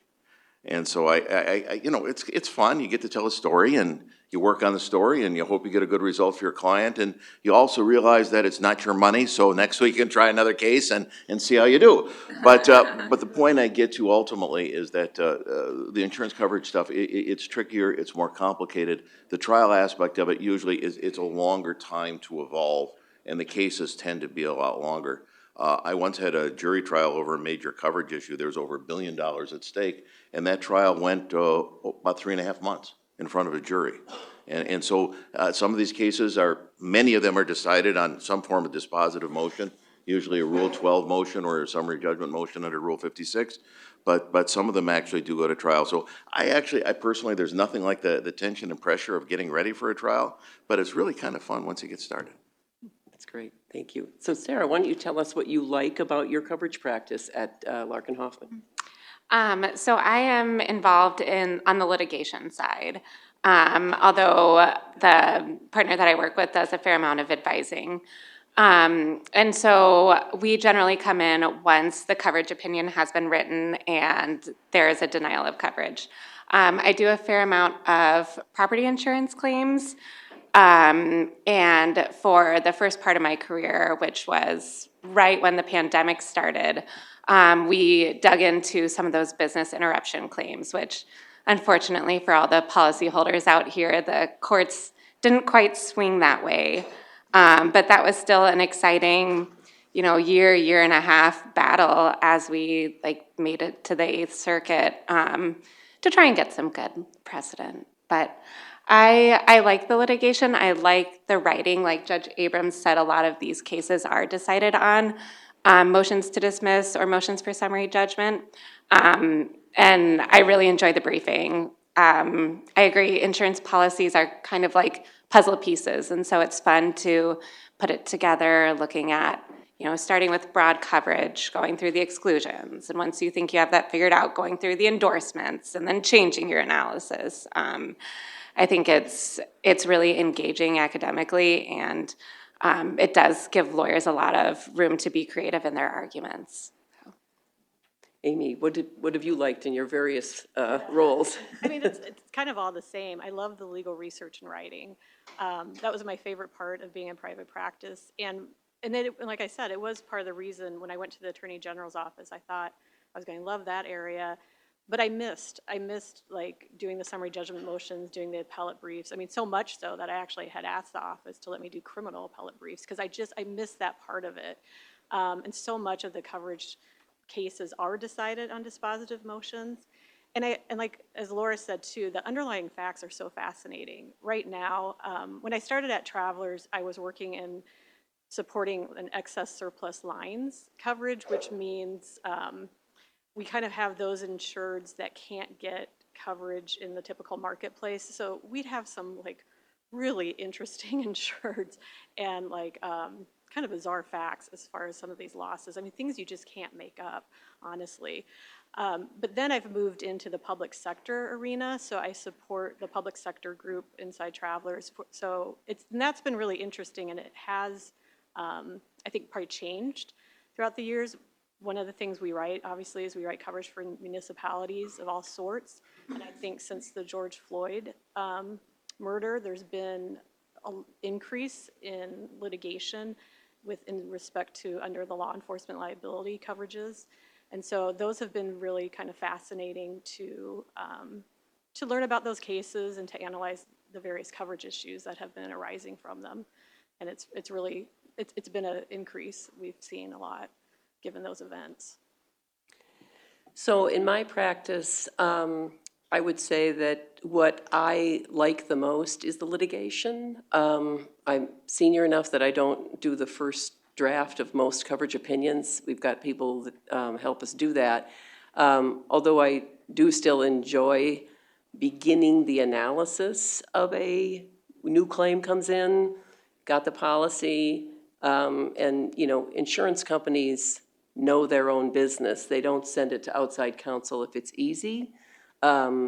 So at least in the area that I work, so when we get something from a client, it's because they believe that they need outside lawyers to take a look at this. Sometimes it might be because it has multi-jurisdictional risk associated with it. They're not really sure the law of what state will apply, et cetera. But what I like about that is the very first review, like what do we think the issues are? What do we need to research? What do we care about? I think that's really fascinating. And then, I know it doesn't sound like it is, but I think it is. And then in the litigation realm, most insurers are not big fans of having a jury trial on the theory that, they're not great defendants in jury trials. And so carriers are all about having certainty and trying to get an issue resolved. It is a contract, so it often can be decided as a matter of law by a judge and not by a jury usually. So I love the strategy of litigation. I love trying to set the case up so that it can be ready for dispositive motion as early as possible. What kind of limited discovery do we need, if at all?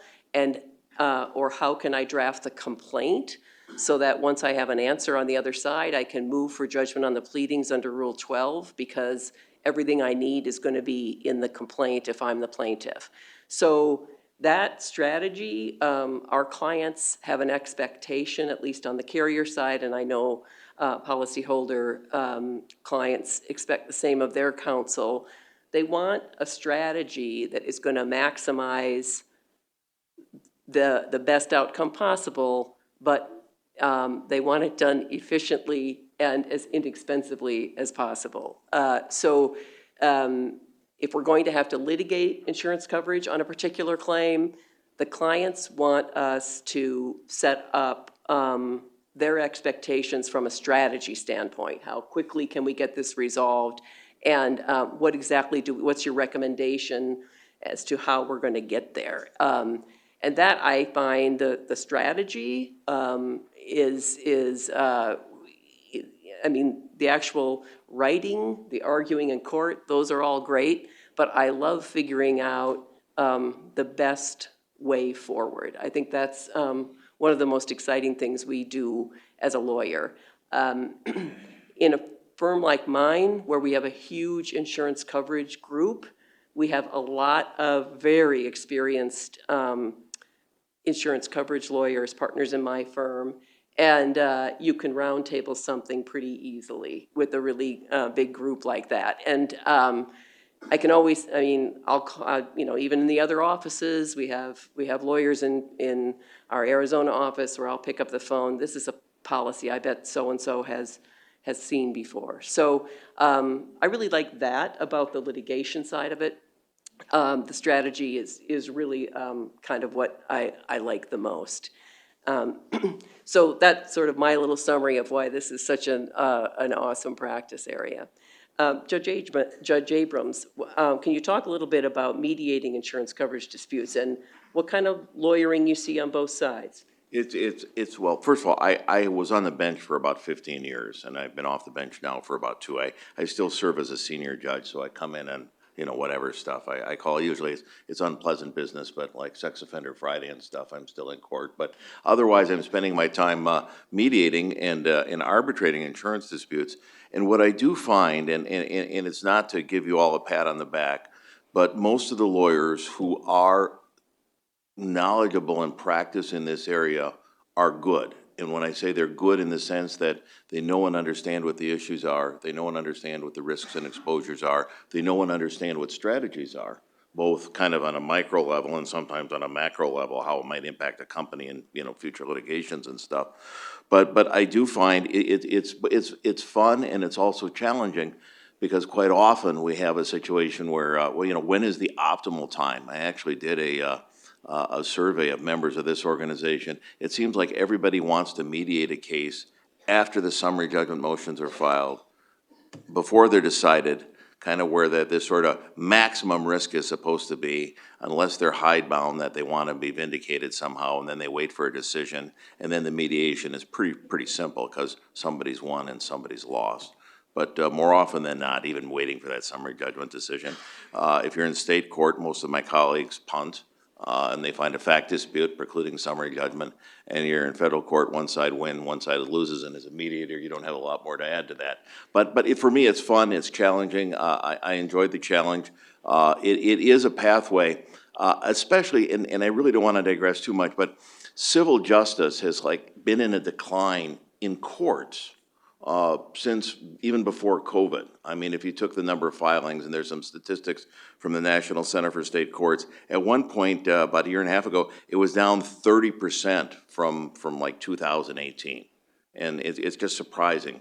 And so a lot more people are using ADR as a way to get these disputes resolved. And frankly, quite often, just because of sometimes bad faith exposures, sometimes because it doesn't work with a company strategy as to how they want to have their policy interpreted based upon court decisions, that ADR is a place for people to get. Policyholders want their money. I mean, that's can I say invariably the case? You okay with that? I'm okay with that. Okay, yeah. And you also get these lines, oh, we paid premiums for years, and how come we not, et cetera, et cetera, et cetera. So for most people, going to court is kind of the last resort. But as lawyers, you have to know that if you can't get it resolved some other way, if it's not a dispositive motion, if it's not through an ADR process, it's gonna be in a court. And sometimes finding a court that can give you the time and the knowledge and the opportunity to fully present your situation in a coverage case, especially complicated ones, ADR seems to be a very, very logical alternative for a lot of people, a lot of times. Sarah, I know you had the experience of having the insurance law class here from Professor Schwartz. So you had a nice background in insurance before you went out to your private firm. But why don't you talk a little bit about the training, how it was to start handling insurance coverage litigation with just your law school class? What other kind of training did you get in your firm or by your mentors? Can you talk a little bit about that? Yeah, so I work closely with Chris Yetka, who has served as my mentor for years. And while I, was introduced to reading a policy, I had slept a couple of times since class and taking the bar, so it was really good to get a refresher from Chris about just like going through reading the various sections of the policy and how different sections impact coverage, and then, learning how to draft a complaint and things like that is stuff that law school doesn't necessarily walk you through. So the actual practice, the actual litigation piece was all new. And so I feel like I had a lot of support at my firm being able to put that together, and then briefs and the red lines. Don't be afraid of the red lines. They'll serve you in the long run. I would say my work was definitely redlined a lot at first, but then would slowly get better. So I'd just say learning the litigation piece was probably the biggest transition from law school to the actual law firm. Did you feel pretty confident in your research abilities when you went to the private firm in terms of the insurance side? Like, did you have any trouble doing insurance research on your cases? I think there's a little bit of imposter syndrome when you first go into the law firm, and so wanting to make sure that you have actually read all of the important cases, haven't missed anything, you're not accidentally misrepresenting the law, that there was a lot of second guessing there and probably spending too much time making sure I wasn't missing anything. But Westlaw is pretty easy to use once you get the hang of it, and we have good library resources. So I would say not too long after, I found I was able to pretty successfully navigate, the insurance tab in Westlaw and making sure that I was going through all of the relevant cases, the cases that would appear and reappear in citations. And so there's definitely a learning curve, but I don't think it was too difficult, and it didn't take too long. And you've been doing your insurance practice for quite a while now, and you still like it? I'm just trying to enforce it for everyone.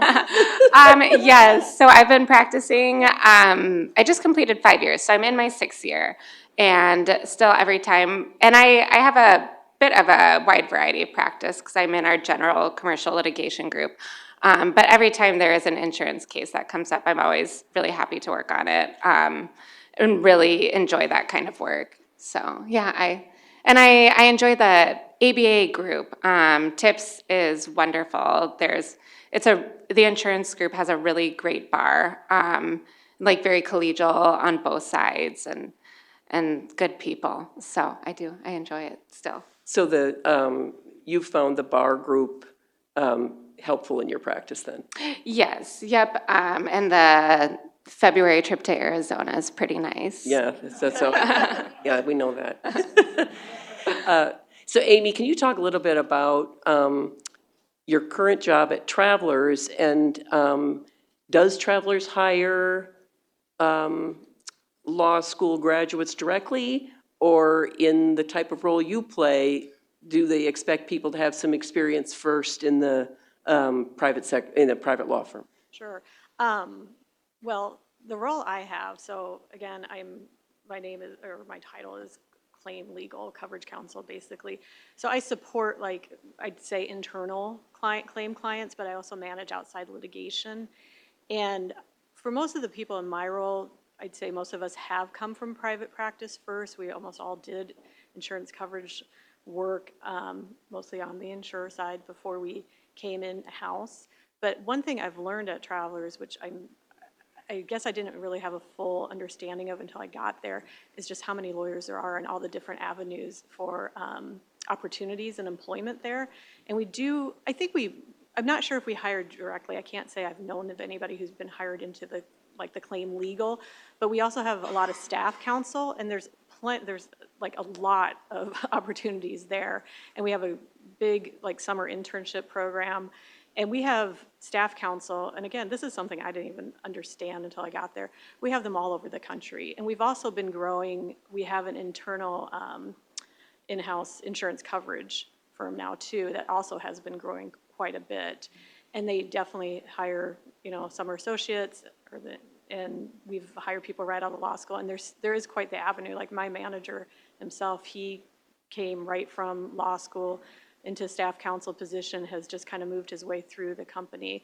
And we also hire people to handle, we have a lot of lawyers who actually handle on the claim side. So they're actually monitoring the liability litigation. I only manage the coverage litigation piece of it, but we have plenty of attorneys who are managing the actual defense of the case. And that's particularly with respect to those high value type claims, in our business torts area, where we have a lot of intellectual property cases, or even in some of the other areas, but I'd say that's the most part. And also we have a bond group. Again, those are kind of very technical as far as the underlying litigation. So a lot of times we do have attorneys who are handling those, but more as a claims function versus then what I do, which is really, I am kind of like the, what Laura does, but I have a pretty set group of clients. They can only come to me to get those coverage opinions, and then I do hire the outside counsel.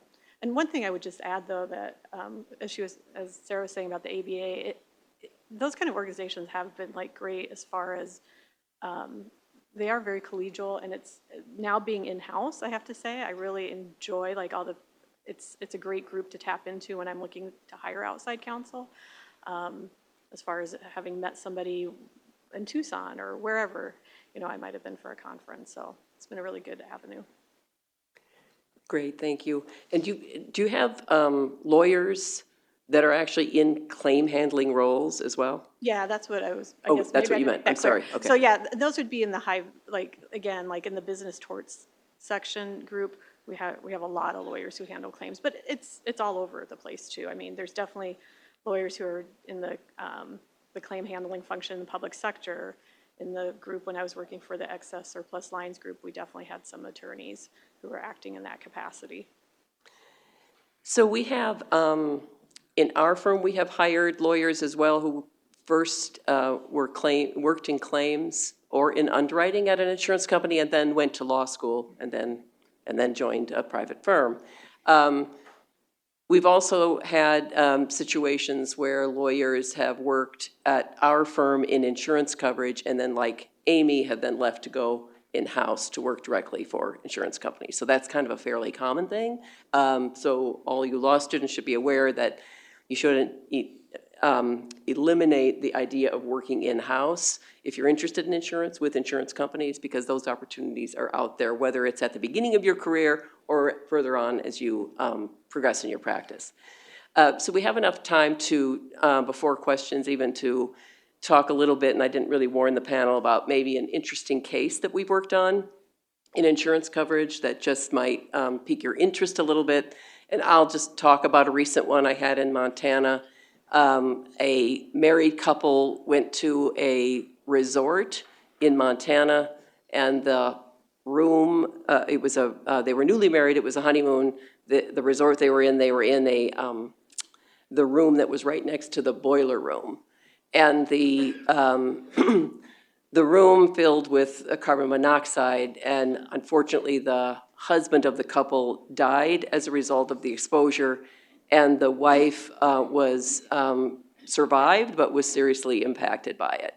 The issue in the case, the policy limits were paid, but the issue in the case was whether or not it was one occurrence or two. And the reason there was an issue over it was one occurrence or two is that the sister of the woman couldn't reach her by phone and called the hotel and asked them to check on them 3 times, and they never did. So the argument was, hey, you've got another occurrence, because the initial negligence is the carbon monoxide exposure as a result of the faulty boiler that you guys didn't properly maintain. But there is a second act of negligence, and that would have saved the wife, or that would have saved the husband. He would have survived, and the wife would have been less injured if you would have gone to the room when you were called, right? So that was the issue, and there would have been an additional $1 million available in coverage if there were 2 occurrences versus 1. So we had to file a lawsuit over that. We have to sue the underlying claimant as well. So it was a really interesting case, and ultimately the court determined it was just 1 occurrence. It was in federal court, and then it went up to the Ninth Circuit, and then it settled. So that case had very big emotion associated with it. The underlying lawsuit was still pending because there were other defendants. They were trying to argue that the person who repaired it, was negligent as well. So there was a lot of high emotion with the case, but with respect to the specific issue over, is this 1 occurrence or 2, we just looked at the case law. So here's the case law. There isn't much in Montana. What else is there in the Ninth Circuit, which is where Montana sits? And ultimately, the court ruled in our favor, even though there were a couple of unfavorable cases from our perspective in Nevada. So the court ultimately concluded that there's just 1 cause. There's only 1 cause, and it's the buildup of carbon monoxide, and therefore just 1 occurrence. So that's kind of an interesting case that we had I learned a lot about. There were experts on whether how carbon monoxide works, how it builds up, and issues over whether the negligent conduct of the hotel constitutes a separate independent act. So it was a very interesting case, and you learned something about how carbon monoxide operates, and you end up talking to experts, et cetera. So the fun thing about insurance is I have my interesting legal question over, is this 1 occurrence or 2? But at the same time, I'm learning all about the underlying facts. What is the duty of the front desk when they get a phone call to make a welfare check, right? And I'm learning about, that's the underlying case, and I'm learning about how does carbon monoxide build up? How much more did it build up between the phone call to go check on the people versus not? So it's that kind of a thing that I think makes the cases really interesting to work on as an insurance coverage lawyer. Have you got one that you've come up with now as we've been sitting here? Well, you realize that Besides the squirrels. I was singularly unsuccessful on distinguishing squirrels by reason of their habits. But along that animal vein, I did have this case that was invented in federal court, and we ended up settling it and then arbitrating. We had to pay off the policyholder, or I should say the claimant in the case, and it was an infringement case, copyright and manner of doing business case. It was mostly Lanham Act, and again, it's the underlying cause really didn't make a lot of difference because there are issues with the policy and its coverage. And one of the things that insurance policies do is they provide coverage for things that are like accidents. They're things that you don't plan for. So when you get into this area of infringement, a lot of times people plan for these events. It's like they steal other people's ideas. And so the question is after they get sued for stealing those ideas, whether an insurance company should really come in and respond and pick up the pieces. I mean, was it an accident you included? And we're going to certainly see this in the realm of artificial intelligence. Was it an accident you included somebody's information when whatever data you're using for your AI model to exercise? I mean, that could be an accident that you didn't intend to do it, you did. But the subject matter was doe urine, okay? That is the collection of urine from female deer when in estrus, when in heat. And that's used as an attractant for male deer. And I'm bringing this up because it's timely. Deer hunting season is just ended. So I'm trying to be like on the spot, and so it was a remarkably interesting case because it was these people had taken some ideas about using in clothing and articles of things that people would wear while they were hunting that would suppress their human smell to make the smell of this doe urine more effective, okay? Now, some of these people, I didn't realize about deer hunting, some people would like put the doe urine on like their tree stand and sit in the tree. Some people would slather it on themselves. And it was just, but the claim was a huge one because I didn't realize what the markup was on doe urine. And I mean, the amount of money that was involved was stunning, and the conduct that these people engaged in, basically in their manner of doing business, and to try and it was all about how they were masking the human scent and whether they're using activated charcoal and putting it in the fabric and this and that. The allegation was it wasn't their idea and they stole that, and so they were selling their clothing and stuff to a lot of people and claiming it was very effective, but it was really somebody else's idea. But the point is in representing the insurer for the people who were claimed to have stolen this idea, reservation of rights had issued. The case kind of got away from everyone at the insurance company. Next thing you know, there's a trial in federal court and got it settled. And we arbitrated we went to private arbitration, so nobody had to air, pardon the expression, their dirty laundry in front of a jury, and we ended up, I remember arbitrating it, and we got a big result against the policyholder. So we fronted the money to settle the underlying case, and then we got a judgment against the policyholder, and that became a big runaround as well. But Was the policyholder solvent? Did you actually? we collected some of it. Okay.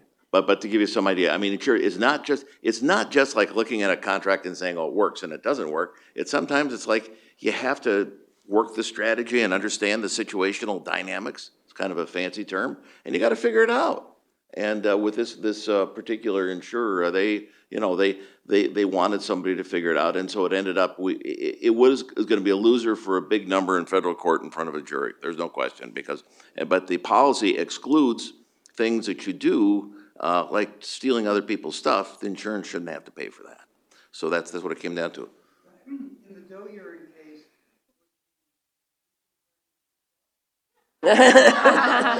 Well, they were, and I'm not even going to bore you because I'm going to pass it along, but as a result of that, I got a second doe urine infringement coverage case. So when it came to when I was in practice, I was kind of the local expert in matters, which is a very, very difficult thing to kind of live through, because when those calls come, you want to run and hide, but you always say hi and sure, I'll accept the case. Maybe the next one passed the smell test. Sarah, can you share a file with us or a case with us?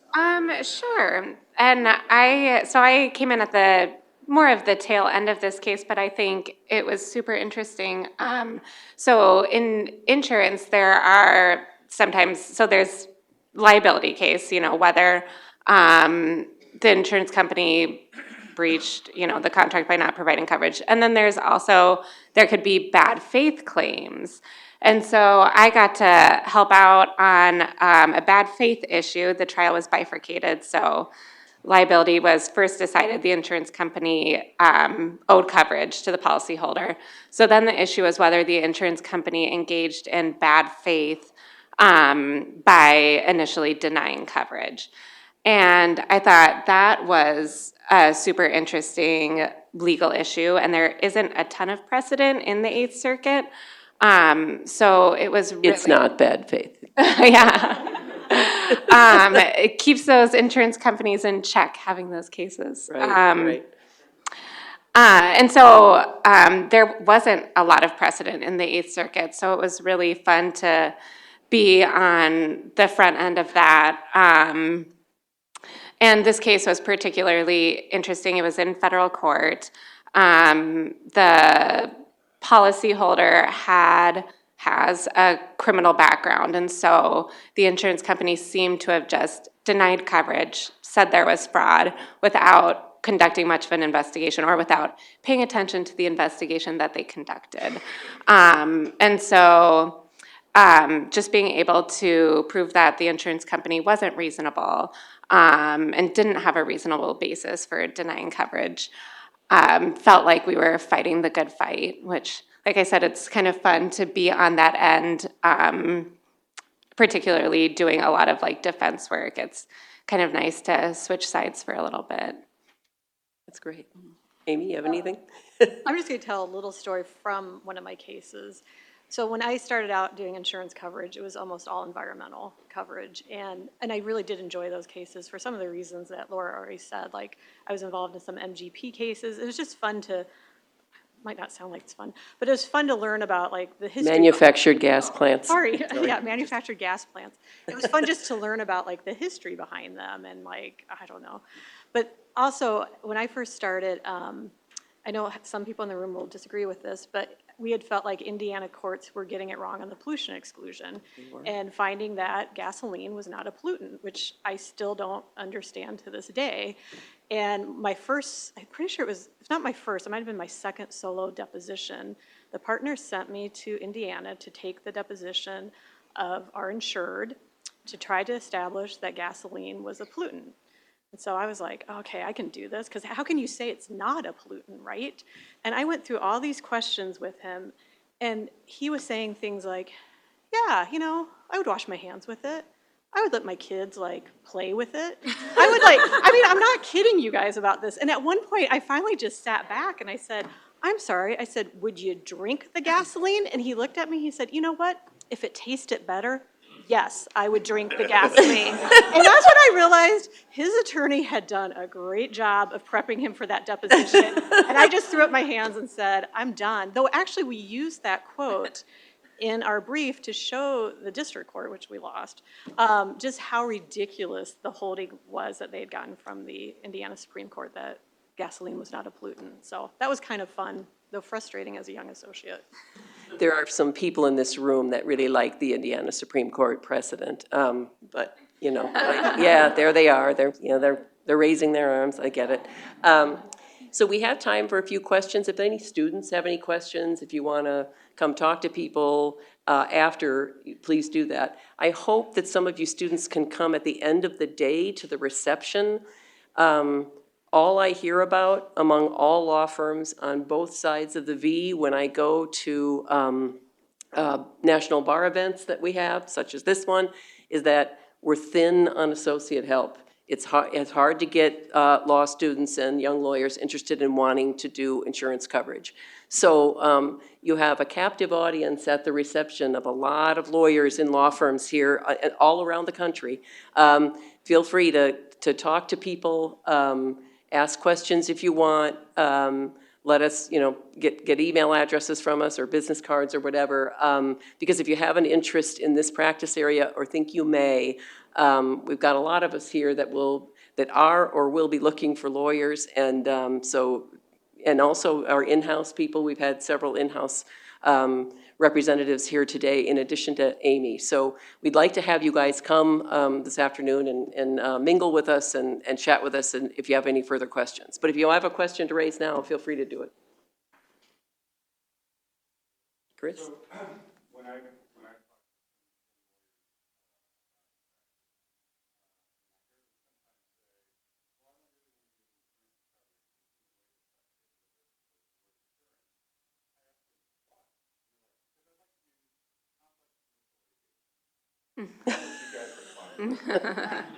Yeah. That's exactly what it is. That's exactly what it is, right? Yeah, it absolutely is.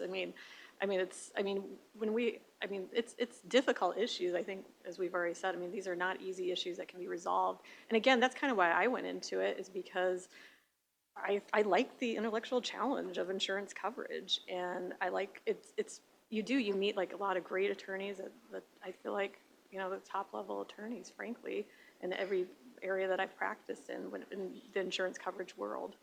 So. We all notice that when we are litigating against a firm that doesn't normally do insurance coverage. We feel it, and it hurts. So when you have somebody in this room on the other side of your case, it's somebody who's a competent professional who knows what they're doing, and you get to the issue right away. So the level of competency and professionalism in the bar is outstanding. So.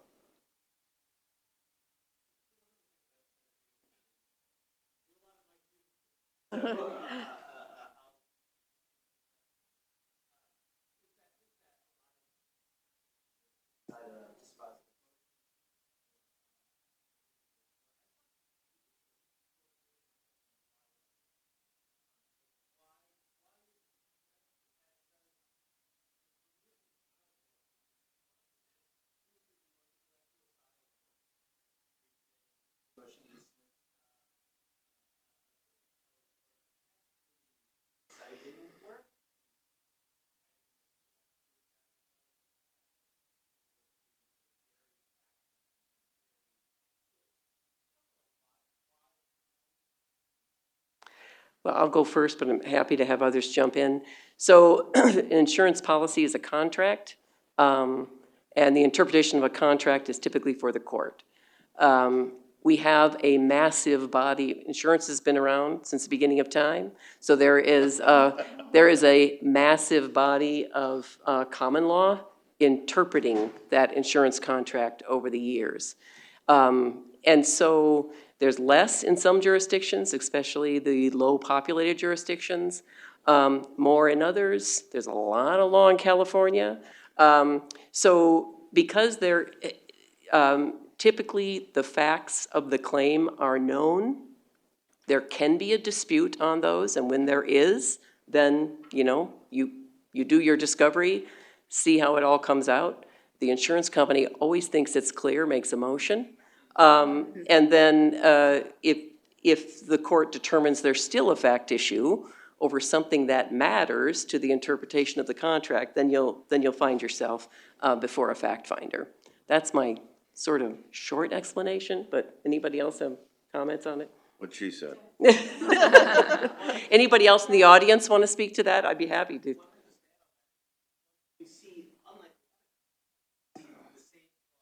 Right, yes.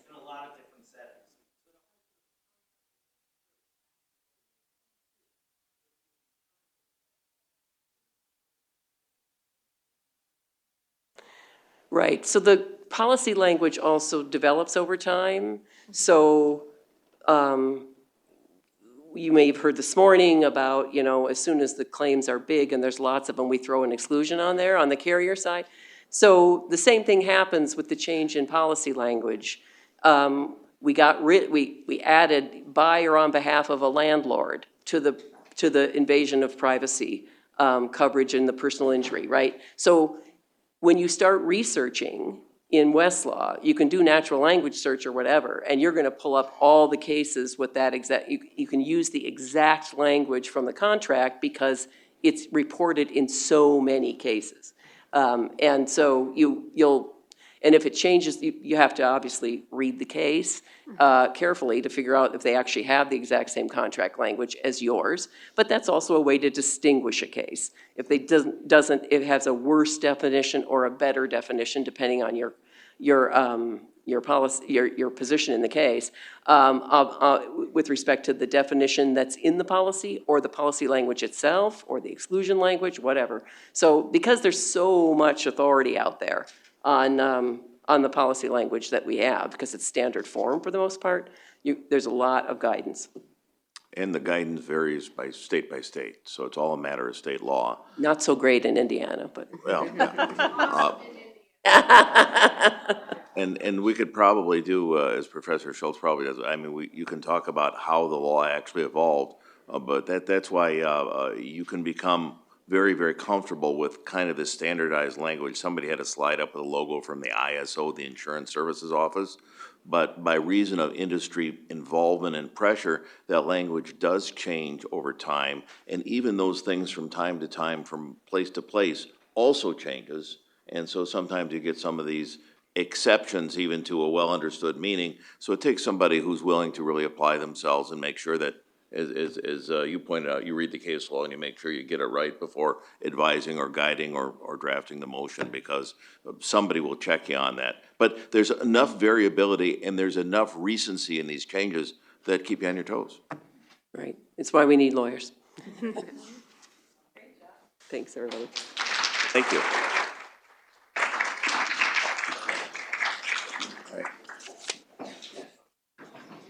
That's amazing. Stayed this quiet at night.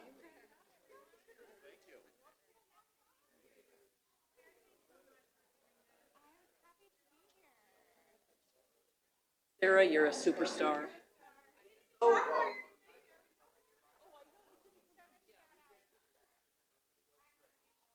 gonna leave.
Oh, you did?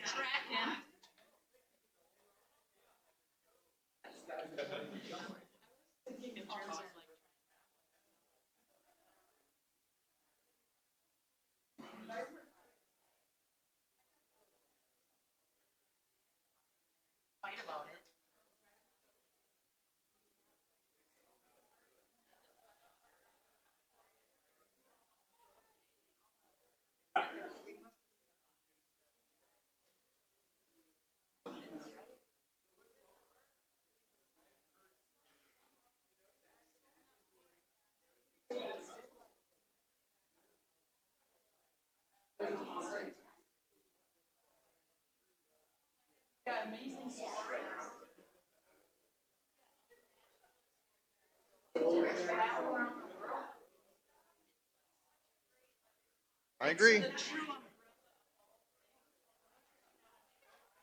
Agree. A lot of it. Really want to be nimble.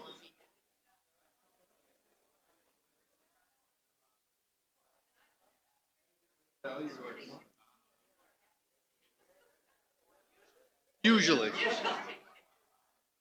That is the best. Yes. I say, oh. Anyway, and I just. And I think.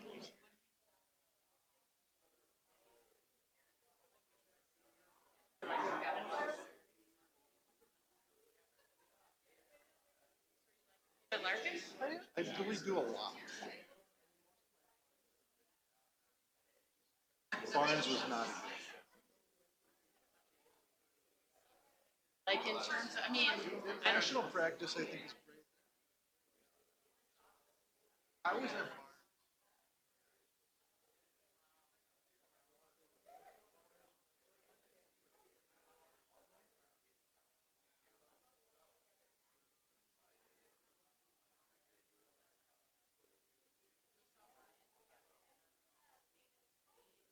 I recommended him. I'd like to have him sort of youngish, right? Some new blood. I love work.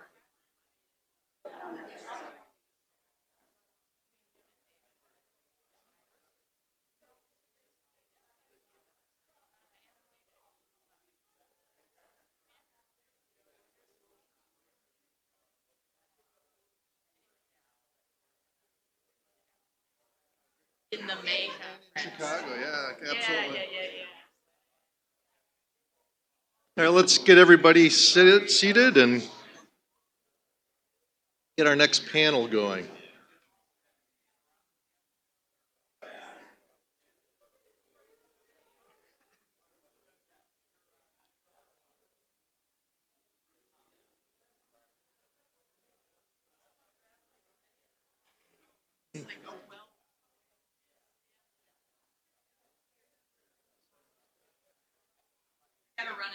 Hold on a second, we've got. Is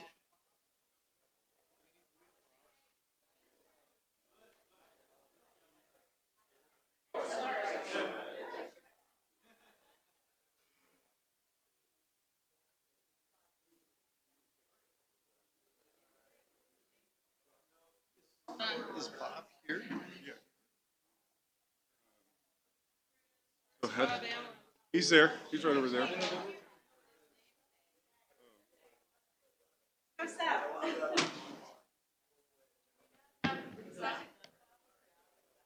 Oh, okay. Yeah, well, here they go, marker. Not really, I mean, I'll go get a marker from, I know, Pearl has every.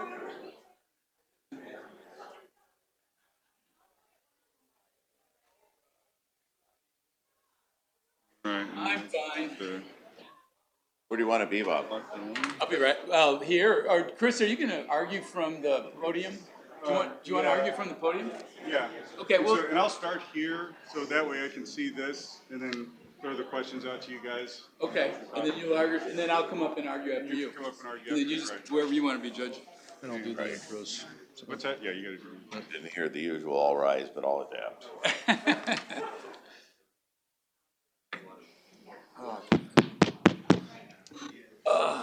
May the court come to order. God, I don't even know. I've lost interest already.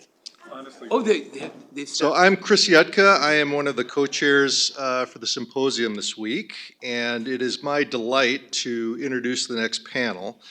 This panel is going to be a little more interactive and is going to essentially be an evidentiary exploration into artificial intelligence. We've got a great panel. Bob Allen, I spent actually some time with last night over dinner. He is a chameleon in that he actually represents both policyholders and insurers, which is a rare thing, and has done so successfully at the Allen Law Group in Dallas. Also with us here today is Honorable Jerry Abrams, who we've already heard from today. They know me, no worries. I know, but I got to give a little background here. I've appeared in front of Judge Abrams as when he was a judge. I've appeared in front of him in an arbitration manner, and I've actually mediated cases in front of him. And every one of those experiences has been positive, and he's done an excellent job. So Thank you so much. you're very welcome. Last but not least is my good friend Chris Mosley. I'm delighted that he's here because last year when the Timberwolves and the Denver Nuggets were in the playoffs, we had a bet as to which team would win, and the winner received a bottle of bourbon, and he came today and he brought my bottle of bourbon. So I appreciate that very much. So with no further ado, I will turn it over to the panel. I represent policyholders, and we pay our debts.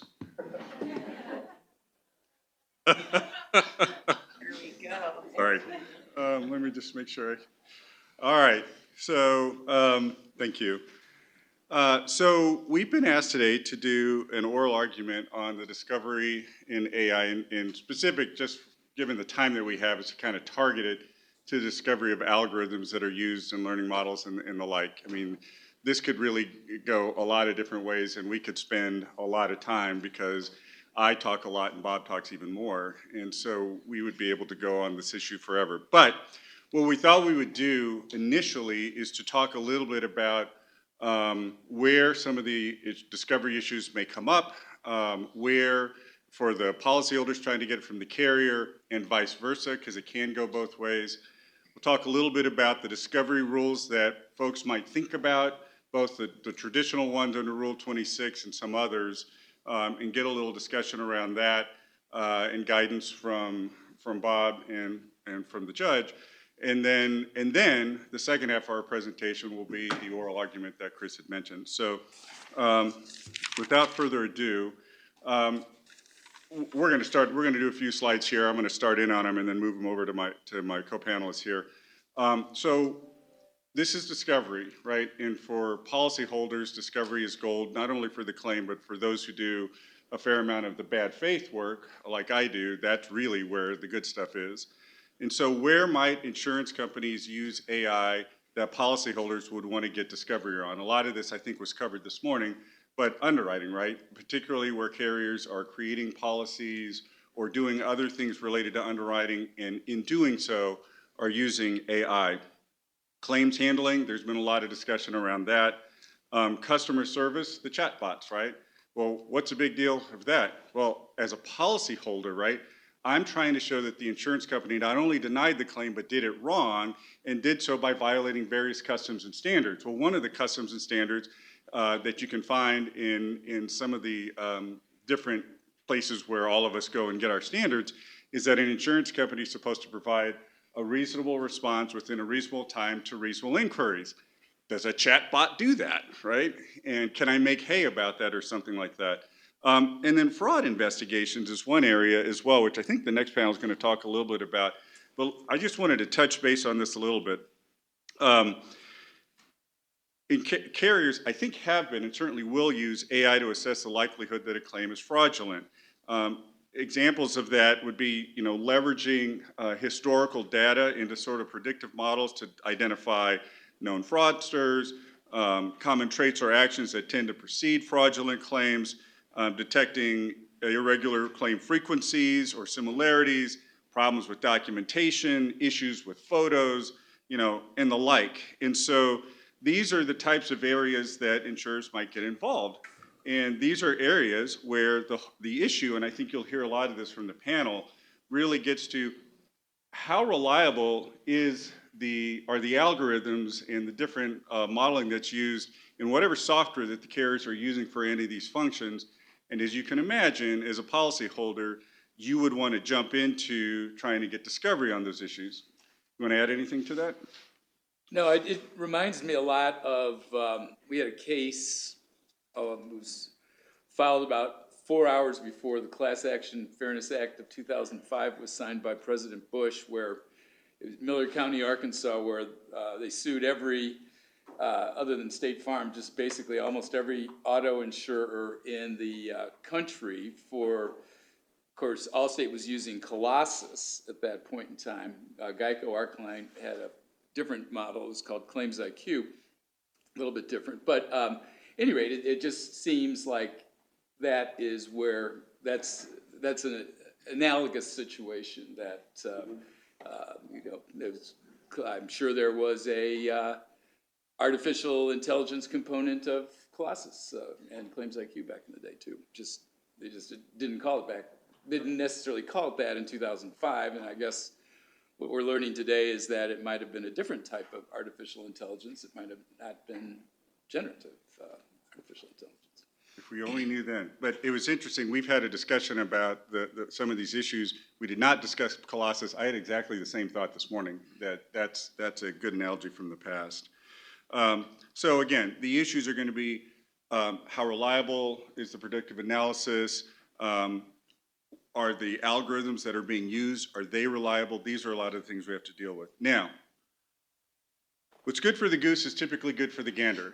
The geese typically being the policyholders getting out front, and then the gander being the carriers figuring it out on the back end. And so if we get to go and ask for all this AI, the day is coming when he is going to go ask for some of the AI.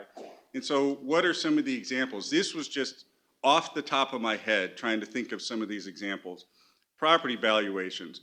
Large company with a huge portfolio of real estate across the country, across the world, right? Somehow you need to get all your property valuations in for your commercial property policy. Do you use some sort of program that uses some sort of AI that continues to learn over time to get those numbers? If so, how reliable is that data? Did you slide something in there to inflate the data? Why would carriers care? Obviously for things like rescission, but how about co-insurance penalties? Things of that nature. D&O applications require companies to search for information throughout the company. What if you have a company that is a huge company with thousands of employees that actually would be within the realm of the questions? You send out the questionnaire and then you have AI put together kind of the response in full, in part, whatever, something like that. Responding to insurer data requests and inquiries during claims, like if there's a claim on a reps and warranty claim, and we're like, we need to get all this information from the database. Do you dive in there with AI to get it? These are just some of the things that I'm sure more are going to come up. But like I said, what's good for the goose is good for the gander. All right, I'm getting nodding head over there. So let's turn to the part that we as lawyers are all familiar with. I come to a lot of these conferences, speak at them, and we get into these cool issues, and then we all come back to the same issues, right? And the same issues here are the rules governing discovery, the federal rules of civil procedure. We'll talk about that because there's really interesting stuff with respect to the proportionality issue. But the Sedona principles, I assume most people here are familiar with the Sedona principles and how those might apply. And then the National Association of Insurance Commissioners has actually issued a draft bulletin. You'll see I got the date wrong. It's December, when we pull it up, it's December 23 when it came out, and 11 states have adopted it, not Minnesota as yet. But there's some information there that would be worthwhile. So let's jump into the rules of civil procedure. There's lots that you can go into, but what we're focusing on today, for purposes of this discussion, is the proportionality rule. And there it is, 26B1, and I think we've all seen this many times. And really the issue is the relevance versus the proportional needs of the case. And as you can imagine, I can hear insurance carriers saying, well, in order to get these algorithms or something like this is going to cost $1 gazillion.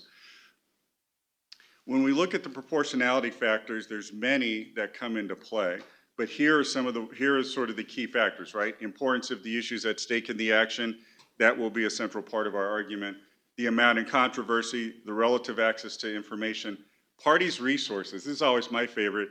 I got a chance to speak at Lloyd's a couple of years ago and learned that the percentage of world GDP that comes from insurance premiums is 7%, and in the United States, it's 11%. I couldn't believe it. I looked it up.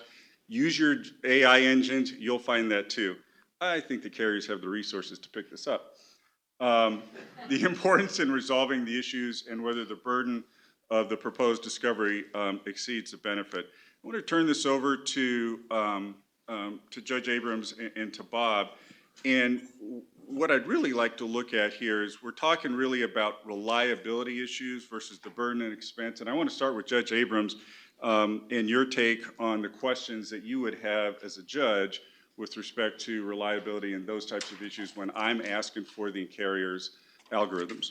So first thing that I like to not necessarily jump into, but just by way of background, and I've been involved since becoming a judge with lots of stuff related to how courts operate, and I seemingly am one of the few people with a civil background that actually is in the courts or has been in the courts, because most people seem to matriculate now from some aspect of public service, whether it's prosecution, public defense somewhere. So there's not a lot of attention that's been given to civil justice for a long time. But what courts are about are providing access to justice and fairness in its application.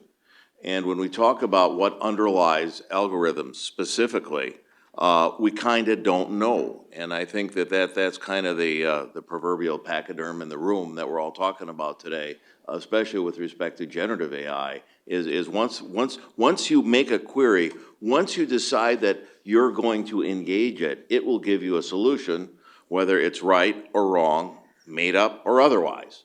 And so for people to have to respond to something like a discovery request and say, tell me what you did to disinter this information, which is germane to this case, assuming it's relevant and proportional and everything else, knowing the process can be an important thing. And this is not something, because as we know that a lot of the AI software is being developed or is in its development stage, or even in its application has got some special, hoops and hurdles. But especially with generative AI, there's some real questions. Now with predictive AI, which is kind of the historic way in which this software is operated, I mean, that's not so hard. But we're always worried about things like just not being fair. Oh, I ask it to do this with respect to, these different repositories of information, and, this may be like far from anything else, but it looks so darn good that you think people should be able to rely on it, and sometimes you just can't. And so that goes to kind of my second prong of what courts do. You want to make sure that the process is one that's fair. I mean, we're there to, judges and courts are present to make certain that the rules that are in place are applied to everybody in the same way all the time, and nobody's harmed or injured by reason of somehow, shortcutting the process. Bob, what about the burden argument that carriers may be making if I'm asking for detailed information on the generative AI and the algorithms that go in and the like? Well, I mean, a lot of that stuff can be very costly, and that's basically, does the benefit of the discovery outweigh the expense and all the burden that you have to put into it? And that's where the rubber's going to meet the road on something, a discovery like this. Now, for example, take your Fortune 100 company and take, AIG on the other side and this, that, and the other, and have a $100 million claim. Well, that may justify a lot more discovery into the process, into the source codes, the algorithms, and things like that. But for a garden variety claim, it can, the cost can be overwhelming. So the three of us were having a discussion about this very issue, what we were going to discuss and how we were going to do the argument. And Bob raised the issue about the cost. You'll see once we get to the hypothetical that he's claiming it's $250,000 to get the information on what's left of a $500,000 claim. And Judge Abrams, you had a really interesting comment that was enlightening to me as well about the whole cost as burden issue. So one of the things, and again, it's not just, pat myself on the back, but I was one of the drafters of the Sedona guide, specifically dealing with proportionality and specifically dealing with small cases. One of the things that came to my attention, both as a lawyer and as a judge, is that the 26B1, the federal factor, I mean, proportionality is what it is, but the issues that are at stake in the litigation should be the driver, not the amount in controversy. And I gave you guys an example. One of my first big discovery disputes as a judge, I mean, literally, I've been on the bench for 2 days, 3 days, and came from civil, so they saved up cases for me. It's like a mountain of them. I mean, but these were still in paper. This is before we did digital filing. And so it was a big brouhaha because somebody sent the proverbial any and all interrogatories, and while proportionality wasn't a big issue, seemingly in the literature at that time, it was just emerging. I said, what are we talking about? And it was when real estate started tanking, like 2008, 9, 10, and somebody had built a small shopping center, and the developer had signed a guarantee on the development. And this guy had been around forever, and he was kind of a local figure, a local icon in real estate. And he claimed he hasn't signed a personal guarantee for anything in decades. The bank he dealt with knows him. He's got all kinds of stuff. He's got lots of assets. He doesn't need to sign a personal guarantee. Well, it turns out as the real estate market tanked, so did his assets, and so the bank got a little bit nervous, so they sued him, and he said it was a forgery. And it was a forgery on the guarantee. And I'm telling you all these facts because what it comes down to is this. It was like $2.5 million. You'd think that that was a big case. 15 years ago, the number was a big number. But the issue came down to, was it his signature on this document or not? And for each party to want to see any and all, everything that somebody has signed for decades and any and all things that the bank has done for decades, it had nothing to do with what was going on. I mean, nothing at all. And so all these ridiculous requests were not proportional to the needs of the case because you really have to focus on the issue. And what I'm suggesting to all of you is if you truly focus on the issue for which you actually need the discovery, rather than kind of the usual prophylaxis or belt and braces that we're all trained to do, that sometimes you find a very much more responsive court. Now, I also shared with you another story. The other part about, especially when you start wanting to get into software, and I'm sure that when you get vendor-provided algorithms, and I know there's one gentleman here who's going to be speaking in the next panel, he shared with me the pain of the source code litigation that's actually called In Re Intoxilizer source code litigation. It's a Supreme Court case. I got assigned the trial court like 4,000 files to look at the source code to see if it was fair and produced accurate results. This was after 2 years of litigation in federal court to get the owner of this device to actually release its source code. So the fact is that these algorithms and this source code has got such a tremendous economic value to the people who put the time and money into its development that they don't give it up easily at all. So when somebody comes in and they say, Judge, we want the whatever, if there is some economic value that somebody, and certainly it is all protected. I mean, frankly, after going through this device, the Intoxilizer, and writing a ridiculously long decision, which I'll never do that again. But the point I get to is ultimately is that these boxes really don't do much absent having this source code drive certain things in a very proprietary sort of way. And as a result of that, these people fought for 2 years before they were finally ordered to produce it, and it's only because they had a contract with the state, and the contract didn't provide that they would produce it in litigation. It now does with the newer device that the state has got. But I'm just telling you, it's a big, big deal. So going back to your question related to proportionality. So in that case where over 4,000 cases were affected, both civil and criminal, everything from criminal vehicular homicide to ordinary DWI, was it proportional to the needs of the case to actually have the software to be able to discuss it and not just argue that it's fair or unfair, because it was, and it was necessary and took a long time to get that sorted out. But I bring that up. It takes an exceptional case, I think, to get to the ground level where you're really going to need to know what's driving the decisions that are being made in connection with discovery or even the ultimate issue. So my take on that is that, for policyholders, you got to know what you're asking for. The more specific you can be, the better to explain the reasons. You might even need an AI expert to help you to craft that. And for the carriers, I think Bob would agree, to say just what Judge said, right? It's proprietary, it's expensive, it's not worth it for this case, or something like that. All right, so the next one we wanted to bring to your attention was that the Sedona conference actually has a draft in progress. It's not completed, on the core principles in artificial intelligence system and design. Are you familiar with this at all, or have you made it? So I was unaware of it as well. I found it during the research that I was doing. It's in the drafting stage, and this is about all you'll find on the Sedona webpage. And in the paper and here we've got the link. But here are a couple of the key things here that Sedona says about it. The drafting team will prepare a commentary that will explore what it means to have an, quote, explainable AI system, and set forth foundational design principles that should be incorporated into legal standards of governing AI transparency. I think the two key words there that really are going to be fought over here are explainable and transparency. Particularly when you overlay that with the complexity and the value of this stuff. The commentary will articulate what the law should require regarding what, how, and to whom to disclose as it pertains to AI-based systems that rely on personal information that makes decisions.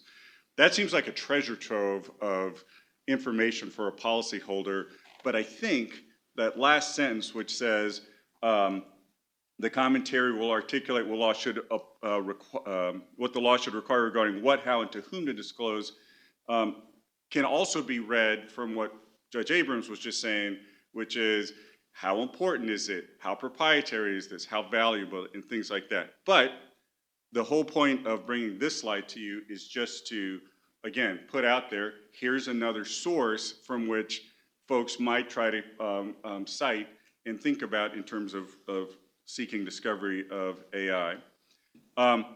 There's also the Sedona principles themselves. I won't go these into great detail, but what I will tell you, these are some of the principles. This is also in our paper, but let me tell you where I got this from. It was from an article that was written by a guy named Ralph Losey, who's a Florida attorney, specializes in IT stuff, and as a side hobby, he just checks out the Sedona principles, and he really likes it.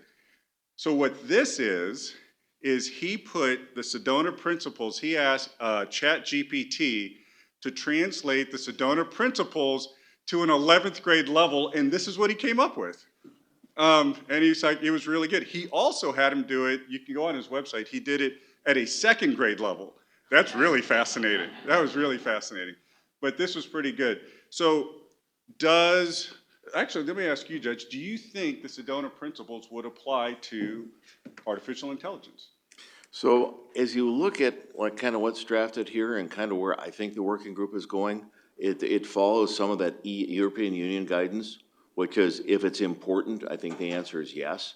And if it's going to affect any real life decisions, I think the answer is yes. And if it's going to affect a person's privacy or well-being or fairness in litigation or something, I think the answer is in the affirmative as well. So what I did then was I just took this, and this is something for you to think about, and just turned ESI into AI and consider whether or not these principles here are interchangeable. I think there's plenty of room for both sides to fight about that. And then the last source that we wanted to bring up was the National Association of Insurance Commissioners. They issued a model bulletin. This is wrong. It's 12/2/2023, since we actually haven't gotten to 12/2/2024 yet. It's a lengthy document, something else I discovered in researching for this particular presentation. It's about 10 pages long, and the central focus of this model bulletin is what's called an AIS program, an Artificial Intelligence Systems Program. And fundamentally, it puts a lot of burdens and requirements on the insurance company that uses AI for whatever purpose, whether it's underwriting, claims handling, and the like. And there must be processes and procedures for the design, the development, the deploying, the using, et cetera, et cetera, et cetera. To my view, as the model bulletin gets adopted and perhaps becomes more part of the normal landscape, it may be a little easier for policyholders to go to the court and say, well, yes, it's important, and yes, but the regulators are saying that the carriers need to have this stuff and see what we can do. Now, 11 jurisdictions have already adopted this model bulletin. And again, you can find it online. It's also in the paper. Minnesota has not as yet, but it's getting there. So as anybody who does this work, anything that's issued by the NAIC or the similar organizations in each state, we all, as policyholders, we always run to that as standards, basis for discovery, things of that nature. And the carriers always say, nope, that only relates to regulatory matters, et cetera, et cetera, et cetera. But I think this is an issue that's going to come up and go from there. Anything you want to add on that? Well, it's Sedona and the NAIC seem to be a couple of the organizations that have taken the lead on, trying to move this issue along and get some standardization. Yep. And the only thing I would add, especially for some of you in this room who advise insurance clients or have the ear of somebody, people have to know as AI slowly takes over the various processes, its transparency has to also be equated with its availability in litigation arising. So if the product is something that the vendor can't say, we'll give you whatever we need to do to make sure that that in litigation it's deemed to be reliable because of the evidentiary consequences for failing to produce. I mean, sometimes you got to think long term, and there can be like boomerang effects. They're a lot bigger on issue limitation sanctions in federal court than they are in state courts, but that's the type of stuff that it leads to. You can't prove that it's fair, therefore we don't know if it's thorough. You're hiding the ball, et cetera, et cetera.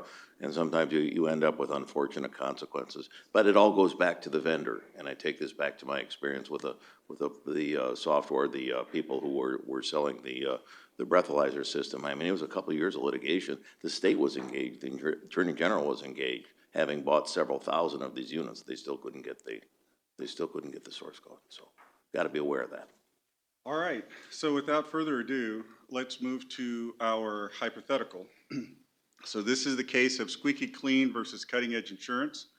The headquarters of Squeaky Clean Corporation sustained significant damage during a severe convective storm. The damage required Squeaky Clean to shut down operations for 6 months, causing a major decline in Squeaky Clean's profits. Squeaky Clean also is a minority-owned business. Squeaky Clean submitted a claim to Cutting Edge Insurance Company for $1.5 million, $1 million for repair costs, and $500,000 for business income loss. So far, so good, pretty standard. Cutting Edge conducted an investigation and concluded Squeaky Clean was only entitled to $500,000, $400,000 for repair costs, and $100,000 for business interruption loss. Cutting Edge then issued a $500,000 payment to Squeaky Clean. So Squeaky Clean is still out its $1 million that it claims. During its investigation, Cutting Edge concluded Squeaky Clean materially inflated its repair costs and business interruption figures and did so based on an analysis of Squeaky Clean's claim as well as prior claims Squeaky Clean had submitted over the past 10 years with Cutting Edge and with other prior insurers. Consequently, Cutting Edge terminated the policy and advised Squeaky Clean that Cutting Edge reserved the right to seek reimbursement of the $500,000. Squeaky Clean sued Cutting Edge for breach of contract and bad faith, seeking the additional $1 million it claimed was owed and various extra contractual damages, including punitive damages. Cutting Edge filed a counterclaim for fraud and misrepresentation, seeking return of its $500,000, rescission of the policy, and punitive damages. In discovery, Squeaky Clean learned Cutting Edge used third-party software and its own proprietary software to evaluate Squeaky Clean's claim. During a Rule 30b-6 deposition, Cutting Edge testified that both the third-party software and Cutting Edge's proprietary software used generative AI to determine the value of Squeaky Clean's claim and also to conclude Squeaky Clean's claim was fraudulent. Squeaky Clean served written discovery requests on Cutting Edge demanding the source code and the algorithms used in Cutting Edge's AI. Squeaky Clean also served a supplemental 30b-6 notice on Cutting Edge and a subpoena on Cutting Edge's third-party software provider seeking testimony explaining how the AI algorithms were created and how they work. Cutting Edge objected to the discovery sought by Squeaky Clean. Squeaky Clean then filed a motion to compel, and the court has scheduled a hearing on that motion. And so we will begin. Counsel, are you ready to go? Yes, Your Honor. Okay, you have the floor. I've read your papers. Thank you, Your Honor. If it will please the court, the theme from our papers, as the court, we trust, has been able to divine, is twofold: transparency and reliability. And all we're asking for through our motion is the transparency in the algorithms that Cutting Edge used and the transparency necessary to determine the reliability of those algorithms.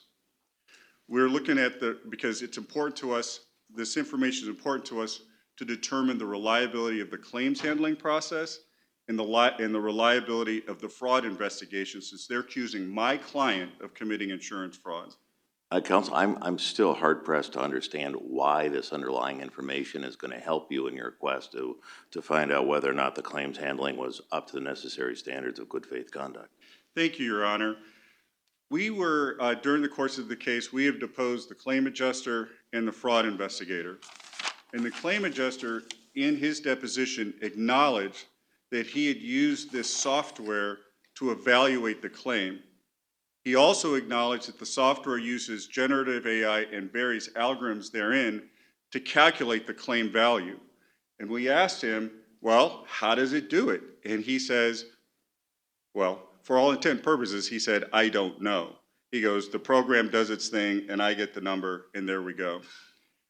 We asked the fraud investigator how the fraud investigator went about to determine that my client allegedly engaged in insurance fraud.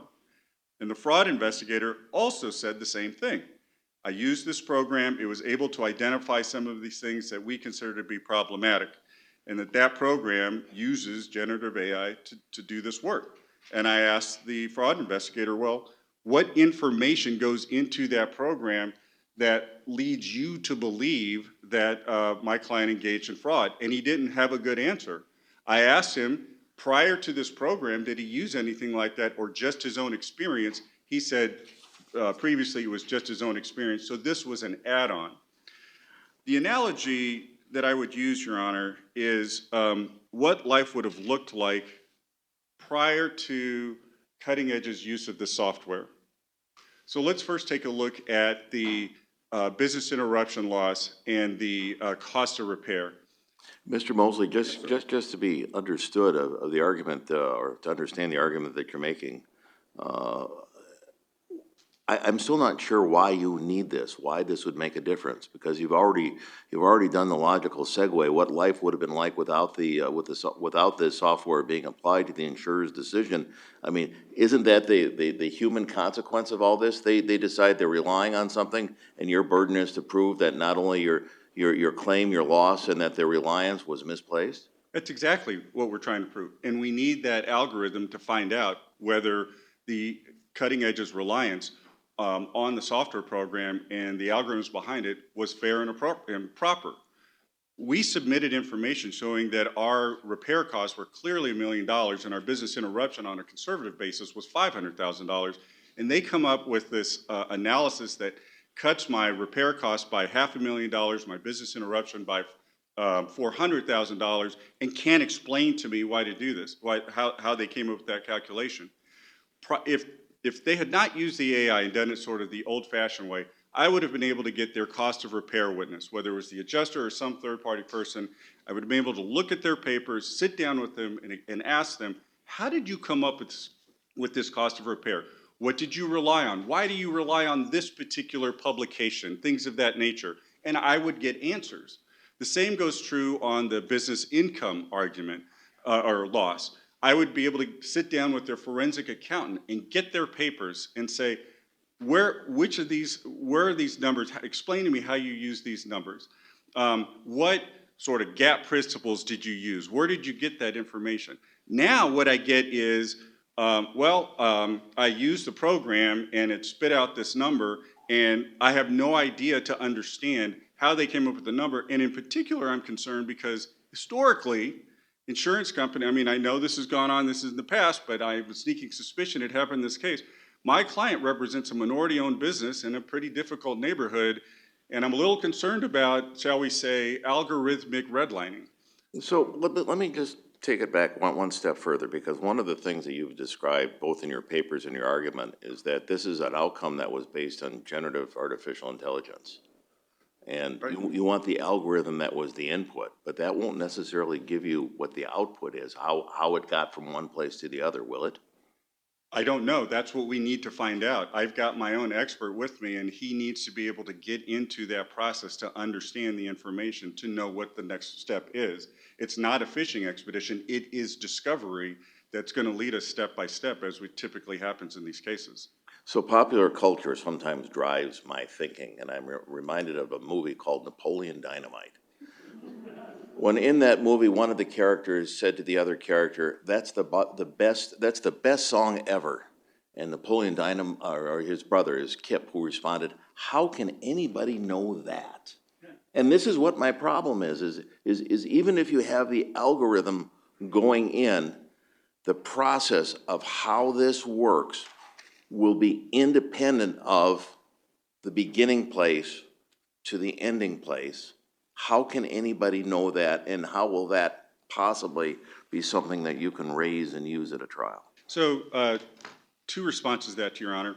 First, how can anybody know that? The people who created it should know that. They're the ones, the folks who created Cutting Edge's program should know that. They're the ones that put the algorithms together, and they're the ones that understand what data sets they're applying the algorithms to, and the same with their third-party provider. So that's part one of the answer. Part two of the answer is this. I was recently at a conference with an AI specialist, and he was describing some very cool AI stuff, and he said he sat down with a program, I don't remember if it was ChatGPT or something else, and he started asking it questions on a particular issue, and it was an iterative discussion, and after about 5 minutes he asked, well, how did you get that information? And the AI program came back and said, it's too complicated for me to explain. Well, if that's the response I get from the carrier, I am happy to go to the jury and have the jury evaluate whether an insurance company that is using a program that is too complicated for them to understand to discount my client's claim, that's fair, that's reasonable, that's consistent with insurance industry customs and standards. I'm more than happy, I think I should be permitted to allow the jury to understand that. Doesn't this all get obviated just by the rules of evidence? If they don't have foundation for this conclusion, how on earth would it be admissible? How on earth would it be admissible if they don't have a foundation? I agree with you. In which case, at which point, I'm going to be able to go to the jury and have the same argument, but I need to find out during discovery what they're going to say about this program and whether there's a basis for foundation or whether it's something else, and that's why I need to get in here. You're asking all the questions that I want to ask through this discovery. You're welcome. So, so let me conclude, Your Honor, so I can turn it over to counsel. I do believe the proportionality factors would come in. We've talked in my brief about the Sedona conference papers and the transparency and the factors that go into that. But at bottom, all we're asking for simply is for fairness to us in the transparency of how the carriers are making its determination. It was a lot easier back in the good old days before AI, when all I had to do was sit with the recalcitrant claims adjuster and depose them for 15 hours.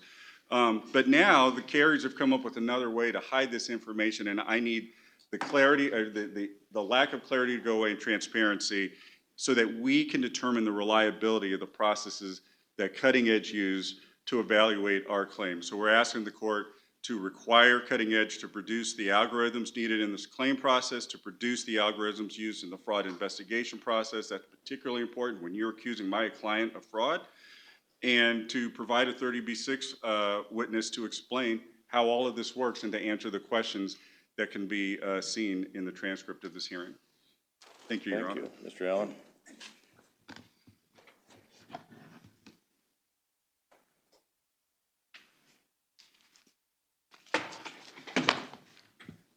Hey, please, the court, counsel. Cutting Edge comes before this court today and makes two primary points, Your Honor. First, that these discovery requests are disproportional. And as you have been pointing out in your questioning to counsel, the sought after information is not necessary anyway. You know, the bad faith cause of action has been recognized in this jurisdiction for close to 100 years. There has been no problem with people bringing breach of contract, breach of insurance policy causes of action, and insurance bad faith. And this artificial intelligence is just surfaced in meaningfully as it relates to a situation like this in the last say 10, 15 years. But the point being is that there is a lot of bad faith jurisprudence that can be determined, or that has been determined, and it can be determined in this case just simply without even having to deal with the artificial intelligence. Mr. Allen, I think the point may be that Mr. Mosley is trying to tell us that it formulated a fundamental and important decision in this case, making it relevant for purposes of discovery and necessary for purposes of, I keep using the word disinterment, I suppose, but it's recent enough that maybe it hasn't been completely buried. But my point is, regardless of what the law provides on bad faith, we're talking about a very, very specific instance of the use of a particular product that causes his client to come before the court when, based upon their contractual relationship with your client, they were expecting to get paid for all this, and you said no for reasons that they can't understand. Well, of course they can understand it, Your Honor. They deposed the claims handler. They're deposing our expert witness. They have the bases for our denial, just the fact that, excuse me, just like the old days with Colossus.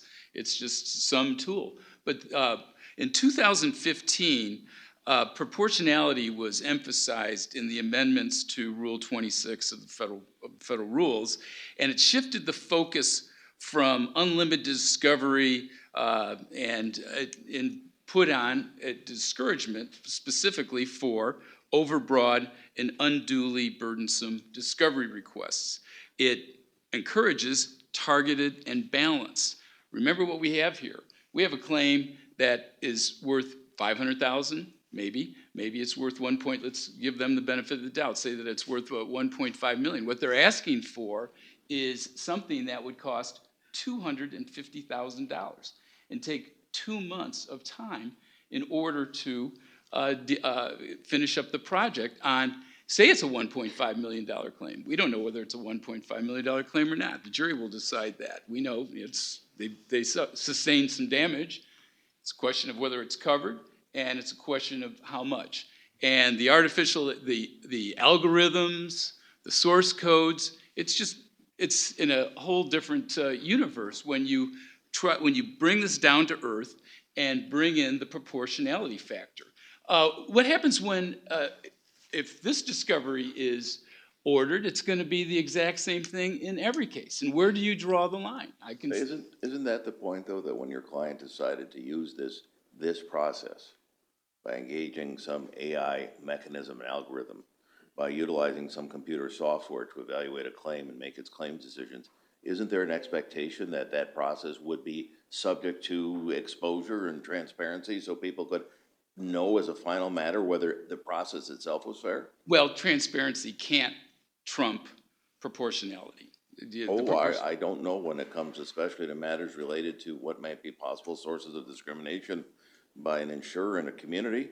You don't think that it may be necessary for someone to find out whether or not there was some improper motive or purpose by reason of claims decisions that are being made? Yeah, well, you still have to go back to this. What we're dealing with is 200. He's basically asking for a discovery matter to comply with that would be 20% of his claim.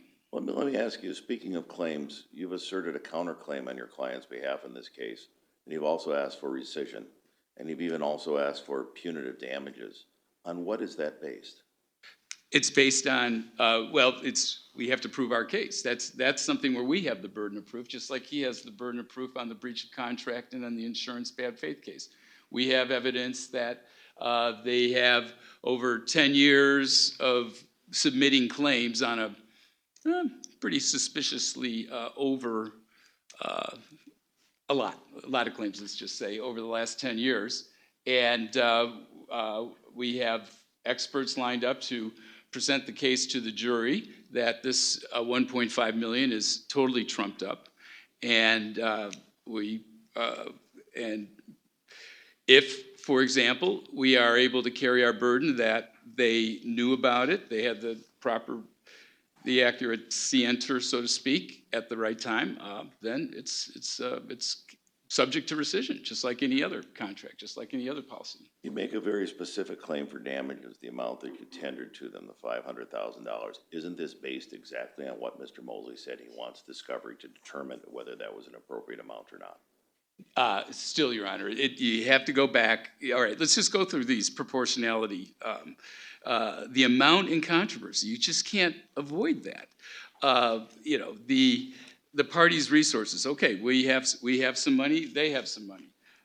The importance of the discovery and resolving the issues just doesn't go there. It's he has an expert who says that we unreasonably denied or unreasonably delayed in the payment of our claims. The claim is worth more than they say than what we say it's worth, and that's the dispute. It's a dispute.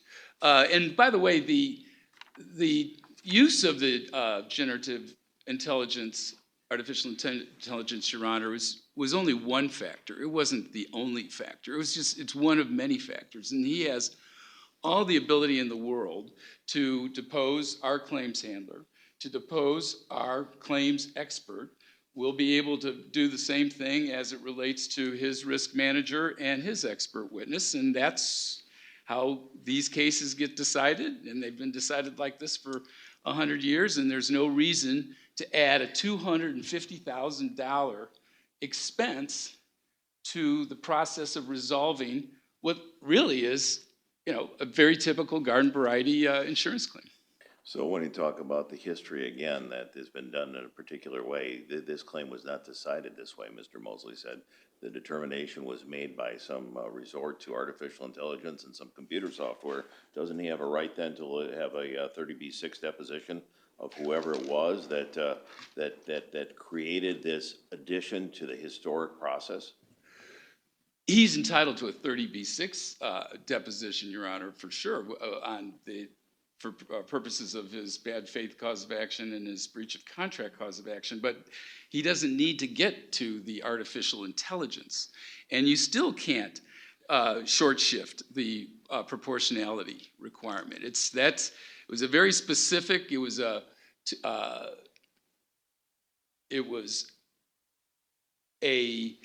requirement put in the federal rules in 2015 specifically to deal with the prospect of a enterprising policyholder attorney driving up the value of a claim. This is like, in Texas, we have these discovery requests that are totally designed to drive up the value of uninsured motorist claims. And the insurance industry can give you statistics that, yes, every one of these claims is now worth $15,000, $30,000 more. And that's what he's trying to accomplish here. And what I'm saying to the court is that an order of requiring us to comply with these discovery requests is just going to open the floodgates, and you're going to see it in every single bad faith case you've got on your docket. Thank you very much. So I will just close out by saying that the requests are disproportional, and the sought-after information isn't even necessary at all for Mr. Mosley to prove his case. Thank you.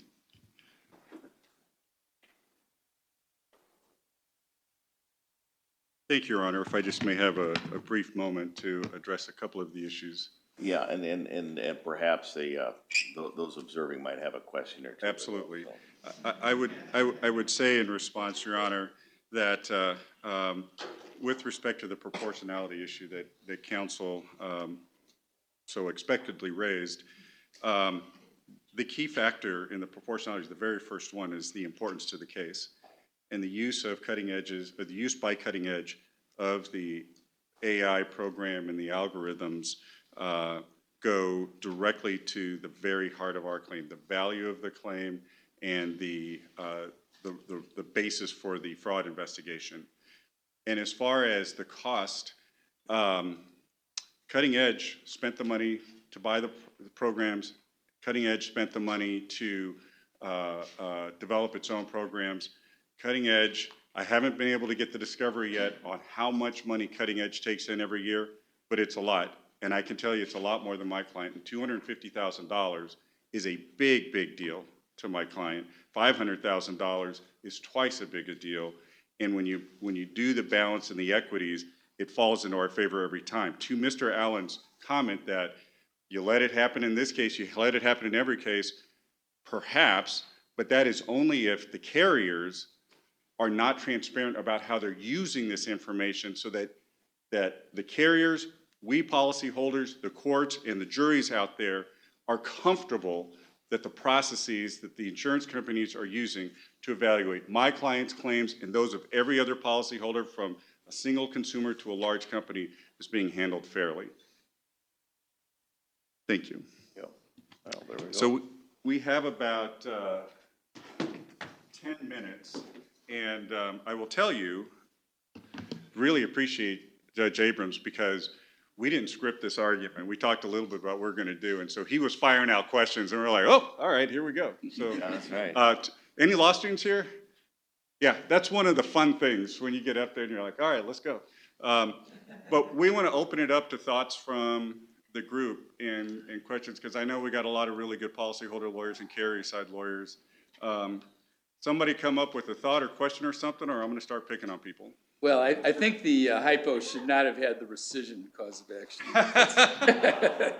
The reason, that was kind of hard to deal with. The reason I had that in there, and we had another part of the hypo that we kicked out, was that there was, they had learned that we had valued our properties using some sort of AI, some sort of program that used generative AI. Yeah, we are squeaky clean. So, and that was really kind of the basis, but it was just to illustrate that these things can go both ways. Oh, hey, what's up? Hey, Wayne. Yes, Wayne, how are you?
So I'll start and then pass along to the panel. You represent carriers. I propose you give us the information. But in all seriousness, it really kind of, I think, depends on the case. And I'll give you an example. So I do a lot of construction defect coverage work in Colorado. And a good part of the litigation around Xactimate out of Colorado consisted on whether the values that Xactimate had really reflected the actual values that are used up in the mountains. So when you go to Vail, you go to Aspen, you go to those places because of the cost of transport and some of these other things. And Xactimate was using information that was Denver-based as opposed to up in the mountains, and that was sort of a big fight. So that would be something that'd be pretty important. On the other hand, something like Xactimate, Colossus, has been litigated to the ends of the earth to the point where people kind of get it, right? Either the programs work or they didn't work and they've been fixed, and there's some sense of trust in it. One could argue the same thing when you look at legal research, right? And so we use Westlaw and Lexis every day. Now AI shows up in Lexis and Westlaw, and I actually got a chance to test out the AI thing in Lexis. It was pretty cool. But lawyers are getting in trouble over that, right? Because of some of the drifts. So, and in terms of protecting the proprietary, I'm going to turn that over to the judge and to Bob, but my sense is, you know, my immediate reaction as a policyholder lawyer is, great, we'll do a protective order. We're good to go for discovery.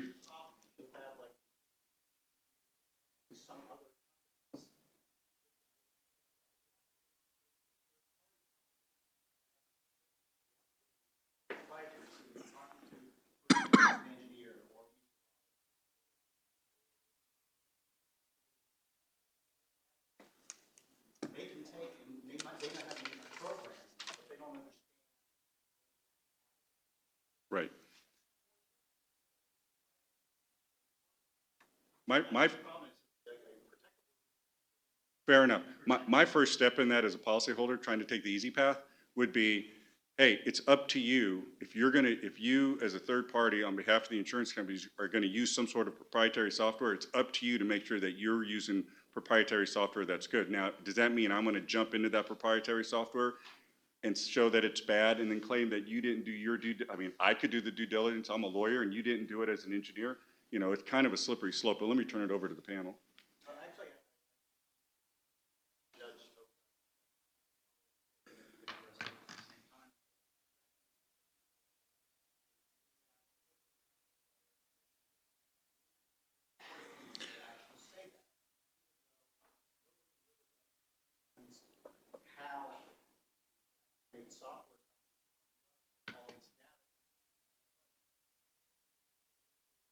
So it turns, and yeah, my view is my view, right? But it's the evidentiary issue. If it's something that you can qualify your expert as an expert, and it's something that your experts rely on in order to provide the opinions, it's probably fine. It's probably not fine where you get a situation where the basis of an opinion is actually going to a different outcome, not just the value of what's at stake, like Exactimate does, the actual value of property loss, or more importantly, what it costs to repair property. But if it goes to another issue, which is based on fairness, like, for example, are they using something to discriminate, or is the consequence of something that they're using causing an unlawful result in another realm? In other words, experts use tools that experts use all the time, and those tools are usable and the expert opinion is admissible unless some of the tools that they use are actually supporting some unlawful or improper purpose, like redlining or something else. So I don't want to be the old law school or the law professor, right answer to every question is it depends, but it does. And in this circumstance, I wouldn't have a problem with the expert opinion because the foundation is something that's customarily done, and people are only evaluating that expert's opinion for the purpose of determining value. But if it's necessary to evaluate that expert's reliance on some stuff that's wrong to rely on, were these values driven by reason of, because, certain types of people live in a certain place, therefore it should cost less to fix, or the property isn't worth X or something, then we start crossing the line as to whether they can actually rely on that. So for most cases, that's not an issue, but for some cases like this one, it could be. I think that was addressed in that People v. Wakefield case, if I recall, because the one expert who said the murder, this is the murderer's DNA, relied on a third-party software of some sort. And as I recall, that case, the court analyzed it just like you were describing it, and came to the conclusion that, in that case, they came to the conclusion that they could not depose the artificial intelligence person, and I don't know how you'd put him under oath, but or him or her or it, or I guess under oath, but they wanted to depose the artificial intelligence, and the court said no. And I think that's a really good point in these insurance coverage cases. A lot of the arguments and I think areas where the courts are going to look to are analogous situations like that case. All right, since the person who came up with this idea was Michael, thoughts? Yeah, so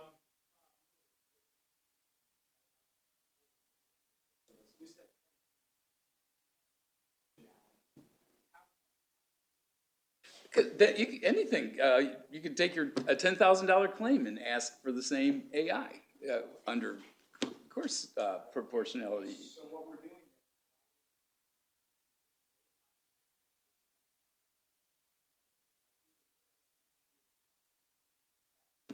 And I guess the plaintiffs who are suing your corporate client could be saying the same thing, and you would be going into court saying that they're not entitled to the same type of stuff that you're trying to get from the insurance company. There has to be some level of in order to verify this, right?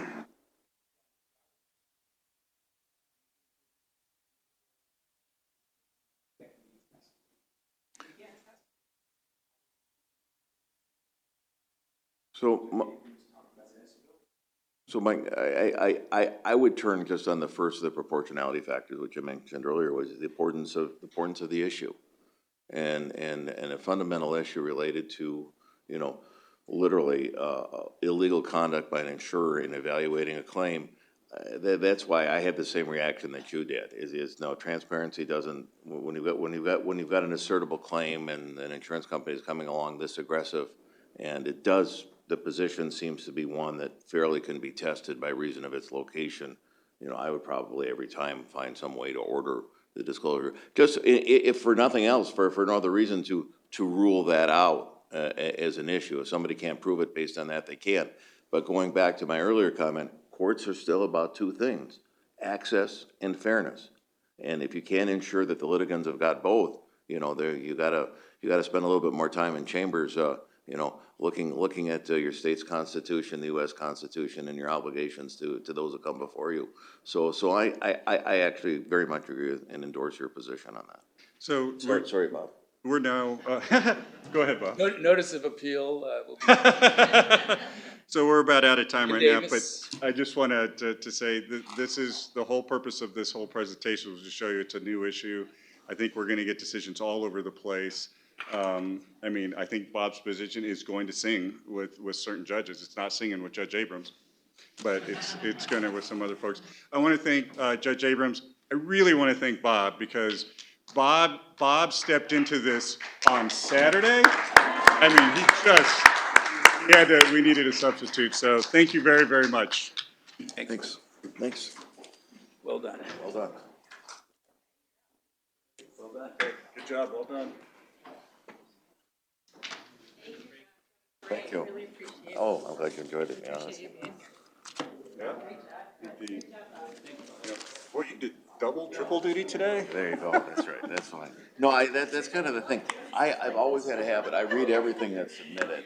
And if I'm asking questions, I mean, people are used to showing up, they know that there's a reason behind. Nicely done. Well, thank you. Boss. Oh, wait, you're on it. There you go. All right. And I'm gonna be a little disrespectful, I actually have a hearing at 3, so I'm gonna. Nice seeing you again. Good to see you too. Good.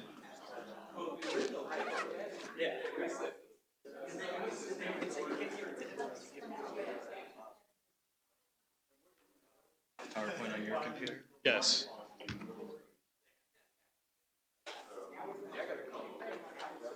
Nice job, Judge. Thanks. Oh, somebody's glasses are on the floor. Let me pick them up. What's that? Somebody's glasses are on the floor.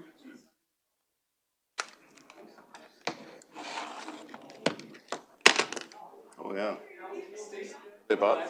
Yeah, he did. They were on the ground. Come up. Stacy saved you. I'm so nearsighted I didn't spot them. You have the, Sure. You want me sitting? I should probably be sitting, huh? get your own clicker, I take it? All right, it'll be great. I always bring my own clicker. You're supposed to do that? And Buddy. I'm gonna get some from the back, but I didn't get any of Laura, like, Oh, with okay. the sign and Okay. in the background. Yeah, I may have to go over there with my PowerPoint. So if you're okay, I'll give this to Neil, run my slides from here because I have like a second sound clip, so I'm just gonna pull this down. All right. So that they can hear it, and then I'll just sit down. Your two right continuously, or? Well, yeah, so it goes from my slides into right the- into Neil's, Right under. right into Stacy's. Perfect. All right. Yeah, you can just give him the clicker then, or you probably need it for your section and then just pass it off. Huh? Yeah, no, I can just hit Oh, it do it here. from here. All right, perfect.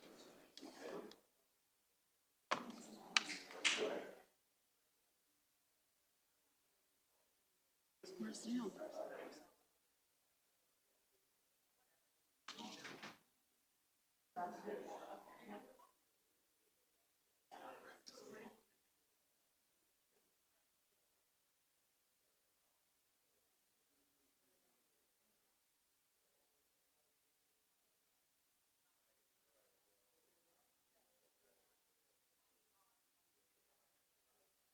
And then what I'll probably do after I give introductions.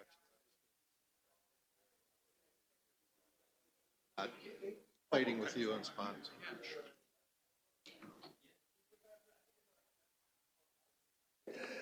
I won't be able to see your slides if I sit up here.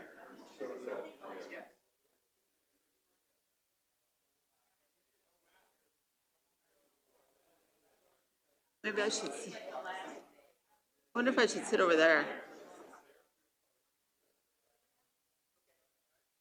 We won't be able to see your presentation. Front and back, front and back. Front, For over the here, and back, slides. okay. Yep. Okay. We won't be able to see your presentation if we sit up here. Should we sit over there? Hey, man. Hi, Neil.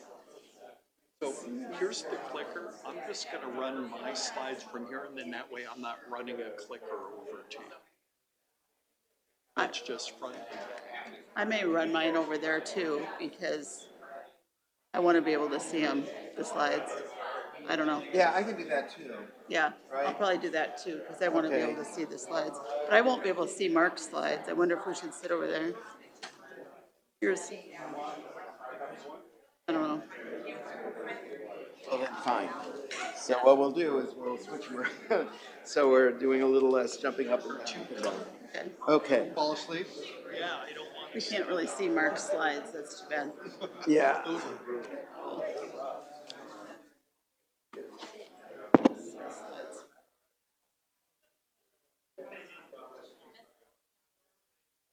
You're gonna go stand up there with your, to do your slides? Sorry? You're gonna go stand up there to do your Yeah, I slides? I think guess. so.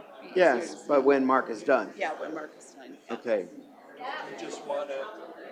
So you're running your own slides up here? Yep, so. But you don't need I'm this? gonna run it here. I gave that to you so that I wouldn't have to run it over to you so that you work your slides. Well, I'm probably just gonna, when you're done over there, I'm just gonna walk over there. Whatever works for you. Okay. Yeah, I think I'd like to It do that goes, too. my But- slides, your slides, then. Okay. Right, but you do not need this? I do not need it. Okay. So there's a computer there with all of our slides on it? Yep. So I don't need to bring One, mine one over? after another. I don't need to bring mine over? Okay, okay. Sounds good. Really? I have no idea how this is gonna work. It'll work for you. Swimmingly. It'll work swimmingly. Swimmingly, swimmingly. It's gonna be swimmingly. All right, we're good.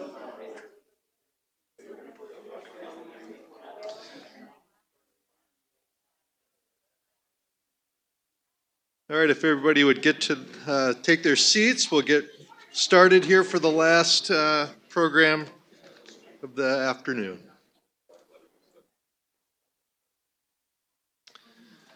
So my name is Christopher Yetka. I'm an attorney here at Larkin Hoffman in Minneapolis. I do policyholder work, and happily, I'm just a moderator on this panel and have a number of people who have a lot more expertise in the area who are going to be presenting today. We have three folks here. The first is Mark Lanternman, who will be starting. He's at Computer Forensic Services here in the Twin Cities. I have used Mark's services on a number of cases and actually have a case with him right now. If you need help on accessing information or verifying its accuracy, he is the person in the Twin Cities and in this region to look to. Next, we'll have Neil Posner. Neil is, I understand, the co-chair of our Professionalism and Ethics Committee of the ACCC. Nobody better to talk about ethics and AI, and something that I'm going to be listening intently on because I serve as general counsel at Larkin Hoffman, and we are struggling with the AI issues right now. Last but not least, Stacy Broman at Mere Gear in town. Laura Hansen talked earlier today about when you see somebody on the opposite side of the V and whether you're delighted to see them, and Stacy is one of those people. Mere Gear, her firm, and Stacy specifically, when I see she's on the other side of a case, I'm delighted because I know we won't be spending a lot of time fighting over issues that don't matter. We'll get right down to brass tacks and address them. So with that, I will step aside and let the experts take this panel away. Thank you. Good afternoon. Can you hear me okay? Good. So if you can't, raise your hand because I have 9 kids and I can raise my voice on command. So So anyway, I come out of a law enforcement background. I was a member of the U.S. Secret Service Electronic Crimes Task Force. So I've been doing cyber-related investigations now for just about 30 years. Enough about me. Earlier this year, I was really honored. I was asked to speak at a federal judicial conference on the East Coast. And I show up, and Justice Kavanaugh is in attendance. Well, I didn't know Justice Kavanaugh was going to be in attendance. So I went up to him, I introduced myself, and I said, you know, this is a little awkward, but you feature heavily in my materials today. And you know, I don't want to inadvertently offend you or anything like that. And he goes, well, what's your topic? I said, don't take this personally. Artificial intelligence. And he laughed. He was really good. He was actually pretty cool about it. And I said, so can I kind of show you my materials, and if there's anything you want me to change, I'm happy to change it. He said, oh, yeah, show me. So I pulled up this picture. I said, so Justice, do you remember your confirmation hearings? Yes. And during your confirmation hearings, I think you were holding your personal copy of the United States Constitution. Do you remember that? Yep, I remember that. And then during your hearings, I recall that you got into a little back and forth with Minnesota's Senator Amy Klobuchar, and you started talking about your time in college, and I think I remember you saying something like, I like beer. Do you remember saying that? Unfortunately, I will never forget it. I said, well, sir, let me ask you this. You know, you have the nation looking at you, you have people in the room, you're on live TV, and focusing on your personal copy of the United States Constitution, let me ask you my final question. How did you sneak a beer into your confirmation hearing? And he stopped. He said, I don't remember that. And I said, I know because I put it there. And that's my topic. I can't wait to hear your comments. Thank you. Would you like a card? No. So let me tell you what I did to go from this to this, and then I'll tell you what I had to do my best to prove that this is fake. Now remember, I know it's fake because I faked it. So I know it's fake. I know the tools I used. I know how I used them, and I still struggled to prove it was fake. So, found this picture on the internet, downloaded it. Downloaded a free trial version of Photoshop. Now, let me just say, I am not a Photoshop user. No training, no talent whatsoever in Photoshop and other things. But I downloaded this free version. File open, and I opened this picture. I took my cursor and I circled the Constitution. And when I did that, a text box popped up, and I typed in, replace the book with a bottle of beer. And I went from this to this in about a second. That fast, no talent, no training. So, knowing this is fake, how do I prove it's fake? So, you know, this is from the real picture. As you know, when you zoom in on photos, you'll see like a bunch of pixels and boxes and stuff like that. And it can be pretty easy to determine if there's like a copy and paste in a photo, right? I mean, when you do it, it's obvious. So I wanted to zoom in, and this is what it should look like, right? This is from the real picture. And when I zoom in on the bottle of beer, that looks pretty good to me. It doesn't look like it's copied and pasted or, anything like that. So, all right, I'm thinking it's still real. So then the next thing I did was I darkened the photograph. And I darkened the photograph because I want to focus on lighting inconsistencies. So here I have light on top and I have light on top of the beer bottle. I have light in front of the justice. Remember, this was televised, so I expect lighting from the front. I have lighting on the front of the beer bottle.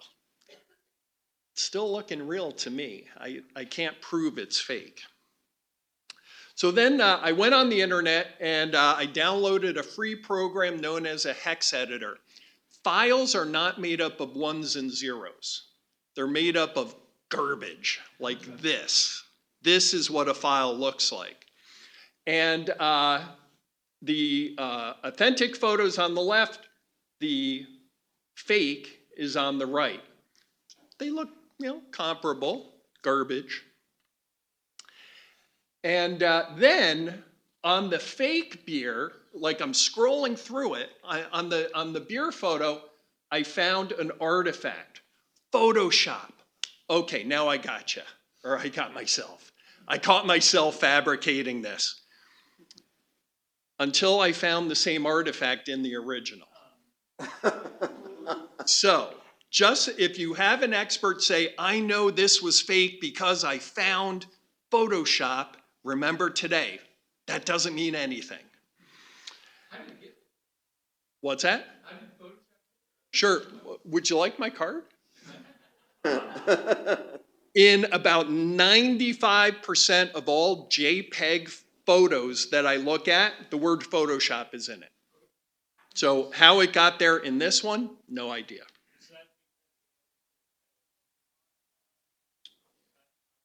Nope. So I kept scrolling through.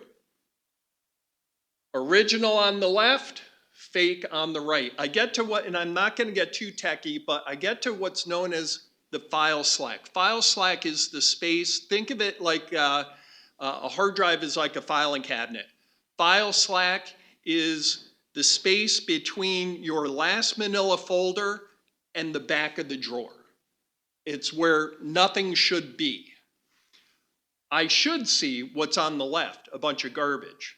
Instead, what I see is this, because when you edit a photo, the application wants to efficiently use the storage space that it's given, so it gets rid of the garbage. Now, is this absolute proof that it's fake? No. But it's a pretty good clue, and it indicates maybe there's something going on.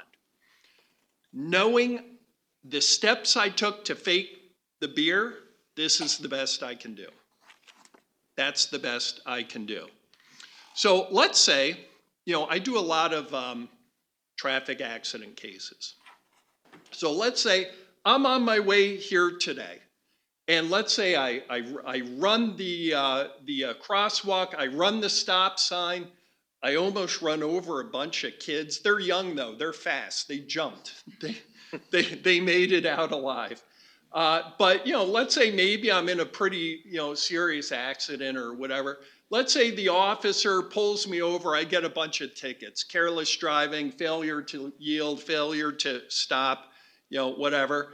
And let's say I'm going to roll the dice, I'm going to take it to court, okay? I'm going to fight these tickets, these allegations.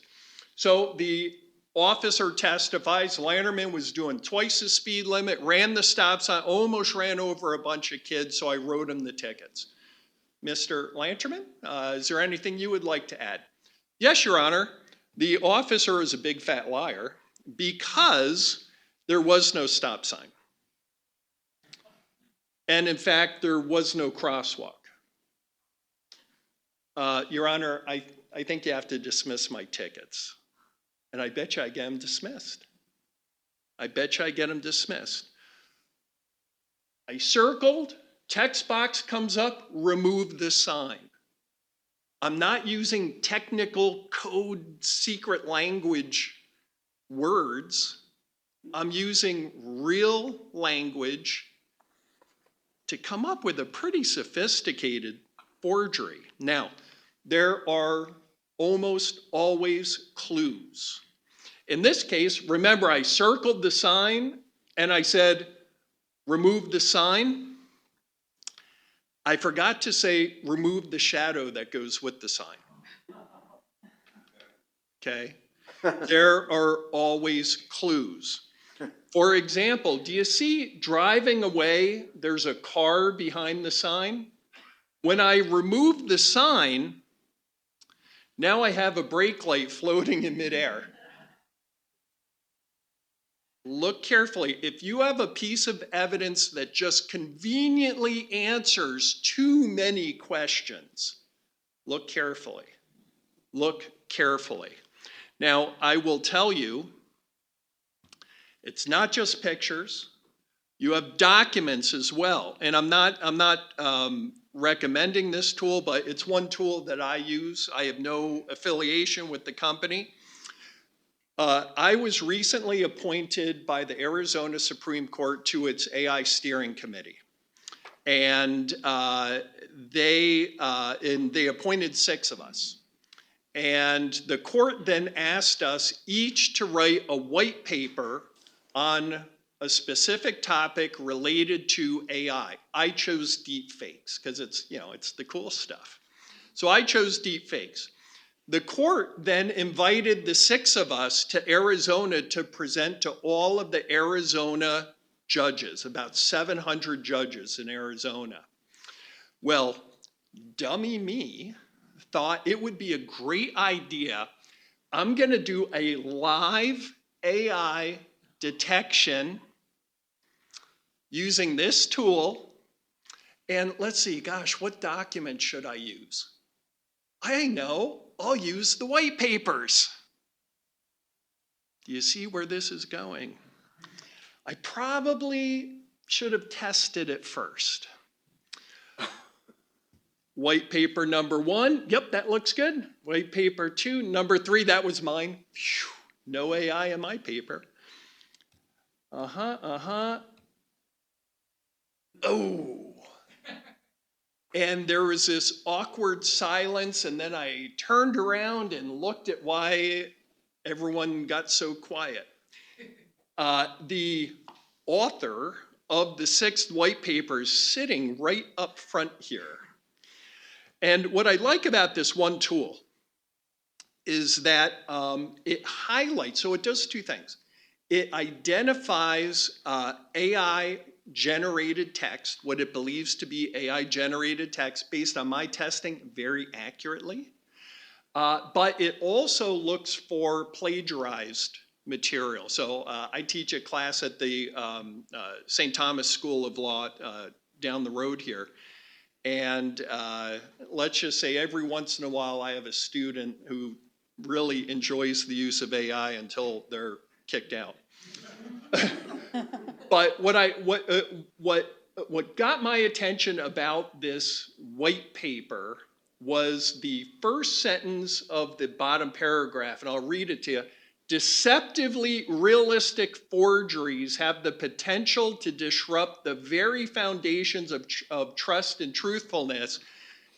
And then I asked the author, you'd agree with that, right? Because you wrote that, right?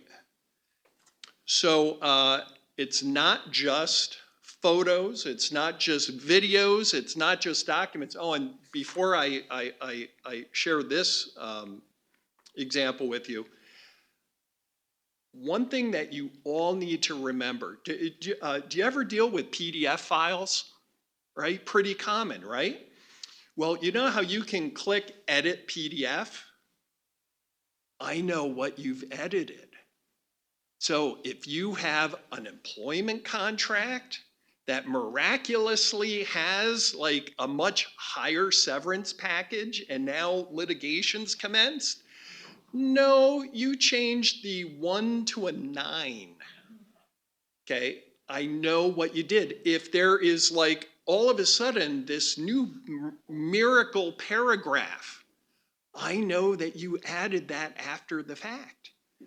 Great investigative tool. And what's cool about the PDFs, I don't need computers to do it. I just need the PDF file.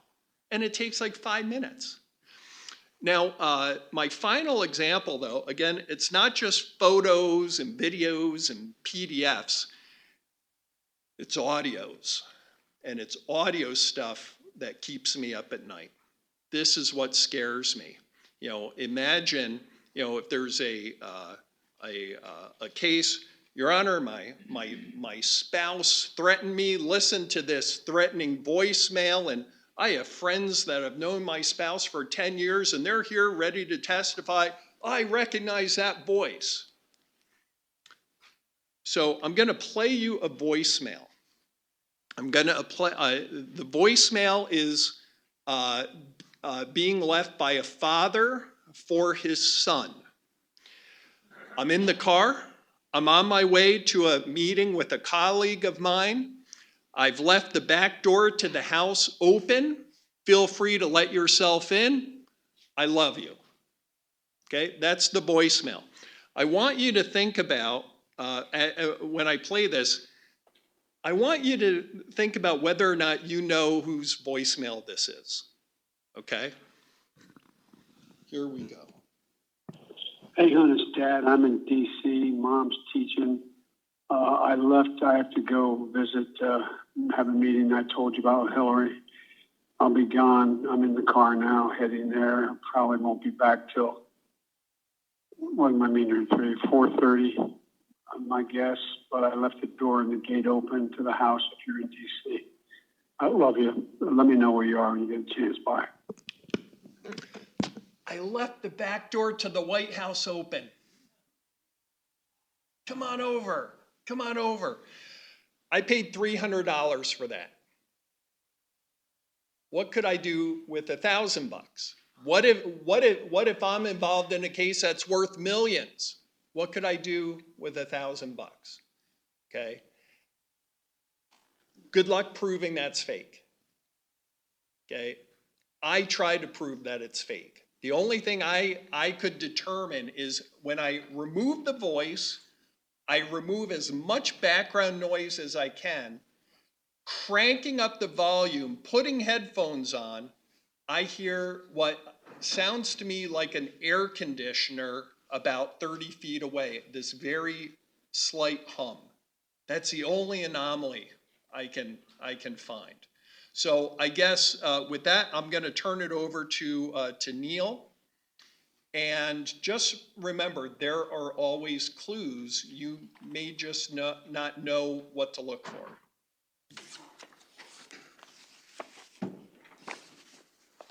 Thank you. All right. Sneak around.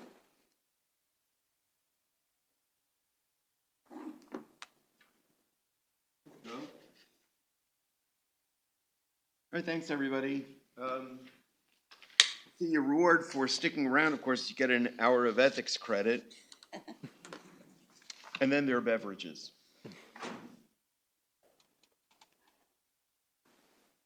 Okay.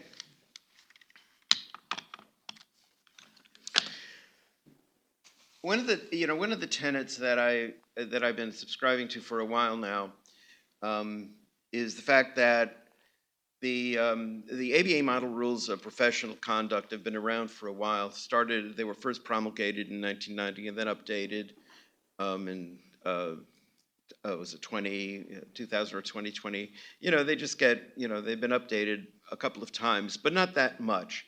The most recent change, if you will, is not even really a change so much as it is sort of an explanation, is the addition of comment 8 to Model Rule 1.1. And this, of course, is the rule that says that we're obligated to know what technology, the benefits and the risks of technology. Let's see if I have actually an exact copy of that. Maybe not. But it's quite explicit, okay? And it's been around for a while. comment 8 really was added, quite a while ago when it turned out that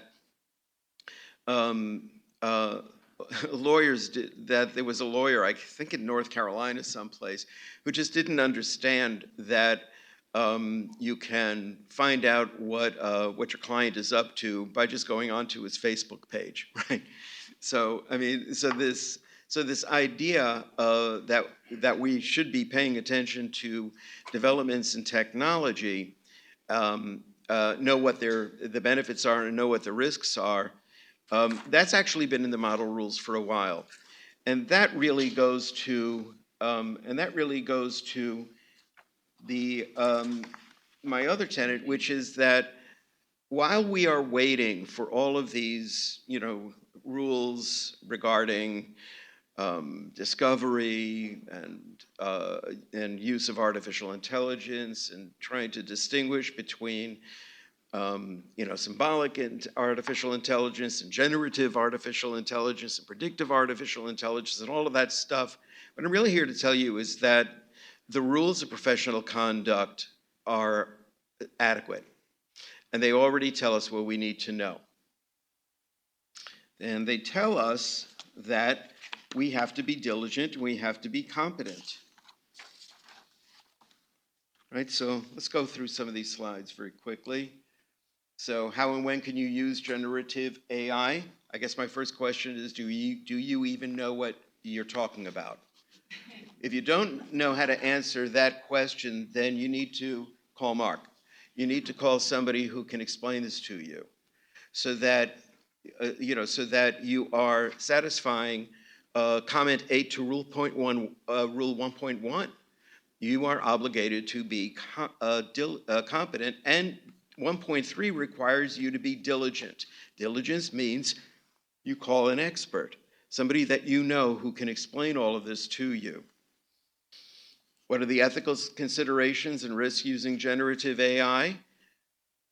Competence, diligence. You need to communicate with your client so that your client knows what you're doing. You need to also communicate with your client so you can understand what your client has. What should you look for in your practice when it comes to others' use of AI? You need to be cognizant of when you think opposing counsel is using a technology that you do not understand or you are suspicious of. And when generative AI tools are accessible to everyone, and can they be used fraudulently? I don't know, Mark. Can they? Yes. The answer is yes. Neil, one thing I've noticed, and I look at contracts and litigation guidelines that get sent to me by clients, I've noticed that, and this is somewhat ham-handedly sometimes, I have clients say they don't want you to use AI or they want to put limitations on it, and this gets to the same issue. I mean, I don't think it's possible for a lawyer not to use AI in the representation of a client. I mean, it depends on what the definition of AI is, and we talked about that in the first program here this morning. But it's the discussion that you have to have with your client as what are they saying, what's their understanding, and what are you planning on doing? There was, and your question included the answer. If a client says, no, I do not want you using AI, the first response has to be, what does that mean? What do you think AI means? What do you think I'd be using it for? It's everywhere. So can you be more specific? And there's another aspect of all of this, which is, Rule 1.2, as you can tell, I'm kind of like a model rules wonk. For those of you who know me really well, this is unsurprising. Rule 1.2 talks about scope. And one of the things that I talk to, because I do for my firm what you do for yours, I'm also in-house general counsel on professional responsibility at the firm. And one of the things that I discuss with my partners is when I review their engagement letters, one of the first things I do is I walk into their office with a copy of the letter and say, what's the scope of the engagement? What do you mean? And, well, explain to me, what is the scope of the engagement? What are you doing? Well, it's just general business advice. Okay, well, say that. But if it's more specific, say what is specific.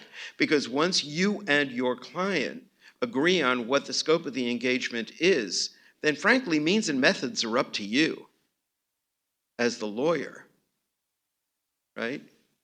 I mean, would you agree? Absolutely. And getting back to this question, the client, when they put that in there, they're really saying a couple of things. In my experience, when I had the discussion with the client, is one, is there going to be supervision of the folks that are doing the work? Are the folks that are doing the work your associate, or are the folks that are doing the work the AI technology that's generating a brief or a letter? And then the second thing that they're usually worried about is, are you protecting my confidential information, or are you sharing it with the world?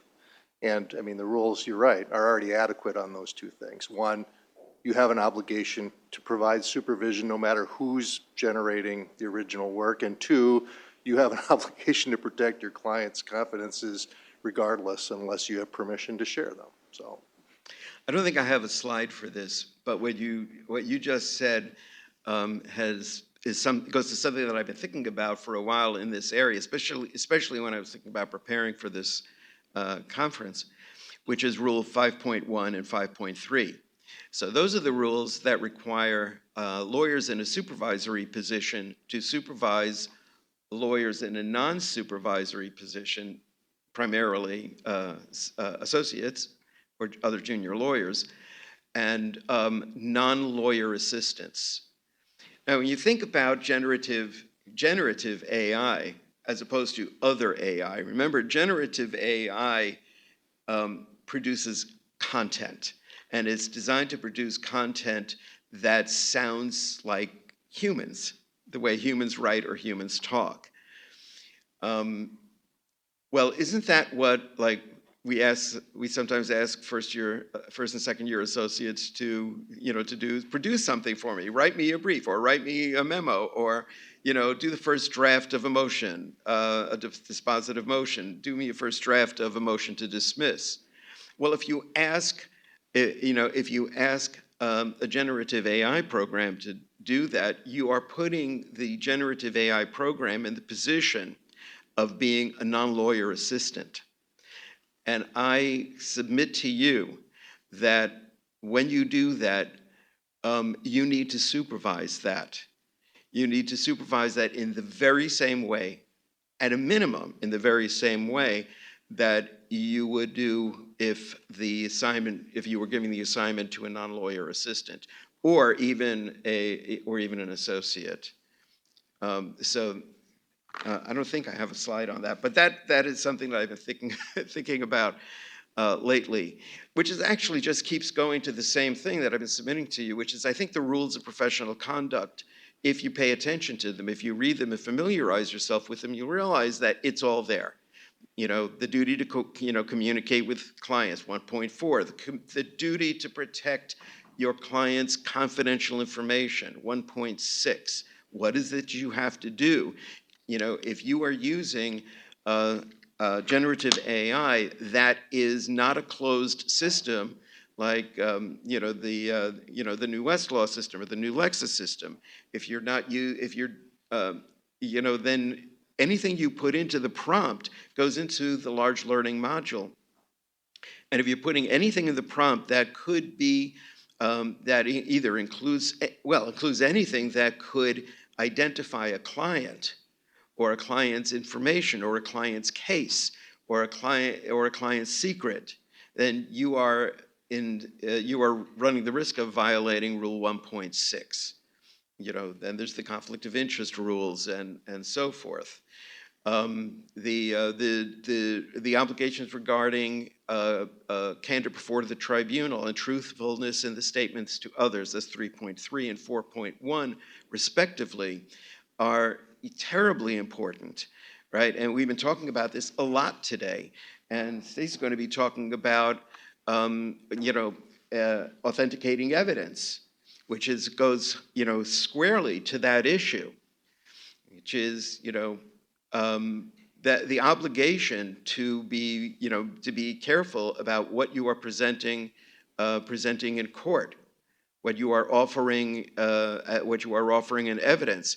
4.1, which is not the candor before the tribunal rule, that's 3.3. 4.1, which is truthfulness and statements to others, there's a little bit more wiggle room there, but you still have to appreciate the fact that anything that you say to opposing counsel, for example, that could be materially misleading. An omission also could be materially misleading. That can also get you into trouble.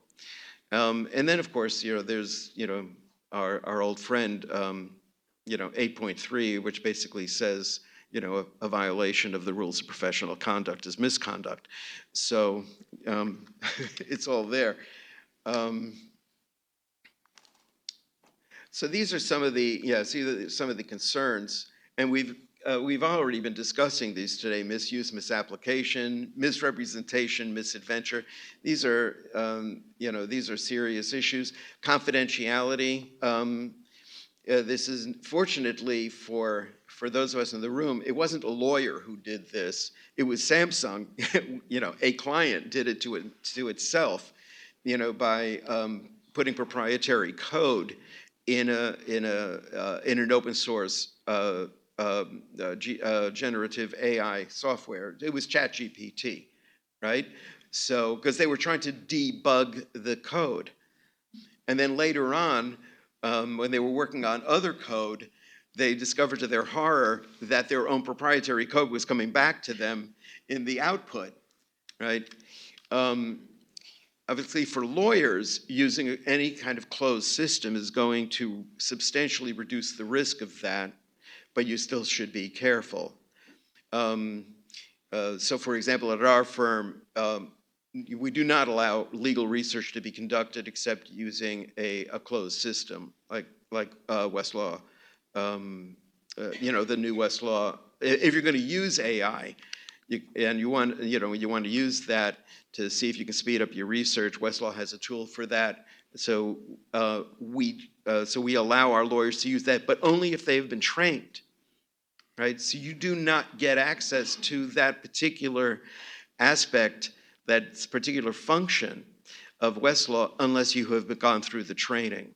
Likewise, if we're doing, if you have a terabyte of data and it has to be mined for discovery purposes, we have proprietary software that allows us to do that. In other words, what goes into the prompt stays in the system. It does not go outside the law firm, and what comes back obviously also remains in the system. So there are closed systems that do reduce the risk of loss of confidentiality.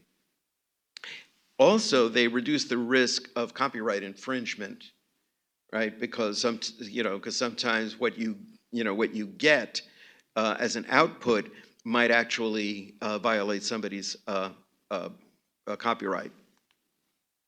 Hallucinations are also, well, we talked about this a lot today. I mean, and I think these stories are legendary, of people using ChatGPT or some other open source generative AI program, and they don't actually do what they have to do to verify that that the case citation is actually correct. But even if you're using, let's say Lexis or Westlaw, you're using their generative AI tool, and you ask a question, and it comes back with something that looks actually quite nice. That that cases that are coming back are definitely real cases, because Westlaw only will return cases that are in its own database. But you still have to read them. I mean, I just I just ran a query through Westlaw the other day, and it looked great. I think the question has something to do with, does the notice prejudice rule also, that, I think we're all familiar with the notice prejudice rule with respect to, commercial general liability insurance policies, late notice in a CGL policy. What about late notice in a first-party property policy. I hadn't, off the top of my head, had not seen any cases specifically on that. I just wanted to know if there was anything out there. So that was what I put in the prompt, and it returned a very nice thing. And, it's like, 8 cases. I read them all. None of them said what I needed them to say. So, of course, I had to go back to terms and conditions and, all of that stuff to do the research properly.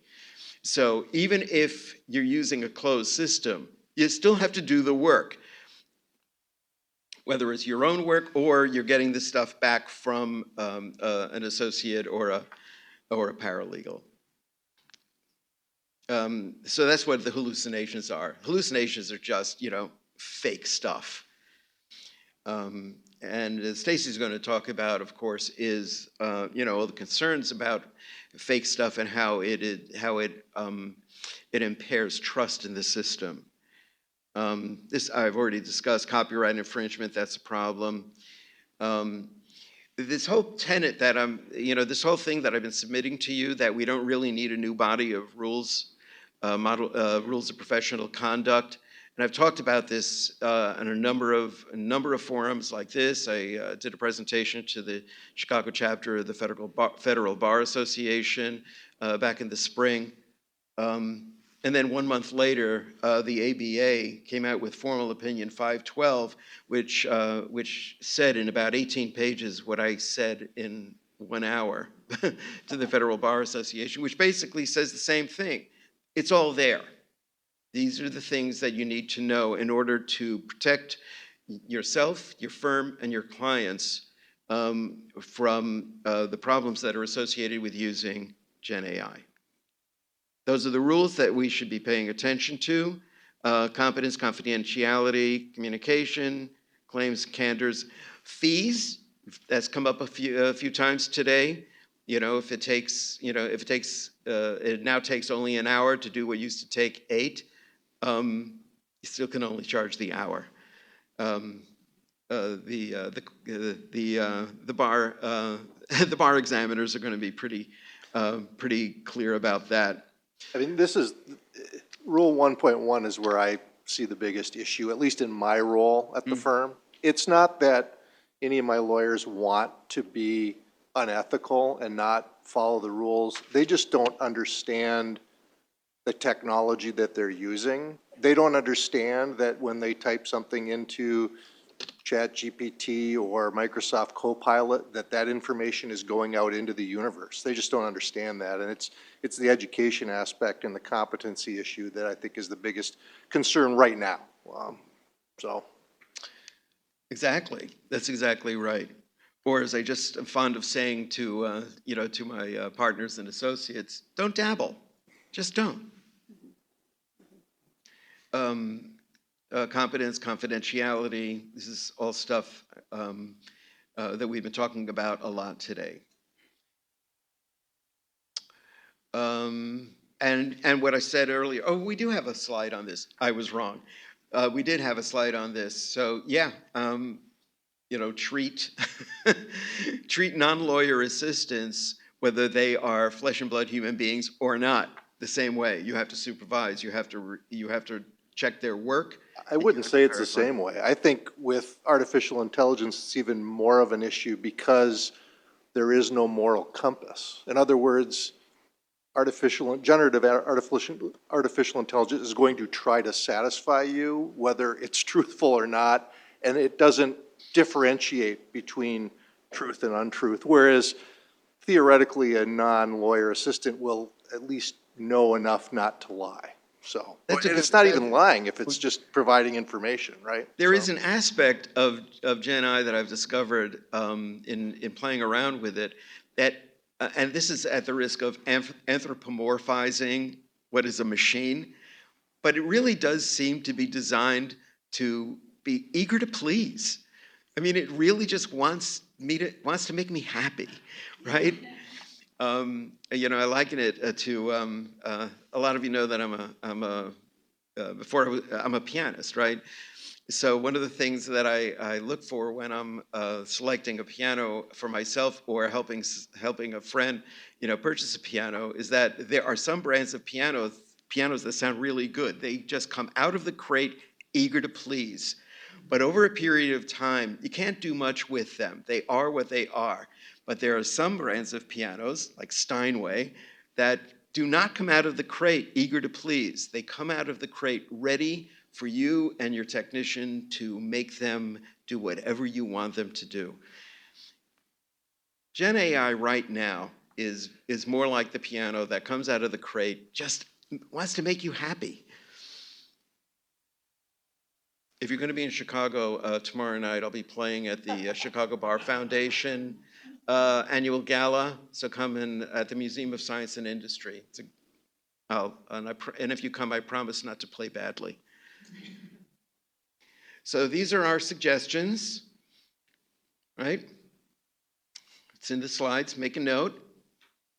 And let me just make sure that it's ready for me to turn this over to Stacy. Okay. So I don't know where your slide starts, but you'll find it, right? Here we go. Sure. There's a slide with her name on it. All right, let's go find that. Oh, that's the Stanford study, Yeah. which we heard from Preston earlier. Okay, what's the point? Those are your responsibilities. Follow them. There you are. Okay. Thank you.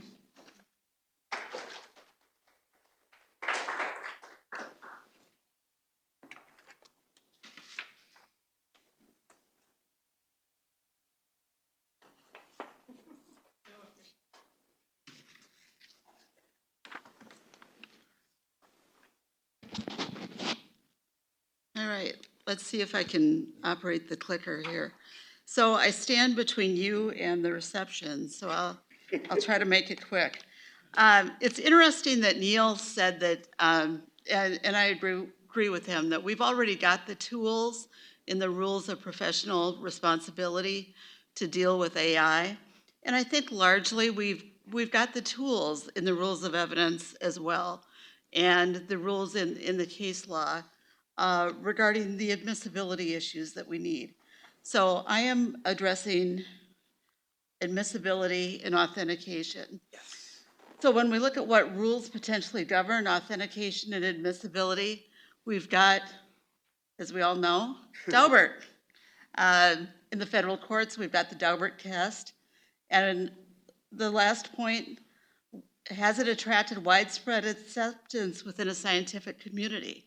And so if you're in federal court, this is going to be your admissibility test, and that's the test, and I think that's one of the guardrails that we have to deal with AI issues. You might be in a state that still applies FRI, generally accepted as reliable in the relevant scientific community. Minnesota and other states might be applying the FRI MAT test. Does it comply with Minnesota Rule of Evidence 402 and 702? Is it relevant, helpful to the trier of fact, given by a witness qualified as an expert? Did the proponent of the scientific evidence establish proper foundation for admissibility? And of course, the proponent of the evidence bears the burden of proof. So, when we look at authentication, of course, we're looking at 901. 901, the proponent has to provide evidence sufficient to support a finding that it is what it is. So that might be a little question with Brett Kavanaugh and the bottle of beer. Examples that it satisfies that requirement: witnesses, non-expert opinions. We get down to opinions about a voice. We're going to get into issues about evidence of a processor system. And a processor system, evidence describing the processor system and showing that it produces an accurate result. And I think that's where we'll get into the issues that Mark described. The question is going to be likely, do the traditional methods of authentication fall short when we apply them to AI-generated evidence, particularly deep fakes? And we've talked all day about what a deep fake is, so I think we know what that is. And the concern at trial, can the jury distinguish real versus AI generated? It's interesting, Mark talked about the voice spoofing, and I thought that was interesting. There's a couple examples here. AI generated audio used to mimic the voice of a CEO in Germany, instructing an executive to transfer $243,000 of funds to a fraudulent account. Barack Obama's voice, or I guess it was a video of Barack Obama making false statements he never said. Here's an AI generated image of George Washington. Did you ever see him smile? Probably not. I think he's usually not smiling in any photographs. Well, particularly since there weren't photographs. There weren't any photographs, correct. Correct, good point. Okay, so what's going on with the rules? There are a lot of discussions about this, which I didn't realize until I started to research this for this little presentation. There were discussions about the federal rules. There's an advisory committee. One of our federal judges here in Minnesota is on the federal advisory committee looking at AI and possible amendments to the federal rules of evidence. There's a possible amendment being floated to Federal Rule of Evidence 901B9, adding a rule about AI-generated evidence that would specifically add requirements about validity in addition to accuracy. So this is the proposed amendment. Evidence about a process or system. For an item generated by a process or system, evidence describing it, showing that it produces a valid and reliable result, and this is new, if the proponent concedes that it was generated by artificial intelligence, additional evidence that describes the software or program that was used and shows that it produced valid and reliable results in this instance. And that was discussed in April, at the April meeting. And the thought was that that change would align more closely with the Daubert standard, because Daubert, of course, emphasizes both validity and reliability. Matthew, who has been sitting from our firm, who's been sitting out at the desk all day, really liked this photo of a cat he put into one of the AI programs. Give me an AI image of a cat, and this is what he got. And I don't particularly like cats, and we agree we've never seen a cat that looked like that. So we had to put it in. This amendment was also proposed and discussed by the committee in April. It would be a change to 901C, and this is a change that was discussed. If a party challenging the authenticity of a computer-generated or other electronic evidence demonstrates to the court that is more likely than not either fabricated or altered in whole or in part, the evidence is admissible only if the proponent demonstrates that its probative value outweighs its prejudicial effect on the party challenging the evidence. So how would this work? And I don't think we have too many law students. So is this proposed rule, is that an attempt to sort of blunt the effect of the, this is fake defense? I think so. So this is a hypothetical that we came up with, and the young people in my office assured me that the law students in the room would get this and find this amusing. So here we go. So let's say that Tyler sues Amy and Kenny for defamation, and Amy attempts to enter a video into evidence. Tyler claims the video was altered. With the amended rule, she'd only have to prove by a preponderance of the evidence that the video was changed in some way to get it excluded. It's a dispute between Taylor Swift and, anyway. You guys know what I'm talking about? Okay. AI and evidentiary issues. The amendment would set a higher standard for admitting potentially fabricated evidence. The Rules Committee actually met this month. It was, I think, the first week or the second week of November.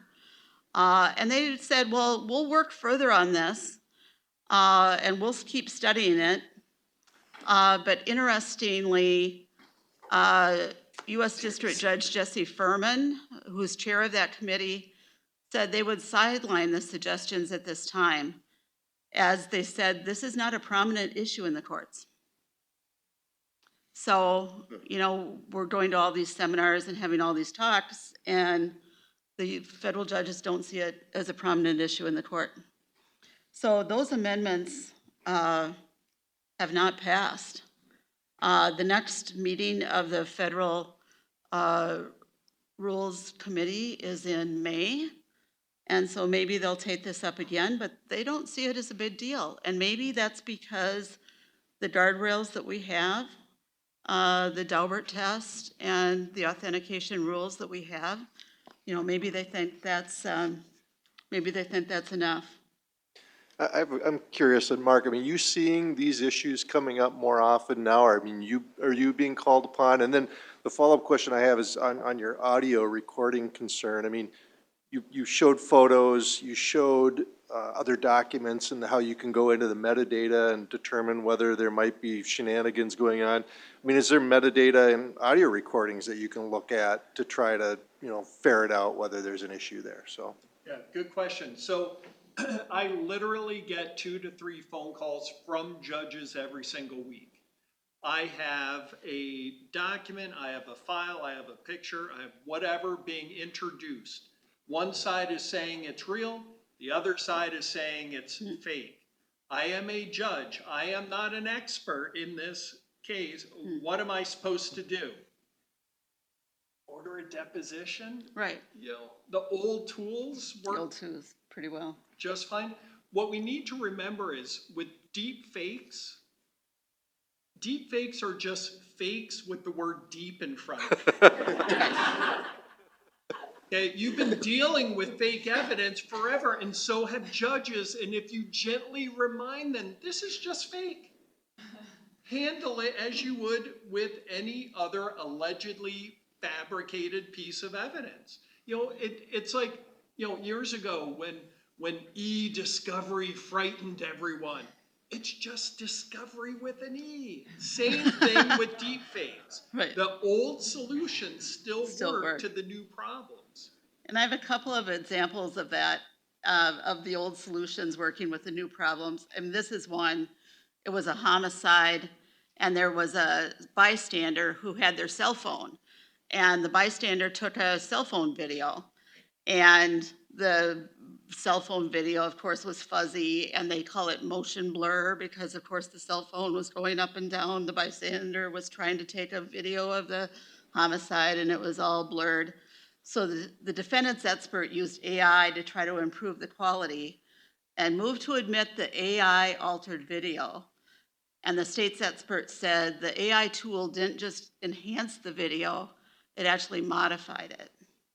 And the court excluded that. It changed it from the defendant claimed that wasn't a gun, that was my cell phone.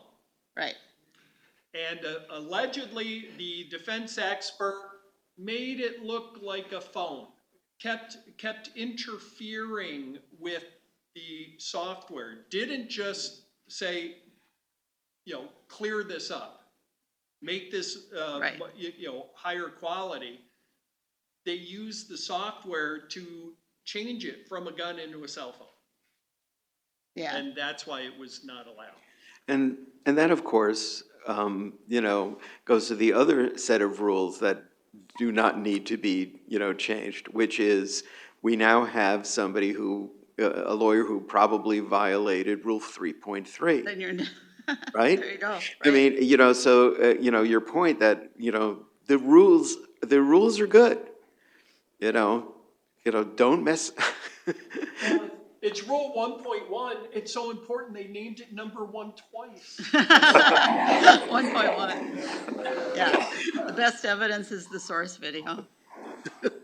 And this was, I think this was, I lost the year off this, but I mean, it was a case against Tesla. I think it was 2018 or 2019. 2018. Yeah, 2018. And there was an issue about what Elon Musk said, and the court said, well, let's get him under oath. It's the old test. If there's a question, let's get him under oath, find out. Case settled in April without him ever giving testimony. Yep. So the old tools, we have a lot of guardrails under the rules as we have them right now. So the old tools are working. So in conclusion, and we're done here on time, be aware of authentication standards. Understand Daubert, Fry-Mac. You may need to give Mark a call. You might have to take a look at your evidence. You might need additional witnesses, and you know we've got some issues here. Thank you. Anybody have questions before we wrap up? We have 1 minute left. Top.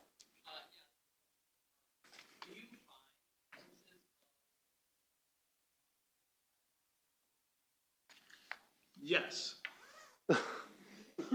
Yeah, as a matter of fact, it is. I'm seeing it often in family law cases where emotions are high. I see it in employment law cases where emotions are high. I'm seeing it in theft of IP cases. I'm seeing it often. So I'm kind of surprised that the judge said this doesn't come up.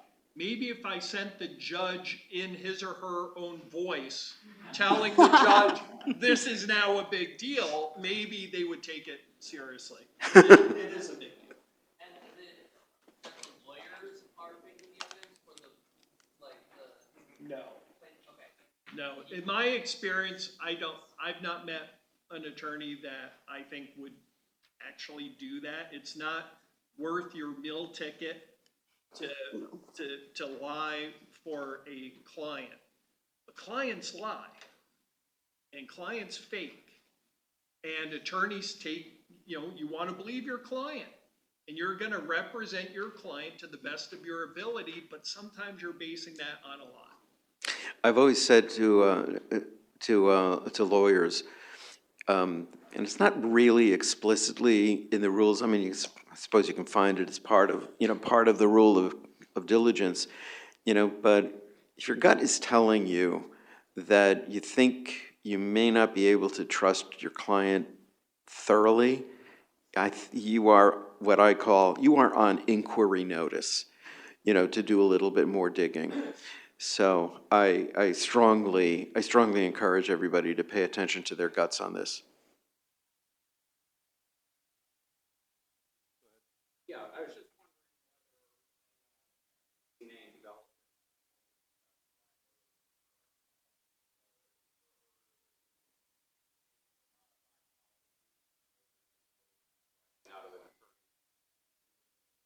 wondering.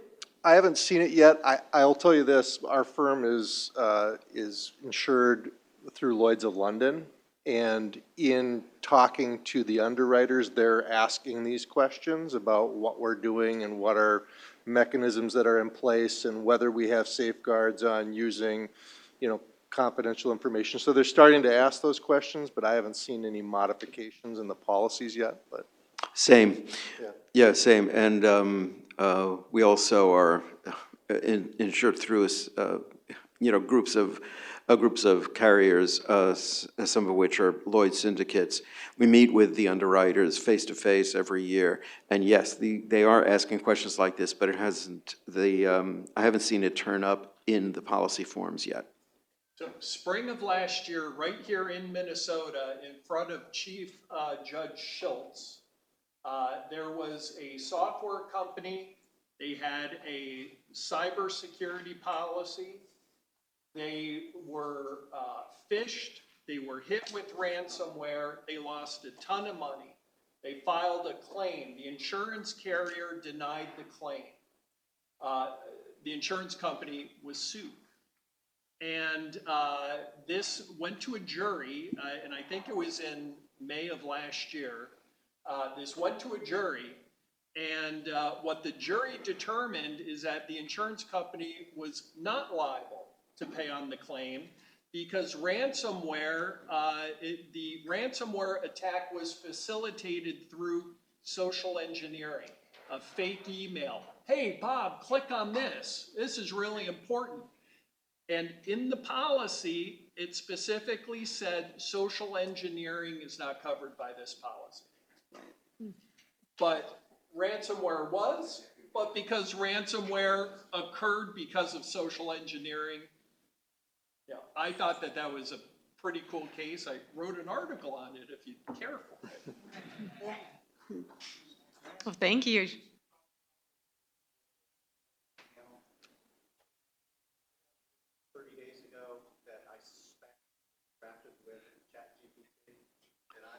Some of you have heard my story from last night over dinner.